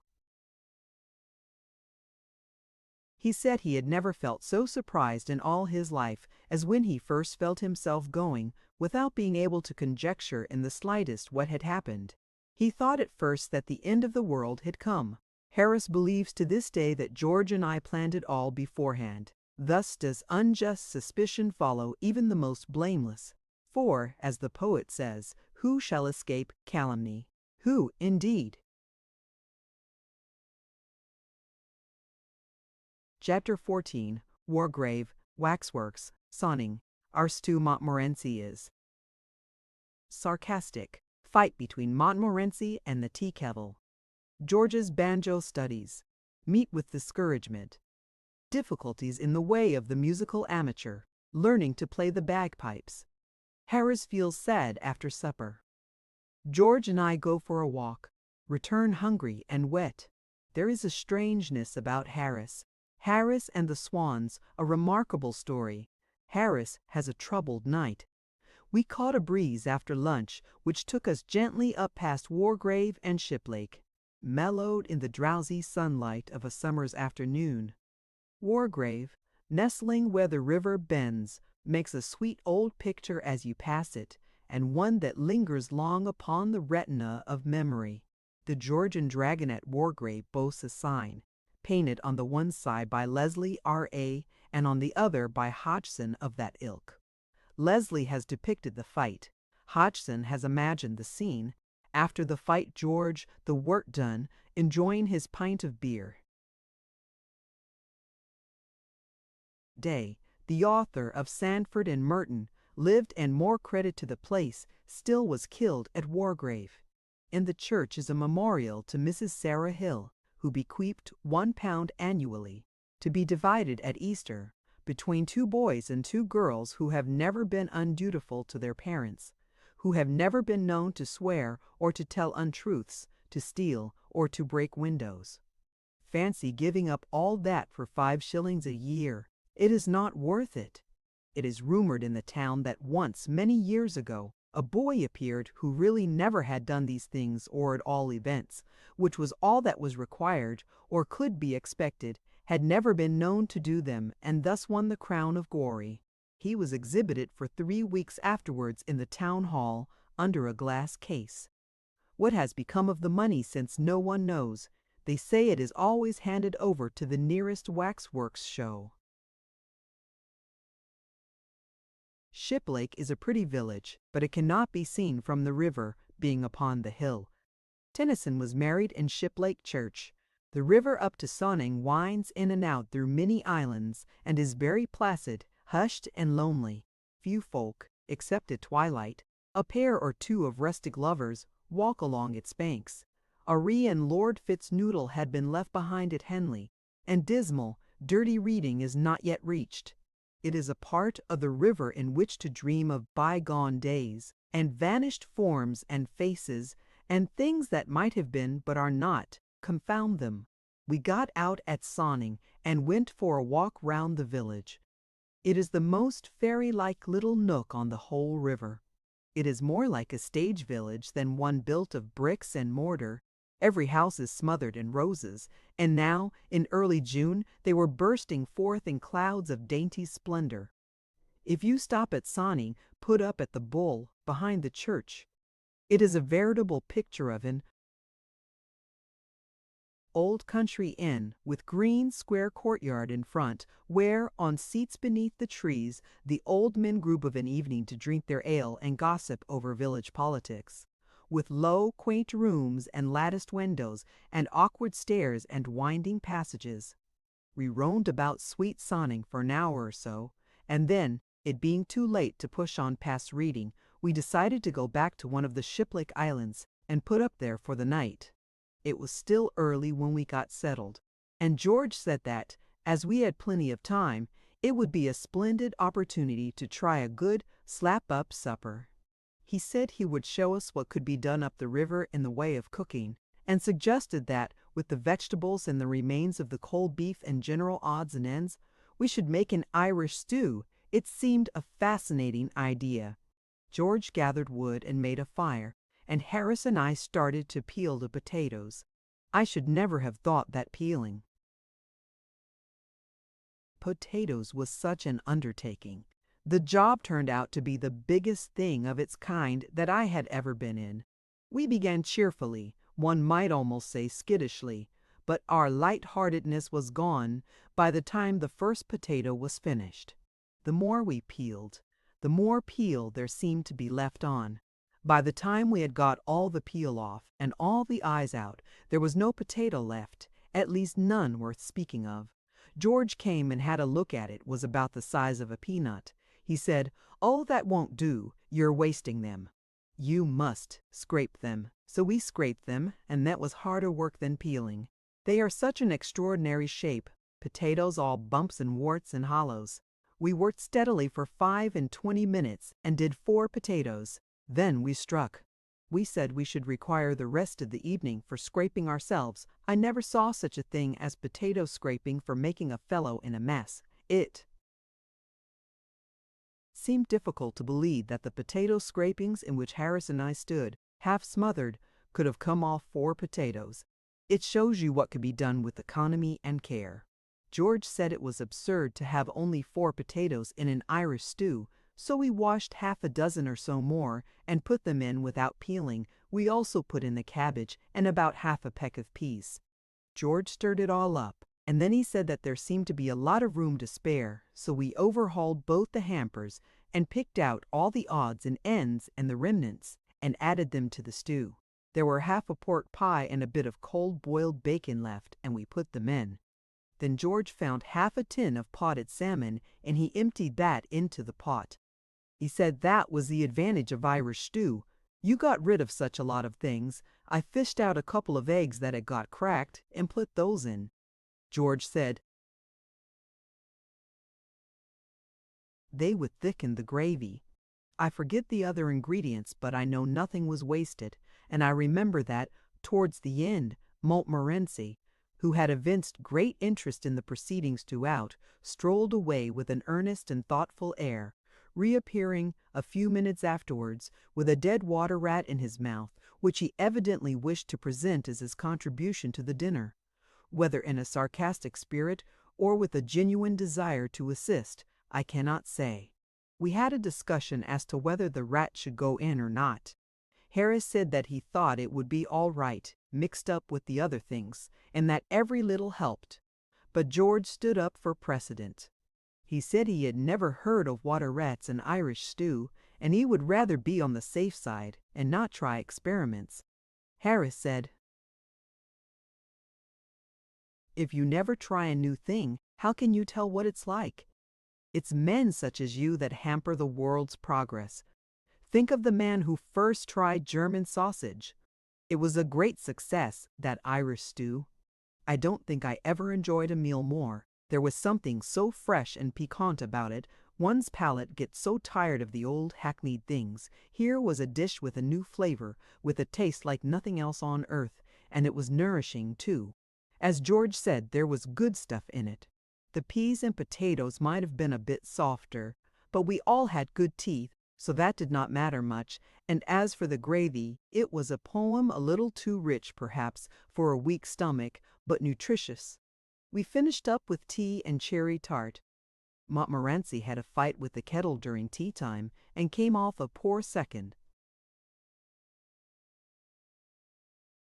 Throughout the trip, he had manifested great curiosity concerning the kettle. He would sit and watch it, as it boiled, with a puzzled expression, and would try and rouse it every now and then by growling at it. When it began to splutter and steam, he regarded it as a challenge and would want to fight it, only at that precise moment someone would always dash up and bear off his prey before he could get at it. Today he determined he would be beforehand. At the first sound the kettle made, he rose growling and advanced towards it in a threatening attitude. It was only a little kettle, but it was full of pluck, and it up and spit at him. "Picture Montmorency in the kettle. Ah, would ya?" growled Montmorency, showing his teeth. "I'll teach ye to cheek a hard-working, respectable dog, ye miserable, long-nosed, dirty-looking scoundrel, ye. Come on." And he rushed at that poor little kettle and seized it by the spout.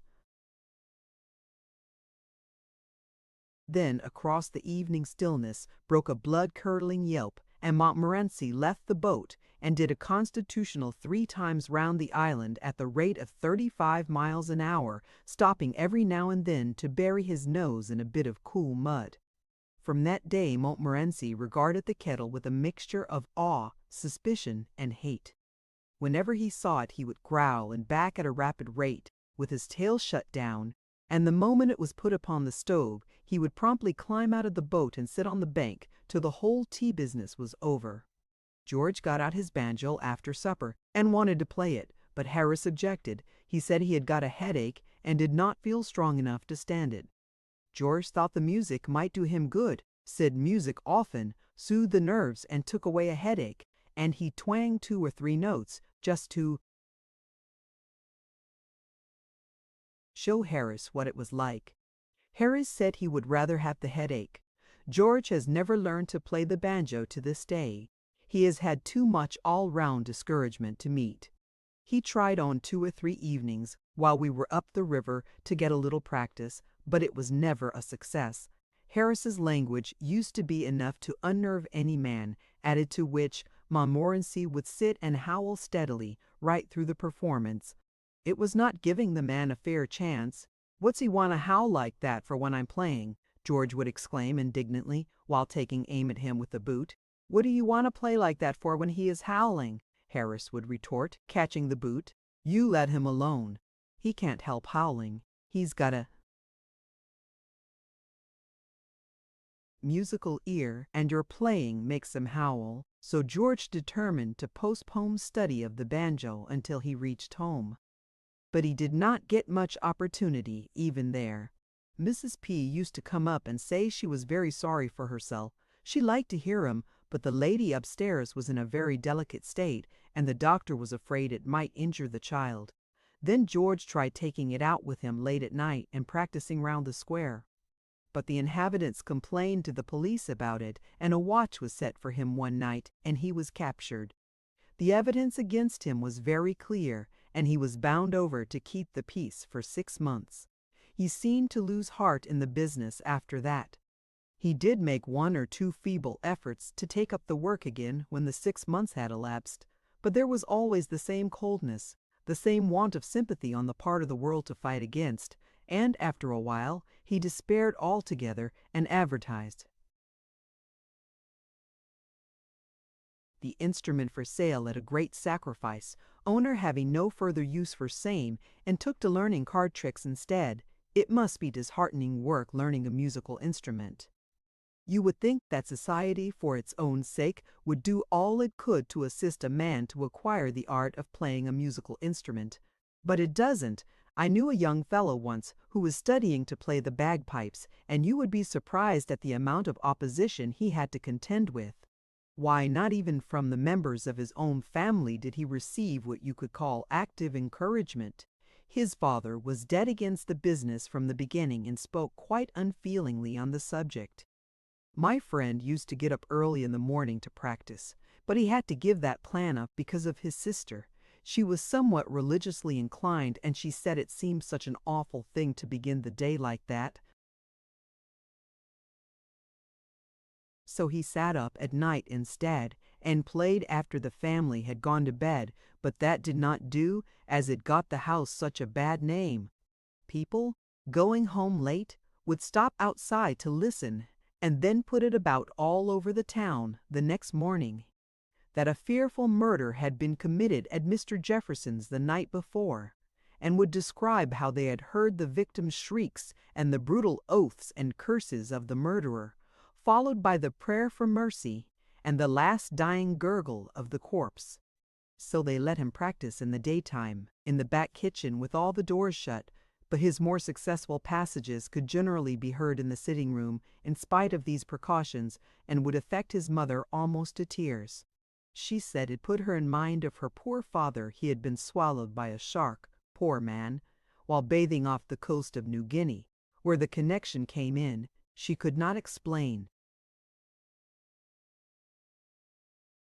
Then they knocked up a little place for him at the bottom of the garden, about 1/4 of a mile from the house, and made him take the machine down there when he wanted to work it, and sometimes a visitor would come to the house who knew nothing of the matter, and they would forget to tell him all about it and caution him, and he would go out for a stroll round the garden and suddenly get within earshot of those bagpipes without being prepared for it or knowing what it was.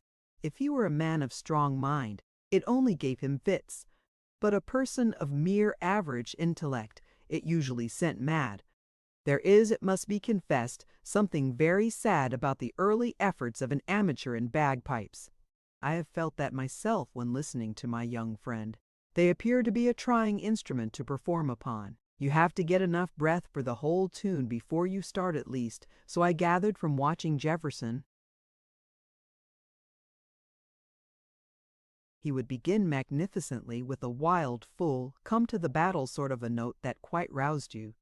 But he would get more and more piano as he went on, and the last verse generally collapsed in the middle with a splutter and a hiss. You want to be in good health to play the bagpipes. Young Jefferson only learnt to play one tune on those bagpipes, but I never heard any complaints about the insufficiency of his repertoire, none whatever.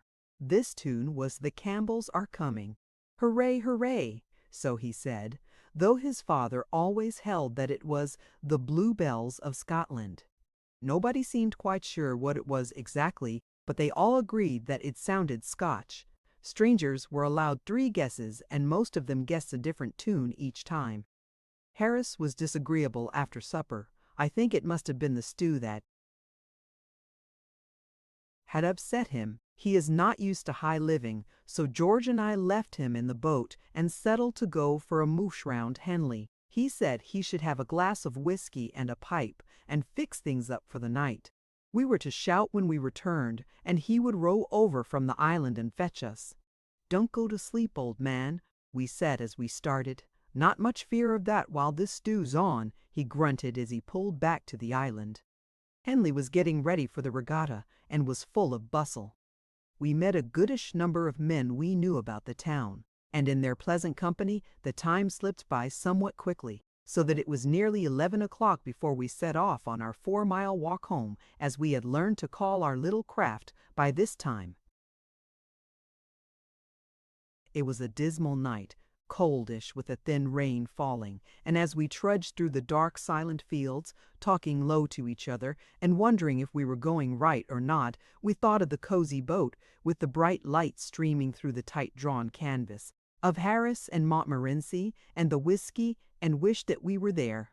We conjured up the picture of ourselves inside, tired and a little hungry, of the gloomy river and the shapeless trees, and, like a giant glowworm underneath them, our dear old boat, so snug and warm and cheerful. We could see ourselves at supper there, pecking away at cold meat and passing each other chunks of bread. We could hear the cheery clatter of our knives, the laughing voices filling all the space and overflowing through the opening out into the night. And we hurried on to realize the vision. We struck the towpath at length, and that made us happy, because prior to this, we had not been sure whether we were walking towards the river or away from it, and when you are tired and want to go to bed, uncertainties like that worry you. We passed Skip Lake as the clock was striking the 11:45, and then George said thoughtfully, "You don't happen to remember which of the islands it was, do you?" "No," I replied, beginning to grow thoughtful too. "I don't. How many are there?" "Only 4," answered George. "It will be all right if he's awake." "And if not?" I queried, but we dismissed that train of thought. We shouted when we came opposite the first island, but there was no response, so we went to the second and tried there and obtained the same result. "Oh, I remember now," said George. "It was the 3rd one." And we ran on hopefully to the 3rd one and hallooed. No answer. The case was becoming serious. It was now past midnight. The hotels at Skip Lake and Henley would be crammed, and we could not go round knocking up cottagers and householders in the middle of the night to know if they let apartments. George suggested walking back to Henley and assaulting a policeman, and so getting a night's lodging in the station house. But then there was the thought, suppose he only hits us back and refuses to lock us up. We could not pass the whole night fighting policemen. Besides, we did not want to overdo the thing and get 6 months. We despairingly tried what seemed in the darkness to be the 4th island, but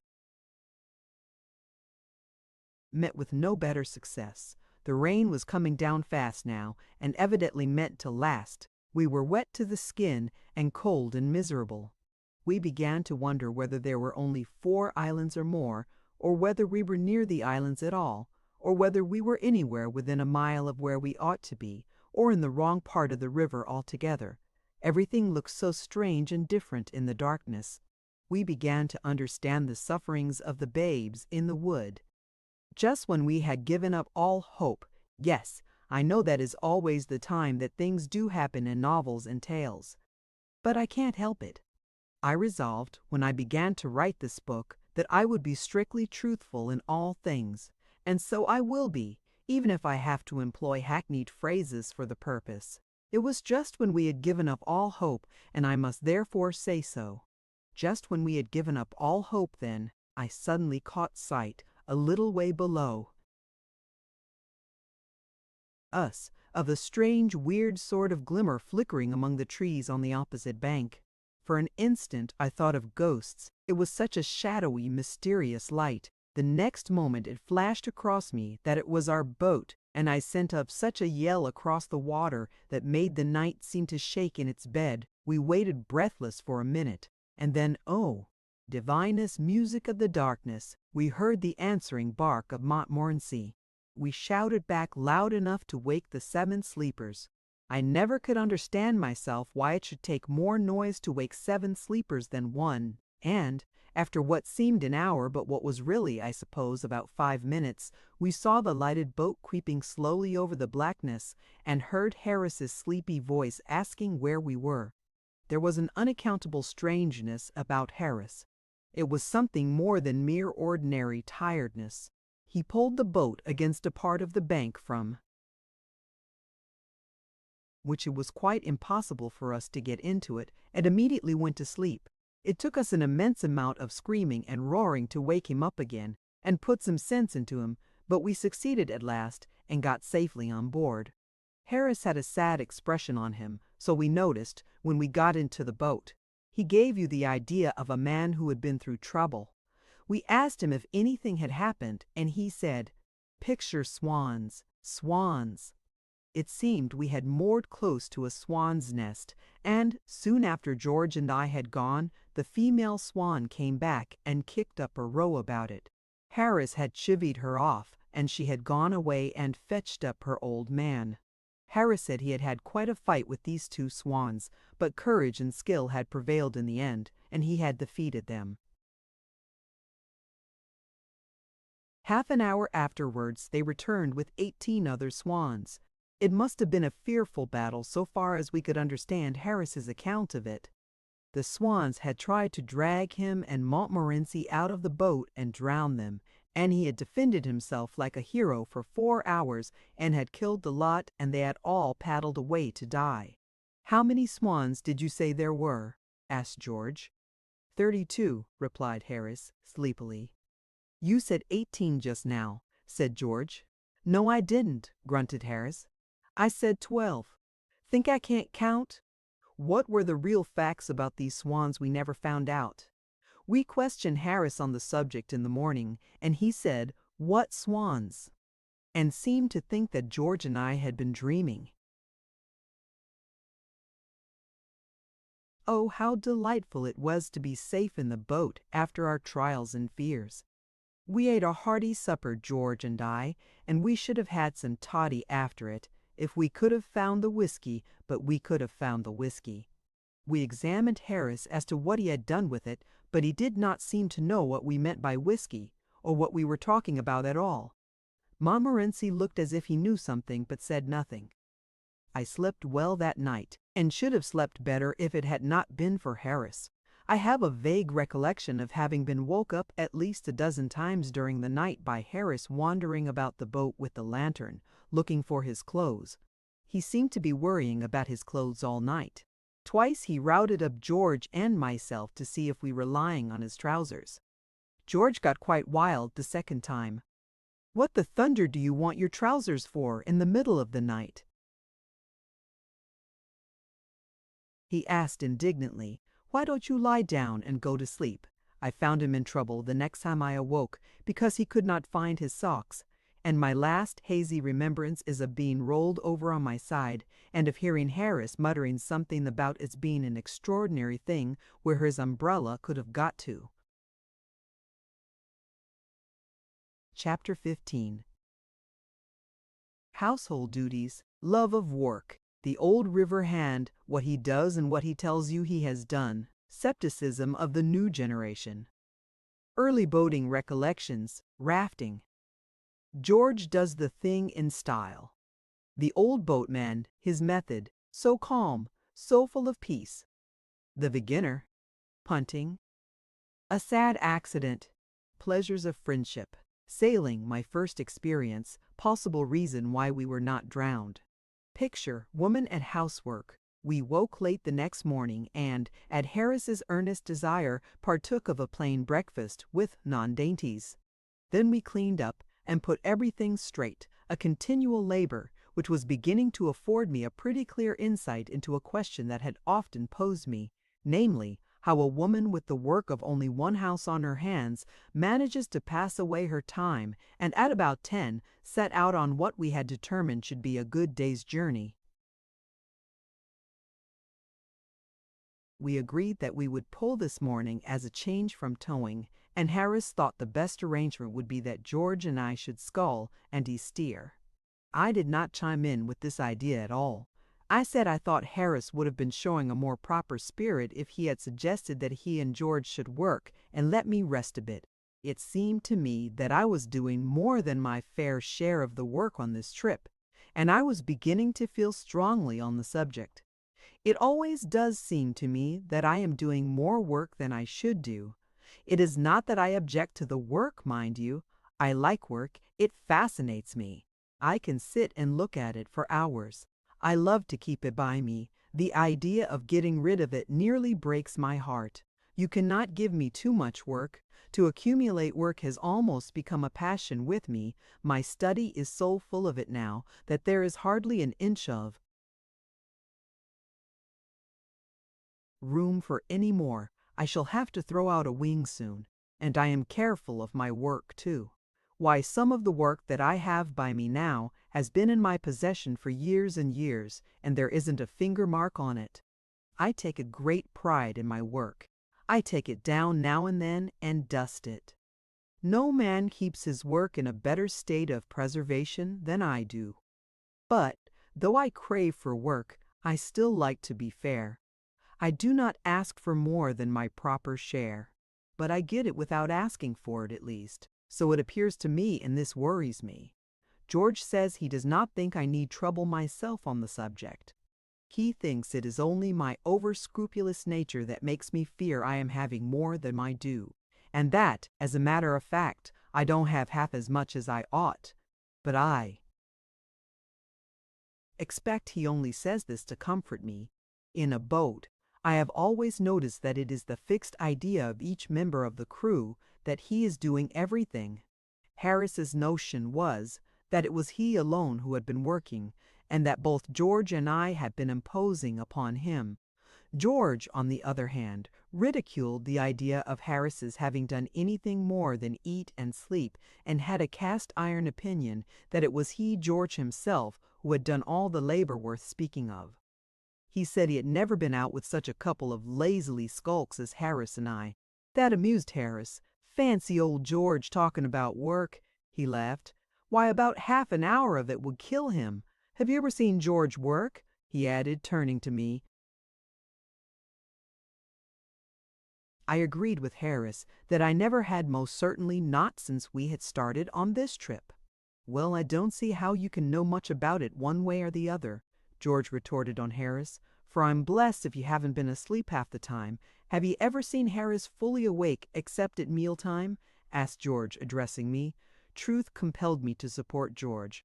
Harris had been very little good in the boat, so far as helping was concerned, from the beginning. Well, hang it all, I've done more than old Jay anyhow, rejoined Harris. Well, you couldn't very well have done less, added George. I suppose Jay thinks he is the passenger, continued Harris. And that was their gratitude to me for having brought them and their wretched old boat all the way up from Kingston, and for having superintended and managed everything for them, and taken care of them, and slaved for them. It is the way of the world. We settled the present difficulty by arranging that Harris and George should scull up past Reading, and that I should tow the boat on from there. Pulling a heavy boat against a strong stream has few attractions for me now. There was a time, long ago, when I used to clamor for the hard work. Now I like to give the youngsters a chance. I notice that most of the old river hands are similarly retiring whenever there is any stiff pulling to be done. You can always tell the old river hand by the way in which he stretches himself out upon the cushions at the bottom of the boat and encourages the rowers by telling them anecdotes about the marvelous feats he performed last season. Call what you're doing hard work, he drawls between his contented whiffs, addressing the two perspiring novices who have been grinding away steadily upstream for the last hour and a half. Why, Jim Biffles and Jack and I last season pulled up from Marlow to Goring in one afternoon, never stopped once. Do you remember that, Jack?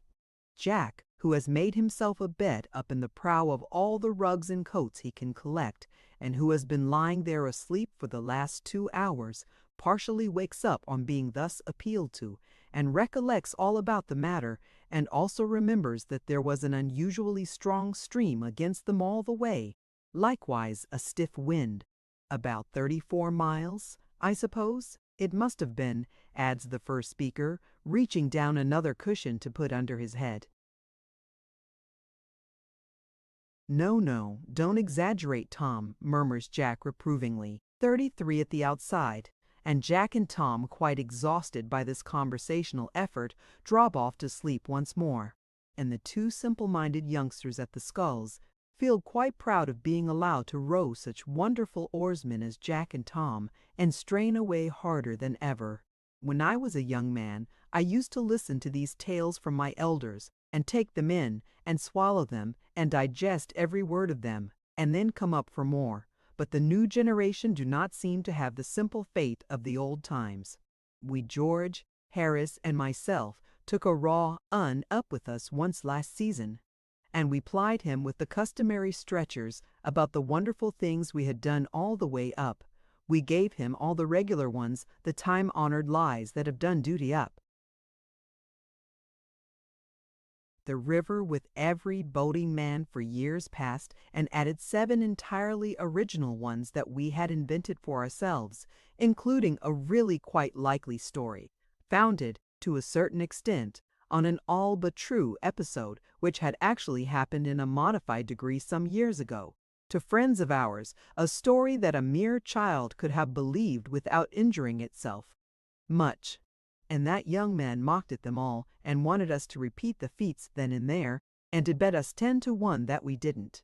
We got to chatting about our rowing experiences this morning, and to recounting stories of our first efforts in the art of oarsmanship. My own earliest boating recollection is of 5 of us contributing threepence each, and taking out a curiously constructed craft on the Regent's Park Lake, drying ourselves, subsequently, in the park keeper's lodge. After that, having acquired a taste for the water, I did a good deal of rafting in various suburban brick fields, an exercise providing more interest and excitement than might be imagined, especially when you are in the middle of the pond, and the proprietor of the materials of which the raft is constructed suddenly appears on the bank, with a big stick in his hand. Your first sensation on seeing this gentleman is that, somehow or other, you don't feel equal to company and conversation, and that, if you could do so without appearing rude, you would rather avoid meeting him, and your object is, therefore, to get off on the opposite side of the pond to which he is, and to go home quietly and quickly, pretending not to see him. He, on the contrary, is yearning to take you by the hand and talk to you.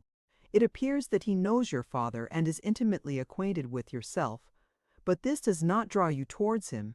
He says he'll teach you to take his boards and make a raft of them, but, seeing that you know how to do this pretty well already, the offer, though doubtless kindly meant, seems a superfluous one on his part, and you are reluctant to put him to any trouble by accepting it. His anxiety to meet you, however, is proof against all your coolness, and the energetic manner in which he dodges up and down the pond so as to be on the spot to greet you when you land is really quite flattering. If he be of a stout and short-winded build, you can easily avoid his advances, but when he is of the youthful and long-legged type, a meeting is inevitable. The interview is, however, extremely brief, most of the conversation being on his part, your remarks being mostly of an exclamatory and monosyllabic order, and as soon as you can tear yourself away, you do so. I devoted some 3 months to rafting and, being then as proficient as there was any need to be at that branch of the art, I determined to go in for rowing proper and joined one of the Lee boating clubs. Being out in a boat on the River Lee, especially on Saturday afternoons, soon makes you smart at handling a craft and spry at escaping being run down by roughs or swamped by barges. And it also affords plenty of opportunity for acquiring the most prompt and graceful method of lying down flat at the bottom of the boat, so as to avoid being chucked out into the river by passing tow lines. But it does not give you style. It was not till I came to the Thames that I got style. My style of rowing is very much admired now. People say it is so quaint. George never went near the water until he was 16. Then he and 8 other gentlemen of about the same age went down in a body to Kew one Saturday, with the idea of hiring a boat there and pulling to Richmond and back. One of their number, a shock-headed youth named Joskins, who had once or twice taken out a boat on the Serpentine, told them it was jolly fun, boating.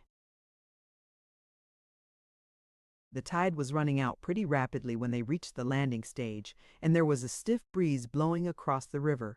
But this did not trouble them at all, and they proceeded to select their boat.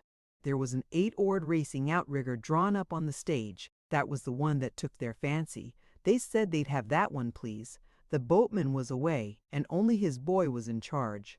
The boy tried to damp their ardor for the outrigger and showed them 2 or 3 very comfortable-looking boats of the family party build. But those would not do at all. The outrigger was the boat they thought they would look best in.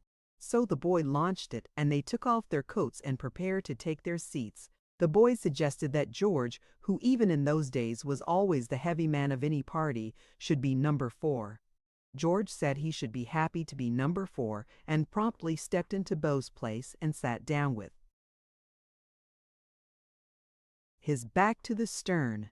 They got him into his proper position at last, and then the others followed. A particularly nervous boy was appointed cox, and the steering principle explained to him by Joskins. Joskins himself took stroke. He told the others that it was simple enough. All they had to do was to follow him.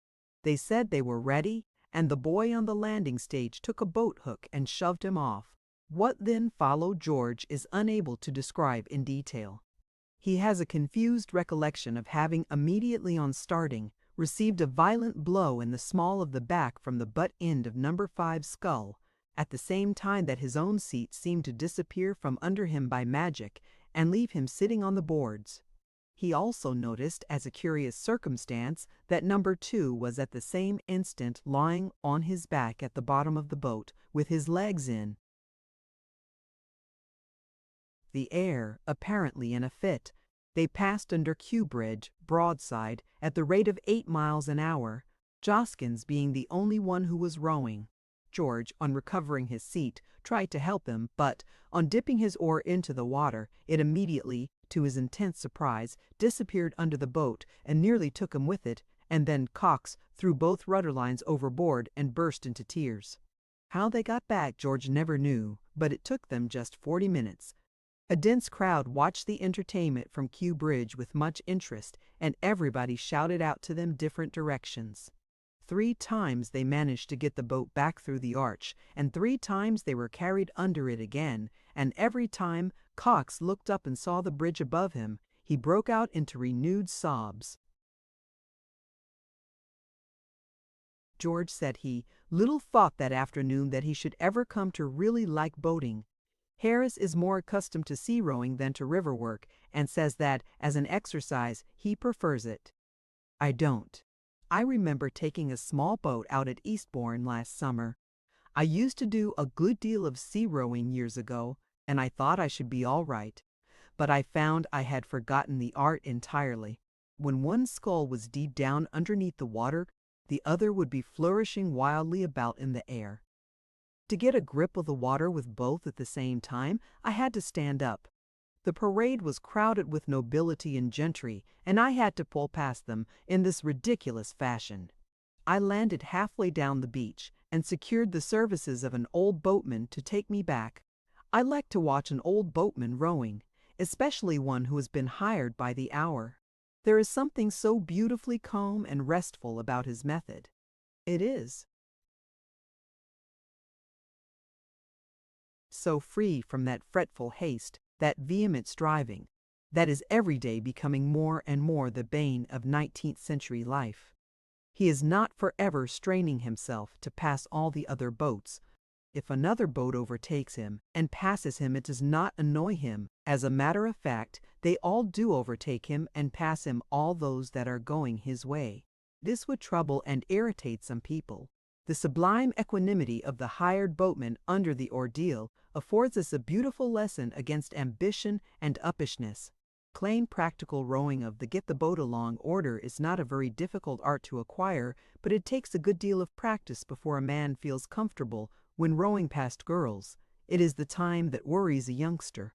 "It's jolly funny," he says, as for the 20th time within 5 minutes he disentangles his sculls from yours. "I can get on all right when I'm by myself." To see two novices try to keep time with one another is very amusing. Bow finds it impossible to keep pace with Stroke, because Stroke rows in such an extraordinary fashion. Stroke is intensely indignant at this, and explains that what he has been endeavoring to do for the last 10 minutes is to adapt his method to Bow's limited capacity. Bow, in turn, then becomes insulted, and requests Stroke not to trouble his head about him, Bow, but to devote his mind to setting a sensible stroke. Picture two novices in a boat. "Or shall I take Stroke?" he adds, with the evident idea that that would at once put the whole matter right. They splash along for another 100 yards with still moderate success, and then the whole secret of their trouble bursts upon Stroke like a flash of inspiration. "I tell you what it is, you've got my sculls," he cries, turning to Bow. "Pass yours over." "Well, do you know, I've been wondering how it was I couldn't get on with these," answers Bow, quite brightening up, and most willingly assisting in the exchange. "Now we shall be all right." But they are not even then. Stroke has to stretch his arms nearly out of their sockets to reach his sculls now, while Bow's pair, at each recovery, hit him a violent blow in the chest.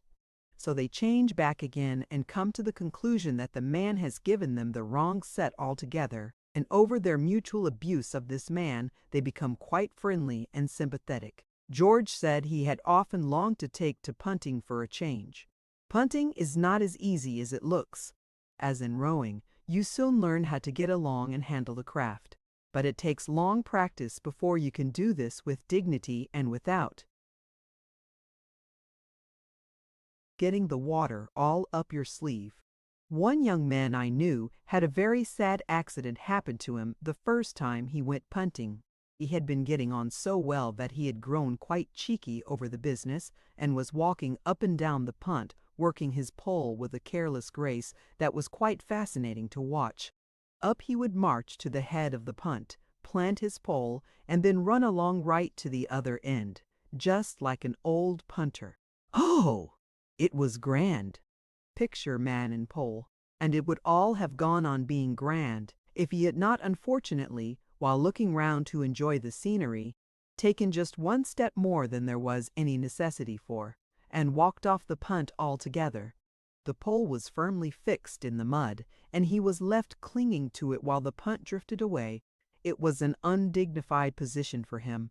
A rude boy on the bank immediately yelled out to a lagging chum to hurry up and see a real monkey on a stick. I could not go to his assistance because, as ill luck would have it, we had not taken the proper precaution to bring out a spare pole with us. I could only sit and look at him. His expression as the pole slowly sank with him, I shall never forget. There was so much thought in it. I watched him gently let down into the water, and saw him scramble out, sad and wet. I could not help laughing, he looked such a ridiculous figure. I continued to chuckle to myself about it for some time, and then it was suddenly forced in upon me that really I had got very little to laugh at when I came to think of it. Here was I, alone in a punt, without a pole, drifting helplessly down midstream, possibly towards a weir. I began to feel very indignant with my friend for having stepped overboard and gone off in that way. He might, at all events, have left me the pole. I drifted on for about a quarter of a mile, and then I came in sight of a fishing punt moored in midstream, in which sat two old fishermen. They saw me bearing down upon them, and they called out to me to keep out of their way. "I can't," I shouted back. "But you don't try," they answered. I explained the matter to them when I got nearer, and they caught me and lit me a pole. The weir was just 50 yards below. I am glad they happened to be there. The first time I went punting was in company with 3 other fellows. They were going to show me how to do it. We could not all start together, so I said I would go down first and get up the punt, and then I could potter about and practice a bit until they came. I could not get a punt out that afternoon. They were all engaged. So I had nothing else to do but to sit down on the bank, watching the river and waiting for my friends. I had not been sitting there long before my attention became attracted to a man in a punt who, I noticed with some surprise, wore a jacket and cap exactly like mine. He was evidently a novice at punting, and his performance was most interesting. You never knew what was going to happen when he put the pole in. He evidently did not know himself. Sometimes he shot upstream, and sometimes he shot downstream, and at other times he simply spun round and came up the other side of the pole. And with every result he seemed equally surprised and annoyed. The people about the river began to get quite absorbed in him after a while, and to make bets with one another as to what would be the outcome of his next push. In the course of time, my friends arrived on the opposite bank, and they stopped and watched him too. His back was towards them, and they only saw his jacket and cap. From this they immediately jumped to the conclusion that it was I, their beloved companion, who was making an exhibition of himself, and their delight knew no bounds. They commenced to chaff him unmercifully. I did not grasp their mistake at first, and I thought, how rude of them to go on like that, with a perfect stranger too. But before I could call out and reprove them, the explanation of the matter occurred to me, and I withdrew behind a tree. Oh, how they enjoyed themselves, ridiculing that young man! For 5 good minutes they stood there, shouting ribaldry at him, deriding him, mocking him, jeering at him. They peppered him with stale jokes. They even made a few new ones and threw at him. They hurled at him all the private family jokes belonging to our set, and which must have been perfectly unintelligible to him. And then, unable to stand their brutal jibes any longer, he turned round on them, and they saw his face. I was glad to notice that they had sufficient decency left in them to look very foolish. They explained to him that they had thought he was someone they knew. They said they hoped he would not deem them capable of so insulting anyone except a personal friend of their own. Picture bathing! Of course their having mistaken him for a friend excused it. I remember Harris telling me once of a bathing experience he had at Boulogne. He was swimming about there near the beach when he felt himself suddenly seized by the neck from behind and forcibly plunged under water. He struggled violently, but whoever had got hold of him seemed to be a perfect Hercules in strength, and all his efforts to escape were unavailing. He had given up kicking, and was trying to turn his thoughts upon solemn things, when his captor released him. He regained his feet and looked round for his would-be murderer. The assassin was standing close by him, laughing heartily, but the moment he caught sight of Harris's face as it emerged from the water, he started back and seemed quite concerned. "I really beg your pardon," he stammered confusedly, "but I took you for a friend of mine." Harris thought it was lucky for him the man had not mistaken him for a relation, or he would probably have been drowned outright. Sailing is a thing that wants knowledge and practice too, though. As a boy, I did not think so. I had an idea it came natural to a body, like rounders and touch. I knew another boy who held this view likewise, and so, one windy day, We thought we would try the sport. We were stopping down at Yarmouth, and we decided we would go for a trip up the Yare. We hired a sailing boat at the yard by the bridge and started off. "It's rather a rough day," said the man to us as we put off. "Better take in a reef and luff sharp when you get round the bend." We said we would make a point of it, and left him with a cheery good morning, wondering to ourselves how you luffed, and where we were to get a reef from, and what we were to do with it when we had got it. We rowed until we were out of sight of the town, and then, with a wide stretch of water in front of us, and the wind blowing a perfect hurricane across it, we felt that the time had come to commence operations. Hector. I think that was his name. Went on pulling while I unrolled the sail. It seemed a complicated job, but I accomplished it at length, and then came the question, which was the top end. By a sort of natural instinct we, of course, eventually decided that the bottom was the top, and set to work to fix it upside down. But it was a long time before we could get it up, either that way or any other way. The impression on the mind of the sail seemed to be that we were playing at funerals, and that I was the corpse and itself was the winding sheet. When it found that this was not the idea, it hit me over the head with the boom and refused to do anything. "Wet it," said Hector. "Drop it over and get it wet." He said people and ships always wetted the sails before they put them up, so I wetted it, but that only made matters worse than they were before. A dry sail clinging to your legs and wrapping itself round your head is not pleasant, but when the sail is sopping wet, it becomes quite vexing. We did get the thing up at last, the two of us together. We fixed it, not exactly upside down, more sideways like, and we tied it up to the mast with a painter which we cut off for the purpose. That the boat did not upset I simply state as a fact. Why it did not upset I am unable to offer any reason. I have often thought about the matter since, but I have never succeeded in arriving at any satisfactory explanation of the phenomenon. Possibly the result may have been brought about by the natural obstinacy of all things in this world. The boat may possibly have come to the conclusion, judging from a cursory view of our behavior, that we had come out for a morning's suicide, and had thereupon determined to disappoint us. That is the only suggestion I can offer. By clinging like grim death to the gunwale, we just managed to keep inside the boat, but it was exhausting work. Hector said that pirates and other seafaring people generally lashed the rudder to something or other and hauled in the main-top jib during severe squalls, and thought we ought to try to do something of the kind, but I was for letting her have her head to the wind. As my advice was by far the easiest to follow, we ended by adopting it, and contrived to embrace the gunwale and give her her head. The boat traveled upstream for about a mile at a pace I have never sailed at since, and don't want to again. Then, at a bend, she heeled over till half her sail was under water. Then she righted herself by a miracle and flew for a long, low bank of soft mud. That mud bank saved us. The boat plowed its way into the middle of it and then stuck.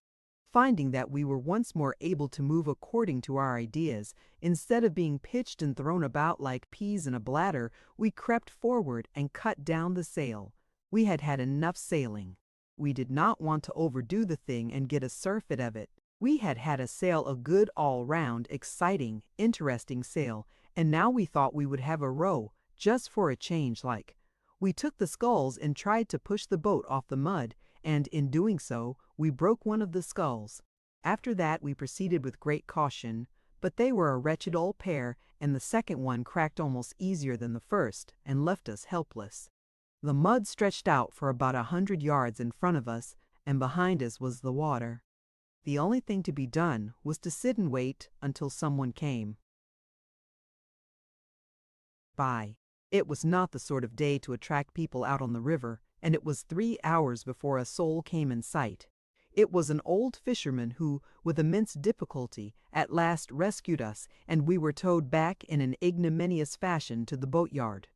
What between tipping the man who had brought us home, and paying for the broken sculls, and for having been out 4 hours and a half, It cost us a pretty considerable number of weeks' pocket money, that sail. But we learned experience, and they say that is always cheap at any price. Chapter 16. Reading. We are towed by steam launch. Irritating behavior of small boats, how they get in the way of steam launches. George and Harris again shirk their work, rather a hackneyed story, Streatley and Goring. We came in sight of Reading, about 11. The river is dirty and dismal here. One does not linger in the neighborhood of Reading. The town itself is a famous old place, dating from the dim days of King Ethelred, when the Danes anchored their warships in the Kennet and started from Reading to ravage all the land of Wessex. And here Ethelred and his brother Alfred fought and defeated them, Ethelred doing the praying and Alfred the fighting. In later years, Reading seems to have been regarded as a handy place to run down to when matters were becoming unpleasant in London. Parliament generally rushed off to Reading whenever there was a plague on at Westminster, and in 1625 the law followed suit, and all the courts were held at Reading. It must have been worthwhile having a mere ordinary plague now and then in London to get rid of both the lawyers and the Parliament. During the parliamentary struggle, Reading was besieged by the Earl of Essex, and a quarter of the century later, the Prince of Orange routed King James's troops there. Henry I, its lies buried at Reading in the Benedictine Abbey founded by him there, the ruins of which may still be seen. And in the same abbey, great John of Gaunt was married to the Lady Blanche. At Reading Lock we came up with a steam launch belonging to some friends of mine, and they towed us up to within about a mile of Streatley. It is very delightful being towed up by a launch. I prefer it myself to rowing. The run would have been more delightful still if it had not been for a lot of wretched small boats that were continually getting in the way of our launch, and, to avoid running down which, we had to be continually easing and stopping. It is really most annoying, the manner in which these rowing boats get in the way of one's launch up the river. Something ought to be done to stop it. And they are so confoundedly impertinent, too, over it. You can whistle till you nearly burst your boiler before they will trouble themselves to hurry. I would have one or two of them run down now and then if I had my way, just to teach them all a lesson. The river becomes very lovely from a little above Reading. The railway rather spoils it near Tilehurst, but from Mapledurham up to Streatley it is glorious. A little above Mapledurham Lock you pass Hardwicke House, where Charles I played bowls. The neighborhood of Pangbourne, where the quaint little Swan Inn stands, must be as familiar to the habitués of the art exhibitions as it is to its own inhabitants. My friend's launch cast us loose just below the grotto, and then Harris wanted to make out that it was my turn to pull. This seemed to me most unreasonable. It had been arranged in the morning that I should bring the boat up to 3 miles above Reading. Well, here we were, 10 miles above Reading. Surely it was now their turn again. I could not get either George or Harris to see the matter in its proper light, however. So, to save argument, I took the sculls. I had not been pulling for more than a minute or so when George noticed something black floating on the water, and we drew up to it. George leant over as we neared it and laid hold of it, and then he drew back with a cry and a blanched face. It was the dead body of a woman. It lay very lightly on the water, and the face was sweet and calm. It was not a beautiful face. It was too prematurely aged-looking, too thin and drawn to be that, but it was a gentle, lovable face in spite of its stamp of pinch and poverty, and upon it was that look of restful peace that comes to the faces of the sick sometimes when at last the pain has left them. Fortunately for us, we having no desire to be kept hanging about coroners' courts, some men on the bank had seen the body too, and now took charge of it from us. We found out the woman's story afterwards. Of course, it was the old vulgar tragedy. She had loved and been deceived, or had deceived herself. Anyhow, she had sinned, some of us do now and then, and her family and friends, naturally shocked and indignant, had closed their doors against her. Left to fight the world alone, with the millstone of her shame around her neck, she had sunk ever lower and lower. For a while she had kept both herself and the child on the 12 shillings a week that 12 hours drudgery a day procured her, paying 6 shillings out of it for the child, and keeping her own body and soul together on the remainder. 6 shillings a week does not keep body and soul together very unitedly. They want to get away from each other when there is only such a very slight bond as that between them. And one day, I suppose, the pain and the dull monotony of it all had stood before her eyes plainer than usual, and the mocking spectre had frightened her. She had made one last appeal to friends, but, against the chill wall of their respectability, the voice of the erring outcast fell unheeded. And then she had gone to see her child, had held it in her arms and kissed it, in a weary, dull sort of way, and without betraying any particular emotion of any kind, and had left it, after putting into its hand a penny box of chocolate she had bought it, and afterwards, with her last few shillings, had taken a ticket and come down to Gorin. Picture, woman in the water. It seemed that the bitterest thoughts of her life must have centered about the wooded reaches and the bright green meadows around Goring.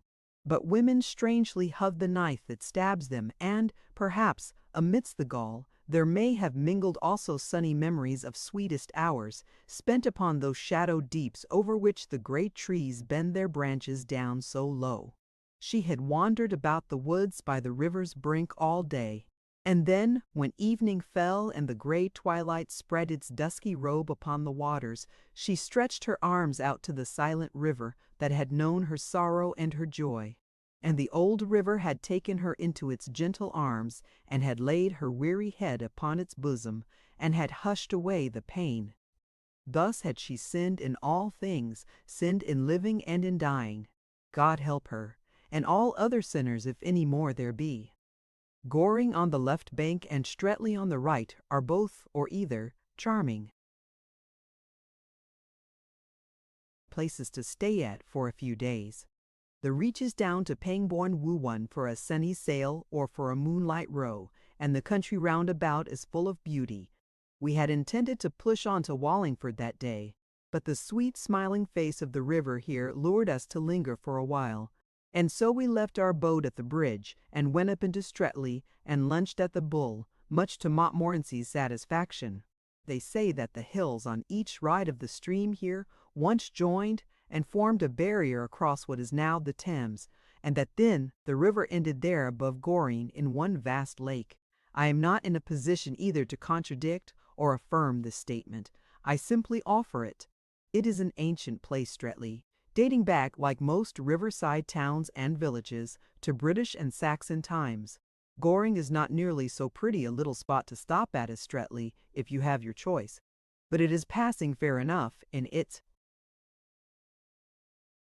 way, and is nearer the railway in case you want to slip off without paying your hotel bill. Chapter 17. Washing Day. Fish and Fishers. On the Art of Angling. A conscientious fly fisher. A fishy story. Picture washing line. We stayed 2 days at Streatley and got our clothes washed. We had tried washing them ourselves in the river under George's superintendence, and it had been a failure. Indeed, it had been more than a failure, because we were worse off after we had washed our clothes than we were before. Before we had washed them, they had been very, very dirty, it is true, but they were just wearable. After we had washed them well, the river between Reading and Henley was much cleaner, after we had washed our clothes in it, than it was before. All the dirt contained in the river between Reading and Henley we collected during that wash and worked it into our clothes. The washerwoman at Streatley said she felt she owed it to herself to charge us just 3 times the usual prices for that wash. She said it had not been like washing. It had been more in the nature of excavating. We paid the bill without a murmur. The neighborhood of Streatley and Goring is a great fishing center. There is some excellent fishing to be had here. The river abounds in pike, roach, dace, gudgeon, and eels just here, and you can sit and fish for them all day. Some people do. They never catch them. I never knew anybody catch anything up the Thames except minnows and dead cats, but that has nothing to do, of course, with fishing. The local fisherman's guide doesn't say a word about catching anything. All it says is the place is a good station for fishing, and from what I have seen of the district, I am quite prepared to bear out this statement. There is no spot in the world where you can get more fishing, or where you can fish for a longer period. Some fishermen come here and fish for a day, and others stop and fish for a month. You can hang on and fish for a year if you want to. It will be all the same. The Angler's Guide to the Thames says that jack and perch are also to be had about here. But there the Angler's Guide is wrong. Jack and perch may be about there. Indeed, I know for a fact that they are. You can see them there in shoals. When you are out for a walk along the banks, they come and stand half out of the water with their mouths open for biscuits, and, if you go for a bathe, they crowd round and get in your way and irritate you. But they are not to be had by a bit of worm on the end of a hook, nor anything like it, not they. I am not a good fisherman myself. I devoted a considerable amount of attention to the subject at one time, and was getting on, as I thought, fairly well, but the old hands told me that I should never be any real good at it, and advised me to give it up. They said that I was an extremely neat thrower, and that I seemed to have plenty of gumption for the thing and quite enough constitutional laziness. But they were sure I should never make anything of a fisherman. I had not got sufficient imagination. They said that as a poet or a shilling shocker or a reporter or anything of that kind, I might be satisfactory, but that to gain any position as a Thames angler would require more play of fancy, more power of invention than I appeared to possess. Some people are under the impression that all that is required to make a good fisherman is the ability to tell lies easily and without blushing, but this is a mistake. Mere bald fabrication is useless. The veriest tyro can manage that. It is in the circumstantial detail, the embellishing touches of probability, the general air of scrupulous, almost of pedantic veracity, that the experienced angler is seen. Anybody can come in and say, "Oh, I caught 15 dozen perch yesterday evening," or "Last Monday I landed a gudgeon weighing 18 pounds and measuring 3 feet from the tip to the tail." There is no art, no skill required for that sort of thing. It shows pluck, but that is all. No, your accomplished angler would scorn to tell a lie that way. His method is a study in itself. He comes in quietly with his hat on, appropriates the most comfortable chair, lights his pipe, and commences to puff in silence. He lets the youngsters brag away for a while, and then during a momentary lull he removes the pipe from his mouth and remarks, as he knocks the ashes out against the bars, "Well, I had a haul on Tuesday evening that it's not much good my telling." Anybody about? "Oh, why's that?" they ask. "Because I don't expect anybody would believe me if I did," replies the old fellow calmly and without even a tinge of bitterness in his tone, as he refills his pipe and requests the landlord to bring him 3 of Scotch, cold. There is a pause after this, nobody feeling sufficiently sure of himself to contradict the old gentleman, so he has to go on by himself without any encouragement. "No," he continues thoughtfully, "I shouldn't believe it myself if anybody told it to me, but it's a fact, for all that." I had been sitting there all the afternoon and had caught literally nothing except a few dozen dace and a score of jack, and I was just about giving it up as a bad job when I suddenly felt a rather smart pull at the line. I thought it was another little one, and I went to jerk it up. Hang me if I can move the rod. It took me half an hour, sir, to land that fish, and every moment I thought the line was going to snap. I reached him at last, and what do you think it was? A sturgeon? A 40-pound sturgeon. Taken on the line, sir. Yes, you may well look surprised. I'll have another 3 of Scotch. Landlord, please. And then he goes on to tell of the astonishment of everybody who saw it, and what his wife said when he got home, and of what Joe Buggles thought about it. I asked the landlord of an inn up the river once if it did not injure him, sometimes, listening to the tales that the fishermen about there told him, and he said, "Oh no, not now, sir. It did used to knock me over a bit at first, but, Lord love you, me and the missus, we listens to 'em all day now." It's what you're used to. You know, it's what you're used to. I knew a young man once. He was a most conscientious fellow, and, when he took to fly fishing, he determined never to exaggerate his hauls by more than 25%. "When I have caught 40 fish," said he, "then I will tell people that I have caught 50 and so on, but I will not lie any more than that, because it is sinful to lie." But the 25% plan did not work well at all. He never was able to use it. The greatest number of fish he ever caught in one day was 3, and you can't add 25% to 3, at least, not in fish. So he increased his percentage to 33 1/3, but that again was awkward when he had only caught 1 or 2. So, to simplify matters, he made up his mind to just double the quantity. He stuck to this arrangement for a couple of months, and then he grew dissatisfied with it. Nobody believed him when he told them that he only doubled, and he, therefore, gained no credit that way, whatever, while his moderation put him at a disadvantage among the other anglers. When he had really caught 3 small fish and said he had caught 6, it used to make him quite jealous to hear a man whom he knew for a fact had only caught 1, going about telling people he had landed 2 dozen. So, eventually, he made one final arrangement with himself, which he has religiously held to ever since, and that was to count each fish that he caught as 10, and to assume 10 to begin with. For example, if he did not catch any fish at all, then he said he had caught 10 fish. You could never catch less than 10 fish by his system. That was the foundation of it. Then, if by any chance he really did catch 1 fish, he called it 20, while 2 fish would count 30, 3 40, and so on.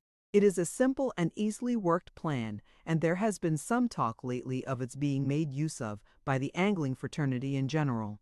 Indeed, the committee of the Thames Anglers Association did recommend its adoption about 2 years ago, but some of the older members opposed it.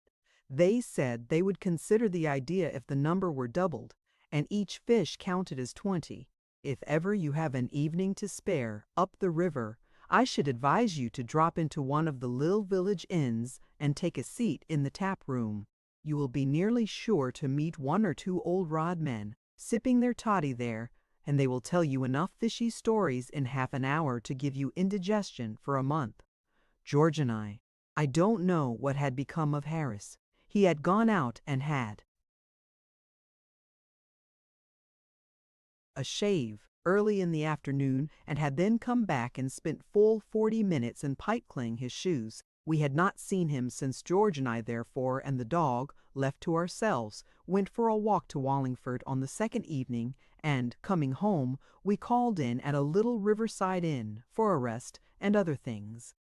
We went into the parlor and sat down. There was an old fellow there, smoking a long clay pipe, and we naturally began chatting. He told us that it had been a fine day today, and we told him that it had been a fine day yesterday, and then we all told each other that we thought it would be a fine day tomorrow, and George said the crops seemed to be coming up nicely. After that it came out, somehow or other, that we were strangers in the neighborhood, and that we were going away the next morning. Picture the trout. Then a pause ensued in the conversation, during which our eyes wandered round the room. They finally rested upon a dusty old glass case, fixed very high up above the chimney-piece, and containing a trout. It rather fascinated me, that trout. It was such a monstrous fish. In fact, at first glance, I thought it was a cod. Ugh! said the old gentleman, following the direction of my gaze. "Fine fellow that, ain't he?" "Quite uncommon," I murmured, and George asked the old man how much he thought it weighed. 18 pounds 6 ounces, said our friend, rising and taking down his coat. "Yes," he continued, "it were 16 year ago, come the 3rd of next month, that I landed him. I caught him just below the bridge with a minnow. They told me he were in the river, and I said I'd have him, and so I did. You don't see many fish that size about here now, I'm thinking. Good night, gentlemen, good night." And out he went and left us alone. We could not take our eyes off the fish after that. It really was a remarkably fine fish. We were still looking at it when the local carrier, who had just stopped at the inn, came to the door of the room with a pot of beer in his hand, and he also looked at the fish. "Good-sized trout, that," said George, turning round to him. "Ah, you may well say that, sir," replied the man, and then, after a pull at his beer, he added, "Maybe you wasn't here, sir, when that fish was caught." "No," we told him, "we were strangers in the neighborhood." "Ah," said the carrier, "then, of course, how should you? It was nearly 5 years ago that I caught that trout." "Oh, was it you who caught it then?" said I. "Yes, sir," replied the genial old fellow. "I caught him just below the loch leastways. What was the loch then one Friday afternoon, and the remarkable thing about it is that I caught him with a fly. I'd gone out pike fishing, bless you, never thinking of a trout, and when I saw that whopper on the end of my line, blessed if it didn't quite take me aback. Well, you see, he weighed 26 pound. Good night, gentlemen, good night." 5 minutes afterwards, a third man came in and described how he had caught it early one morning with bleak. And then he left, and a stolid, solemn-looking, middle-aged individual came in and sat down over by the window. None of us spoke for a while, but at length George turned to the newcomer and said, "I beg your pardon. I hope you will forgive the liberty that we perfect strangers in the neighborhood are taking, but my friend here and myself would be so much obliged if you would tell us how you caught that trout up there." "Why, who told you I caught that trout up there?" was the surprised query. We said that nobody had told us so, but somehow or other we felt instinctively that it was he who had done it. "Well, it's a most remarkable thing, most remarkable," answered the stolid stranger, laughing, "because, as a matter of fact, you are quite right. I did catch it, but fancy your guessing it like that. Dear me, it's really a most remarkable thing."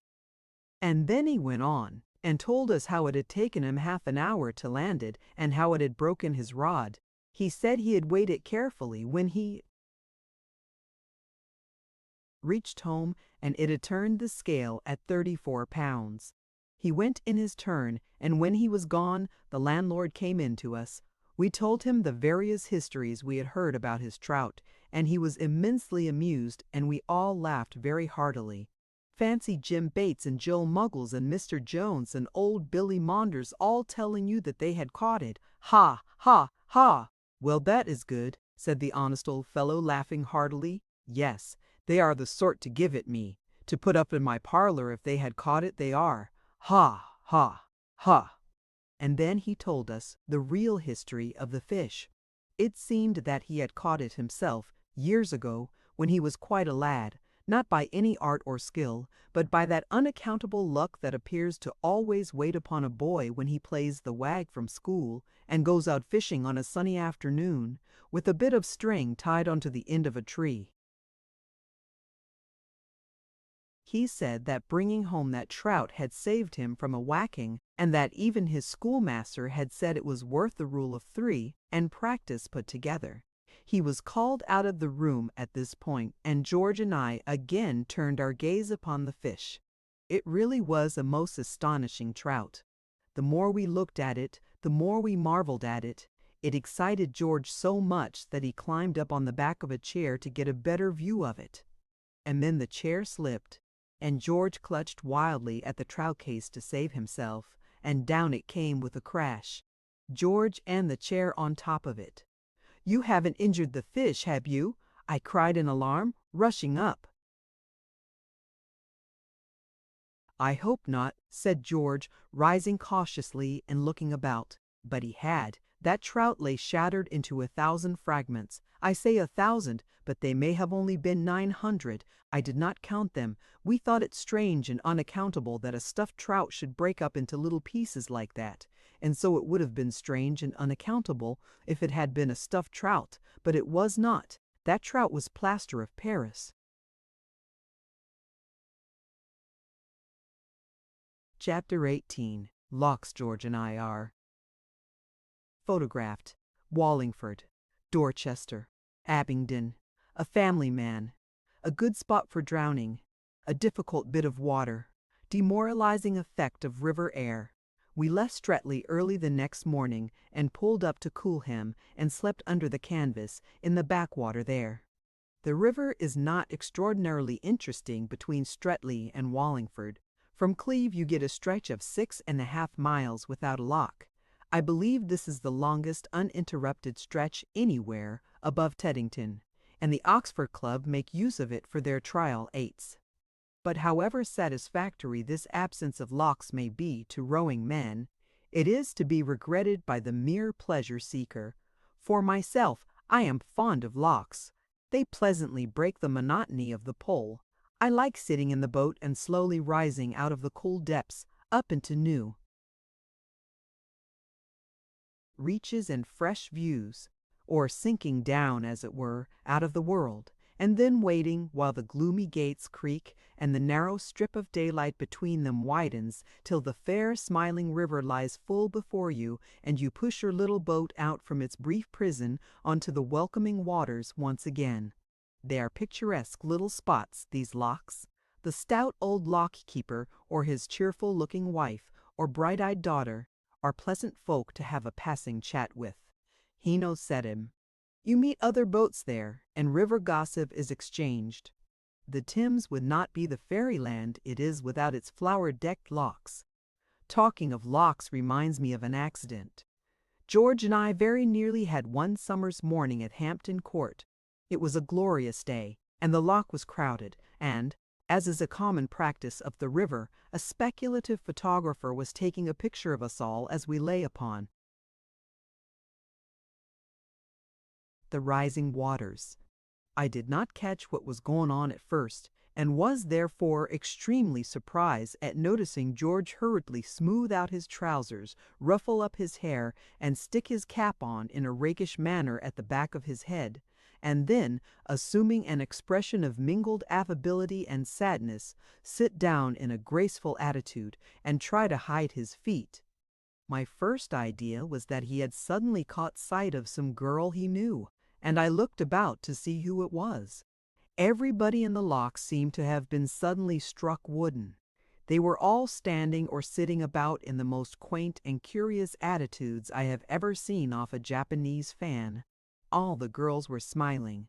Oh, they did look so sweet, and all the fellows were frowning and looking stern and noble. And then, at last, the truth flashed across me, and I wondered if I should be in time. Ours was the first boat, and it would be unkind of me to spoil the man's picture, I thought. So I faced around quickly and took up a position in the prow, where I leant with careless grace upon the hitcher, in an attitude suggestive of agility and strength. I arranged my hair with a curl over the forehead, and threw an air of tender wistfulness into my expression, mingled with a touch of cynicism which I am told suits me. As we stood, waiting for the eventful moment, I heard someone behind call out, "Hi! Look at your nose!" I could not turn round to see what was the matter, and whose nose it was that was to be looked at. I stole a side glance at George's nose. It was all right at all events. There was nothing wrong with it that could be altered. I squinted down at my own, and that seemed all that could be expected also. "Look at your nose, you stupid ass," came the same voice again, louder. And then another voice cried, "Push your nose out, can't you, you two with the dog?" Neither George nor I dared to turn round. The man's hand was on the cap, and the picture might be taken any moment. Was it us they were calling to? What was the matter with our noses? Why were they to be pushed out? But now the whole lock started yelling, and a stentorian voice from the back shouted, "Look at your boat, sir, you in the red and black caps. It's your 2 corpses that will get taken in that photo, if you ain't quick." We looked in, and saw that the nose of our boat had got fixed under the woodwork of the lock, while the incoming water was rising all around it and tilting it up. In another moment we should be over. Quick as thought, we each seized an oar, and a vigorous blow against the side of the lock with the butt ends released the boat and sent us sprawling on our backs. Picture, the photograph. We did not come out well in that photograph, George and I. Of course, as was to be expected, our luck ordained it, that the man should set his wretched machine in motion at the precise moment that we were both lying on our backs with a wild expression of, "Where am I, and what is it?" on our faces, and our 4 feet waving madly in the air. Our feet were undoubtedly the leading article in that photograph. Indeed, very little else was to be seen. They filled up the foreground entirely. Behind them, you caught glimpses of the other boats and bits of the surrounding scenery. But everything and everybody else in the loch looked so utterly insignificant and paltry compared with our feet that all the other people felt quite ashamed of themselves and refused to subscribe to the picture. The owner of one steam launch, who had bespoke 6 copies, rescinded the order on seeing the negative. He said he would take them if anybody could show him his launch, but nobody could. It was somewhere behind George's right foot. There was a good deal of unpleasantness over the business. The photographer thought we ought to take a dozen copies each, seeing that the photo was about 9/10 us, but we declined. We said we had no objection to being photoed full length, but we preferred being taken the right way up. Wallingford, 6 miles above Streatley, is a very ancient town and has been an active center for the making of English history. It was a rude, mud-built town in the time of the Britons, who squatted there until the Roman legions evicted them and replaced their clay-baked walls by mighty fortifications, the trace of which time has not yet succeeded in sweeping away. So well those old-world masons knew how to build. But time, though he halted at Roman walls, soon crumbled Romans to dust, and on the ground in later years fought savage Saxons and huge Danes, until the Normans came. It was a walled and fortified town up to the time of the Parliamentary War, when it suffered a long and bitter siege from Fairfax. It fell at last, and then the walls were raised. From Wallingford up to Dorchester, the neighborhood of the river grows more hilly, varied, and picturesque. Dorchester stands half a mile from the river. It can be reached by paddling up the Thames if you have a small boat. But the best way is to leave the river at Day's Lock and take a walk across the fields. Dorchester is a delightfully peaceful old place, nestling in stillness and silence and drowsiness. Dorchester, like Wallingford, was a city in ancient British times. It was then called Caer Doran, the city on the water. In more recent times, the Romans formed a great camp here, the fortifications surrounding which now seem like low, even hills. In Saxon days, it was the capital of Wessex. It is very old, and it was very strong and great once. Now it sits aside from the stirring world, and nods and dreams. Round Clifton Hampton, itself a wonderfully pretty village, old-fashioned, peaceful, and dainty with flowers. The river scenery is rich and beautiful. If you stay the night on land at Clifton, you cannot do better than put up at the Barley Mow. It is, without exception I should say, the quaintest, most old-world inn up the river. It stands on the right of the bridge, quite away from the village. Its low-pitched gables and thatched roof and latticed windows give it quite a story. Book appearance, while inside it is even still more once upon a timeified. It would not be a good place for the heroine of a modern novel to stay at. The heroine of a modern novel is always divinely tall, and she is ever drawing herself up to her full height. At the Barley Mow, She would bump her head against the ceiling each time she did this. It would also be a bad house for a drunken man to put up at. There are too many surprises in the way of unexpected steps down into this room and up into that. And as for getting upstairs to his bedroom, or ever finding his bed when he got up, either operation would be an utter impossibility to him. We were up early the next morning, as we wanted to be in Oxford by the afternoon. It is surprising how early one can get up, when camping out. One does not yearn for just another 5 minutes, nearly so much, lying wrapped up in a rug on the boards of a boat, with a Gladstone bag for a pillow, as one does in a feather bed. We had finished breakfast and were through Clifton Lock by 8:30. From Clifton to Colham, the river banks are flat, monotonous, and uninteresting. But after you get through Colham Lock, the coldest and deepest lock on the river, the landscape improves. At Abingdon, the river passes by the streets. Abingdon is a typical country town of the smaller order, quiet, eminently respectable, clean, and desperately dull. It prides itself on being old, but whether it can compare in this respect with Wallingford and Dorchester seems doubtful.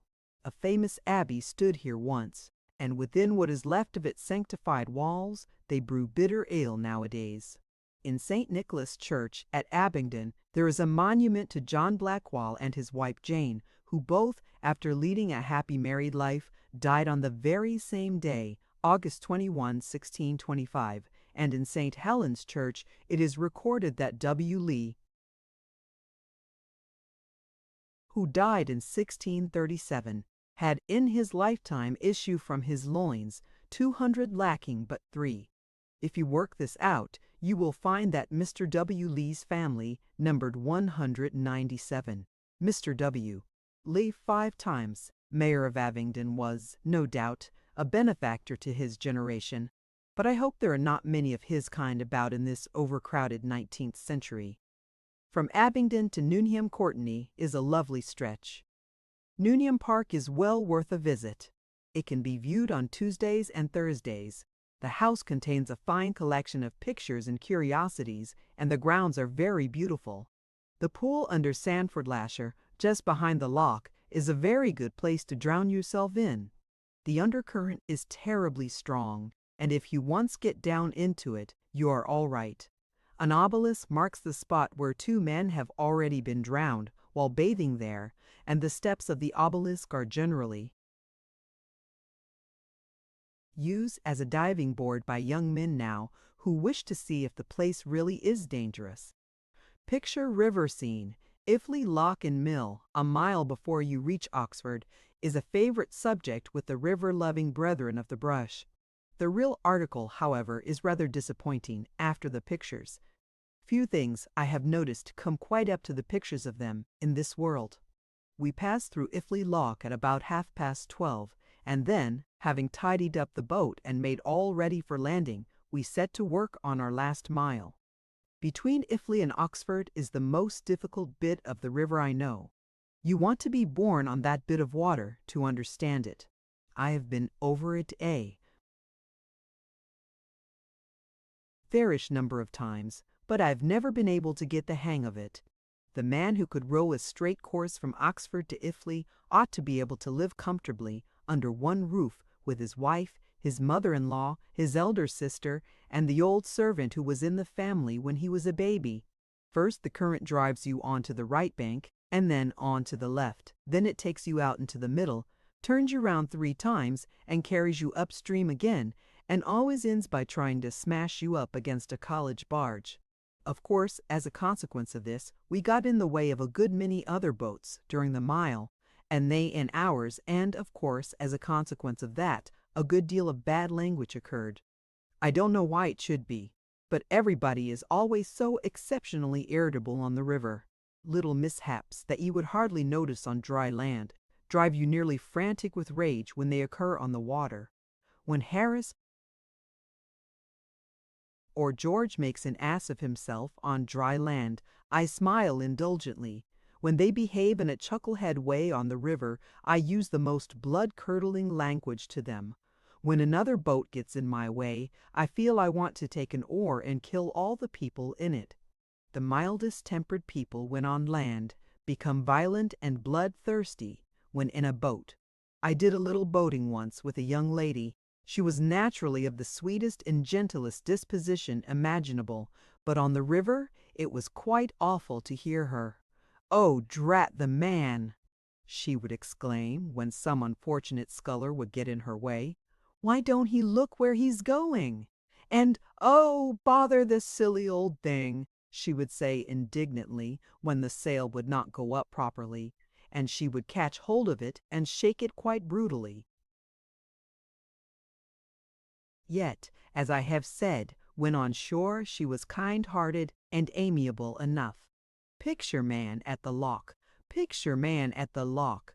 The air of the river has a demoralizing effect upon one's temper, and this it is, I suppose, which causes even bargemen to be sometimes rude to one another, and to use language which, no doubt in their calmer moments, they regret.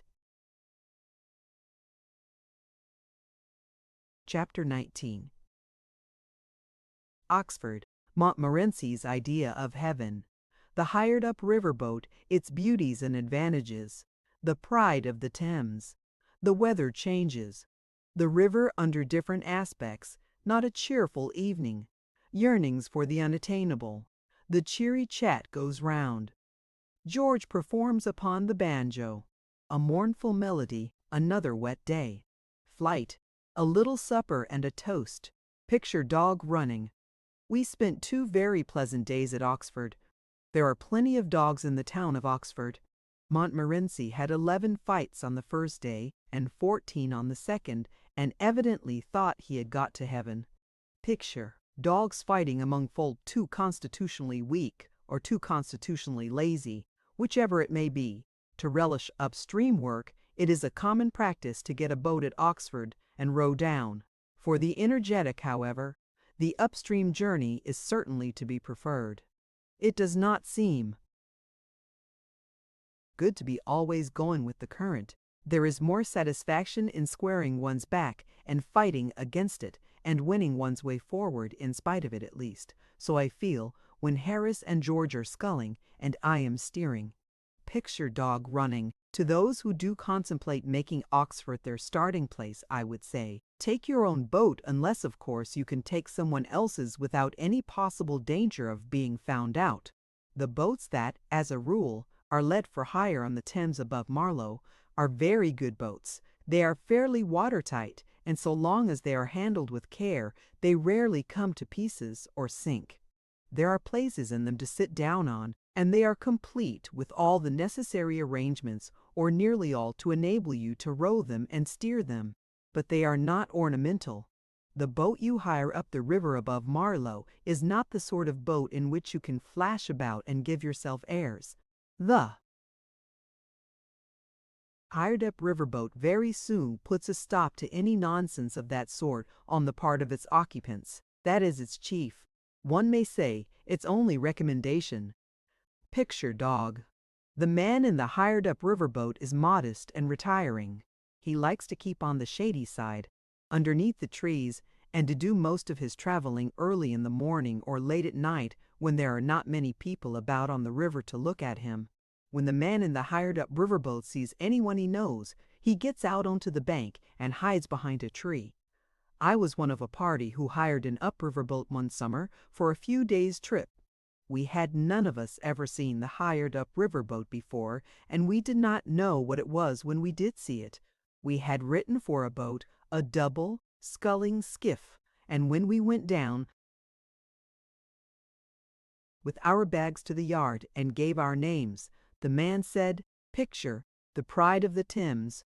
Oh yes, you're the party that wrote for a double sculling skiff. It's all right. Jim, fetch round the pride of the Thames." The boy went and reappeared 5 minutes afterwards, struggling with an antediluvian chunk of wood that looked as though it had been recently dug out of somewhere, and dug out carelessly, so as to have been unnecessarily damaged in the process. My own idea, on first catching sight of the object, was that it was a Roman relic of some sort, relic of what I do not know, possibly of a coffin. The neighborhood of the upper Thames is rich in Roman relics, and my surmise seemed to me a very probable one.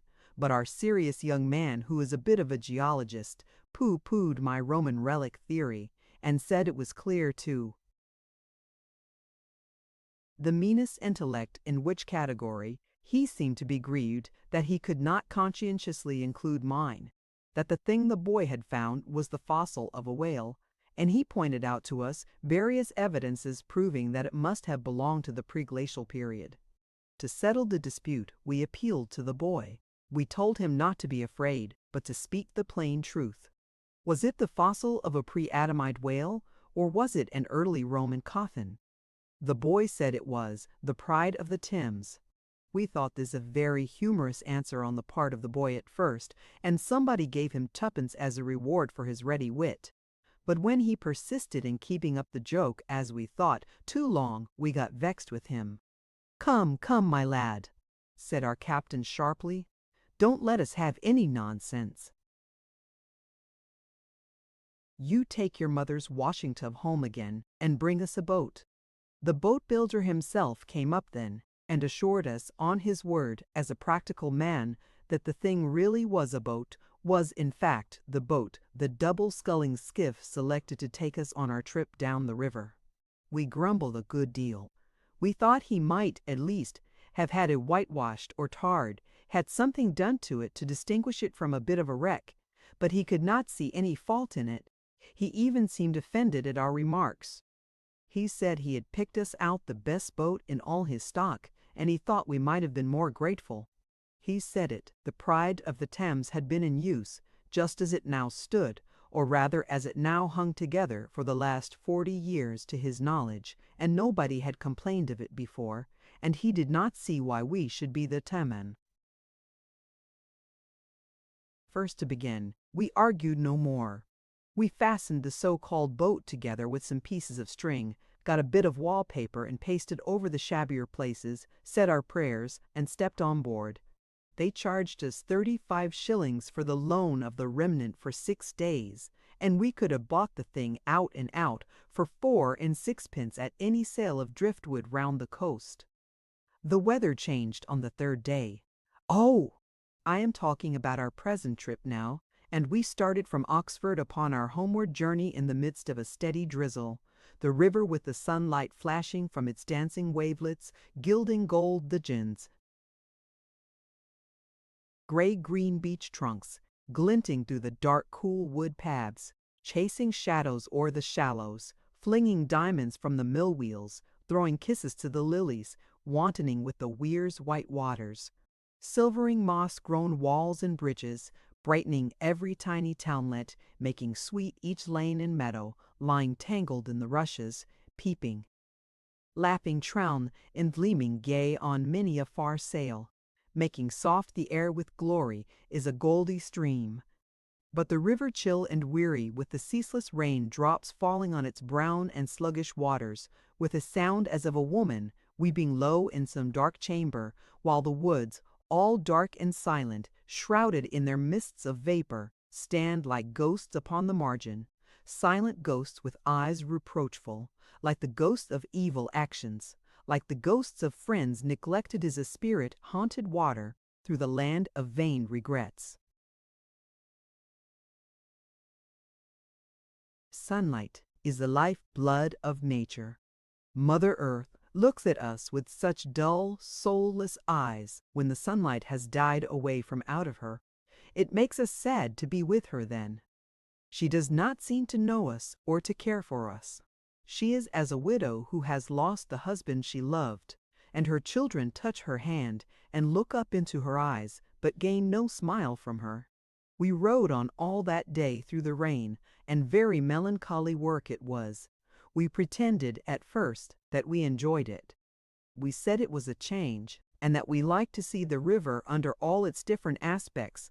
We said we could not expect to have it all sunshine, nor should we wish it. We told each other that nature was beautiful, even in her tears. Picture the boat in the rain. Indeed, Harris and I were quite enthusiastic about the business for the first few hours. and we sang a song about a gypsy's life and how delightful a gypsy's existence was, free to storm and sunshine and to every wind that blew, and how he enjoyed the rain and what a lot of good it did him, and how he laughed at people who didn't like it. George took the fun more soberly and stuck to the umbrella. We hoisted the cover before we had lunch and kept it up all the afternoon, just leaving a little space in the bow, from which one of us could paddle and keep a lookout. In this way we made 9 miles and pulled up for the night a little below Day's Lock. I cannot honestly say that we had a merry evening. The rain poured down with quiet persistency. Everything in the boat was damp and clammy. Supper was not a success. Cold veal pie, when you don't feel hungry, is apt to cloy. I felt I wanted whitebait and a cutlet. Harris babbled of soles and white sauce, and passed the remains of his pie to Montmorency, who declined it, and, apparently insulted by the offer, went and sat over at the other end of the boat by himself. George requested that we would not talk about these things, at all events until he had finished his cold-boiled beef without mustard. We played penny nap after supper. We played for about an hour and a half, by the end of which time George had won 4 pence. George always is lucky at cards, and Harris and I had lost exactly 2 pence each. We thought we would give up gambling then. As Harris said, it breeds an unhealthy excitement when carried too far. George offered to go on and give us our revenge, but Harris and I decided not to battle any further against fate. After that, we mixed ourselves some toddy and sat round and talked. George told us about a man he had known who had come up the river 2 years ago, and who had slept out in a damp boat on just such another night as that was, and it had given him rheumatic fever, and nothing was able to save him, and he had died in great agony 10 days afterwards. George said he was quite a young man, and was engaged to be married. He said it was one of the saddest things he had ever known. And that put Harris in mind of a friend of his, who had been in the volunteers, and who had slept out under canvas one wet night down at Aldershot, on just such another night as this, said Harris, and he had woke up in the morning a cripple for life. Harris said he would introduce us both to the man when we got back to town. It would make our hearts bleed to see him. This naturally led to some pleasant chat about sciatica, fevers, chills, lung diseases, and bronchitis, and Harris said how very awkward it would be if one of us were taken seriously ill in the night, seeing how far away we were from a doctor. There seemed to be a desire for something frolicsome to follow upon this conversation, and in a weak moment I suggested that George should get out his banjo and see if he could not give us a comic song. I will say for George that he did not want any pressing. There was no nonsense about having left his music at home, or anything of that sort. He had once fished out his instrument and commenced to play Two Lovely Black Eyes. I had always regarded Two Lovely Black Eyes as rather a commonplace tune until that evening. The rich vein of sadness that George extracted from it quite surprised me. The desire that grew upon Harris and myself, as the mournful strains progressed, was to fall upon each other's necks and weep. But by great effort we kept back the rising tears and listened to the wild yearnful melody in silence. When the chorus came, we even made a desperate effort to be merry. We refilled our glasses and joined in, Harris, in a voice trembling with emotion, leading, and George and I following a few words behind. Two lovely black eyes. Oh, what a surprise! Only for telling a man he was wrong. Too, there we broke down. The unutterable pathos of George's accompaniment to that too we were, in our then state of depression, unable to bear. Harris sobbed like a little child, and the dog howled till I thought his heart or his jaw must surely break. George wanted to go on with another verse. He thought that when he had got a little more into the tune, and could throw more abandon, as it were, into the rendering, it might not seem so sad. The feeling of the majority, however, was opposed to the experiment. There being nothing else to do, we went to bed, that is, we undressed ourselves and tossed about at the bottom of the boat for some 3 or 4 hours, after which we managed to get some fitful slumber until 5 a.m., when we all got up and had breakfast. The second day was exactly like the first. The rain continued to pour down, and we sat, wrapped up in our mackintoshes, underneath the canvas, and drifted slowly down. One of us, I forget which one now, but I rather think it was myself, made a few feeble attempts during the course of the morning to work up the old gypsy foolishness about being children of nature and enjoying the wet.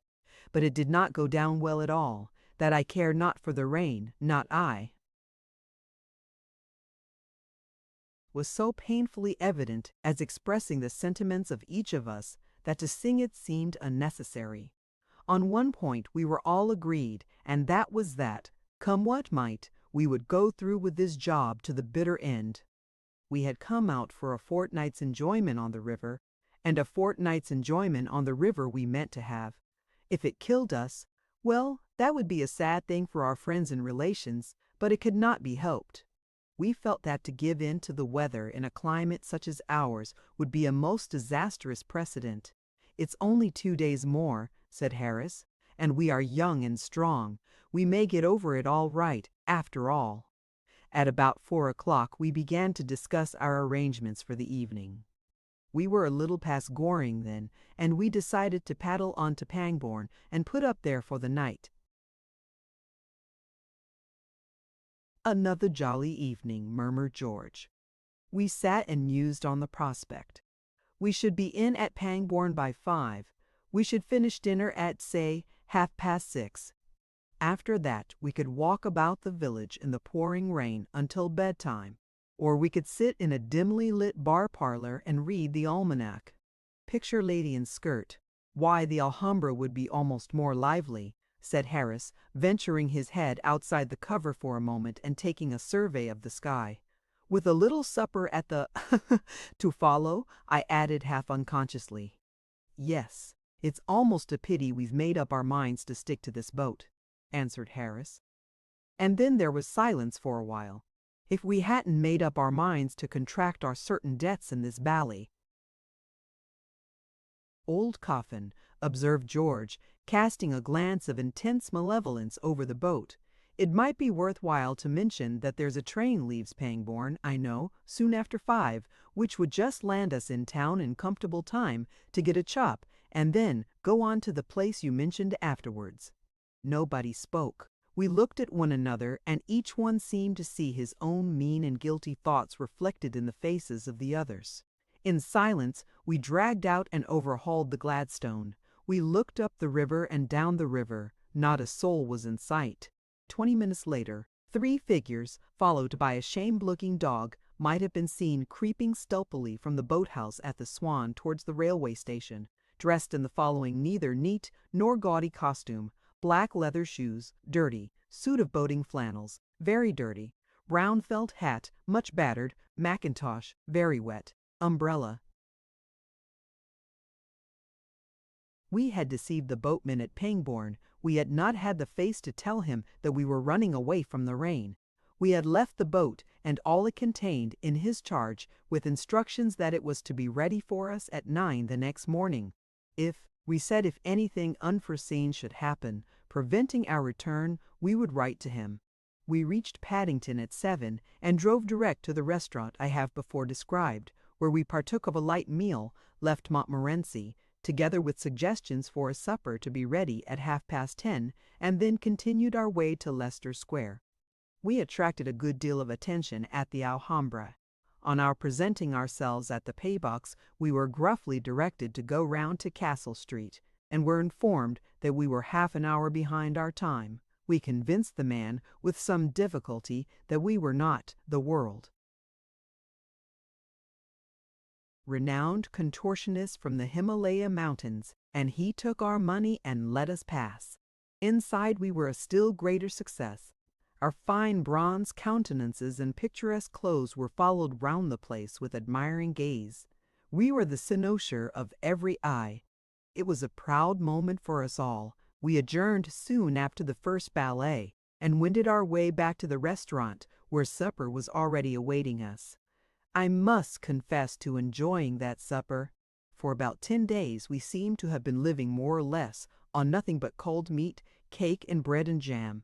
It had been a simple, a nutritious diet, but there had been nothing exciting about it, and the odor of Burgundy, and the smell of French sauces, and the sight of clean napkins and long loaves knocked as a very welcome visitor at the door of our inner man. We pecked and quaffed away in silence for a while, until the time came when, instead of sitting bolt upright and grasping the knife and fork firmly, we leant back in our chairs and worked slowly and carelessly, when we stretched out our legs beneath the table, let our napkins fall, unheeded, to the floor, and found time to more critically examine the smoky ceiling than we had hitherto been able to do when we rested our glasses at arm's length upon the table, and felt good and thoughtful and table and thought. Then Harris, who was sitting next the window, drew aside the curtain and looked out upon the street. It glistened darkly in the wet, the dim lamps flickered with each gust. The rain splashed steadily into the puddles and trickled down the waterspouts into the running gutters.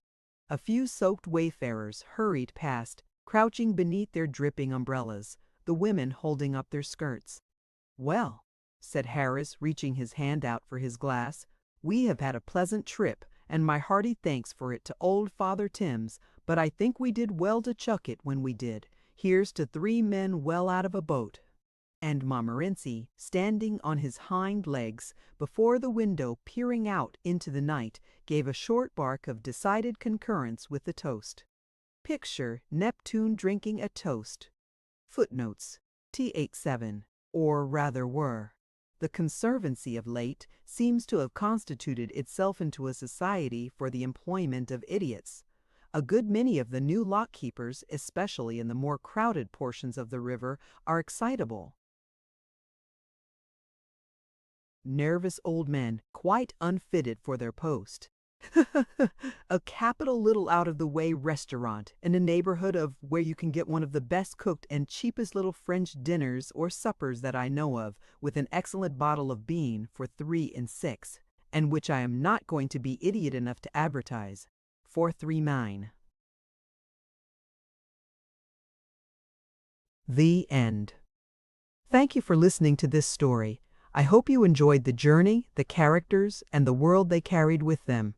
If you enjoyed this audiobook, please subscribe to the channel and leave a comment below. Your support helps keep these stories alive and allows more timeless books to be shared with listeners around the world. Until next time, thank you for listening.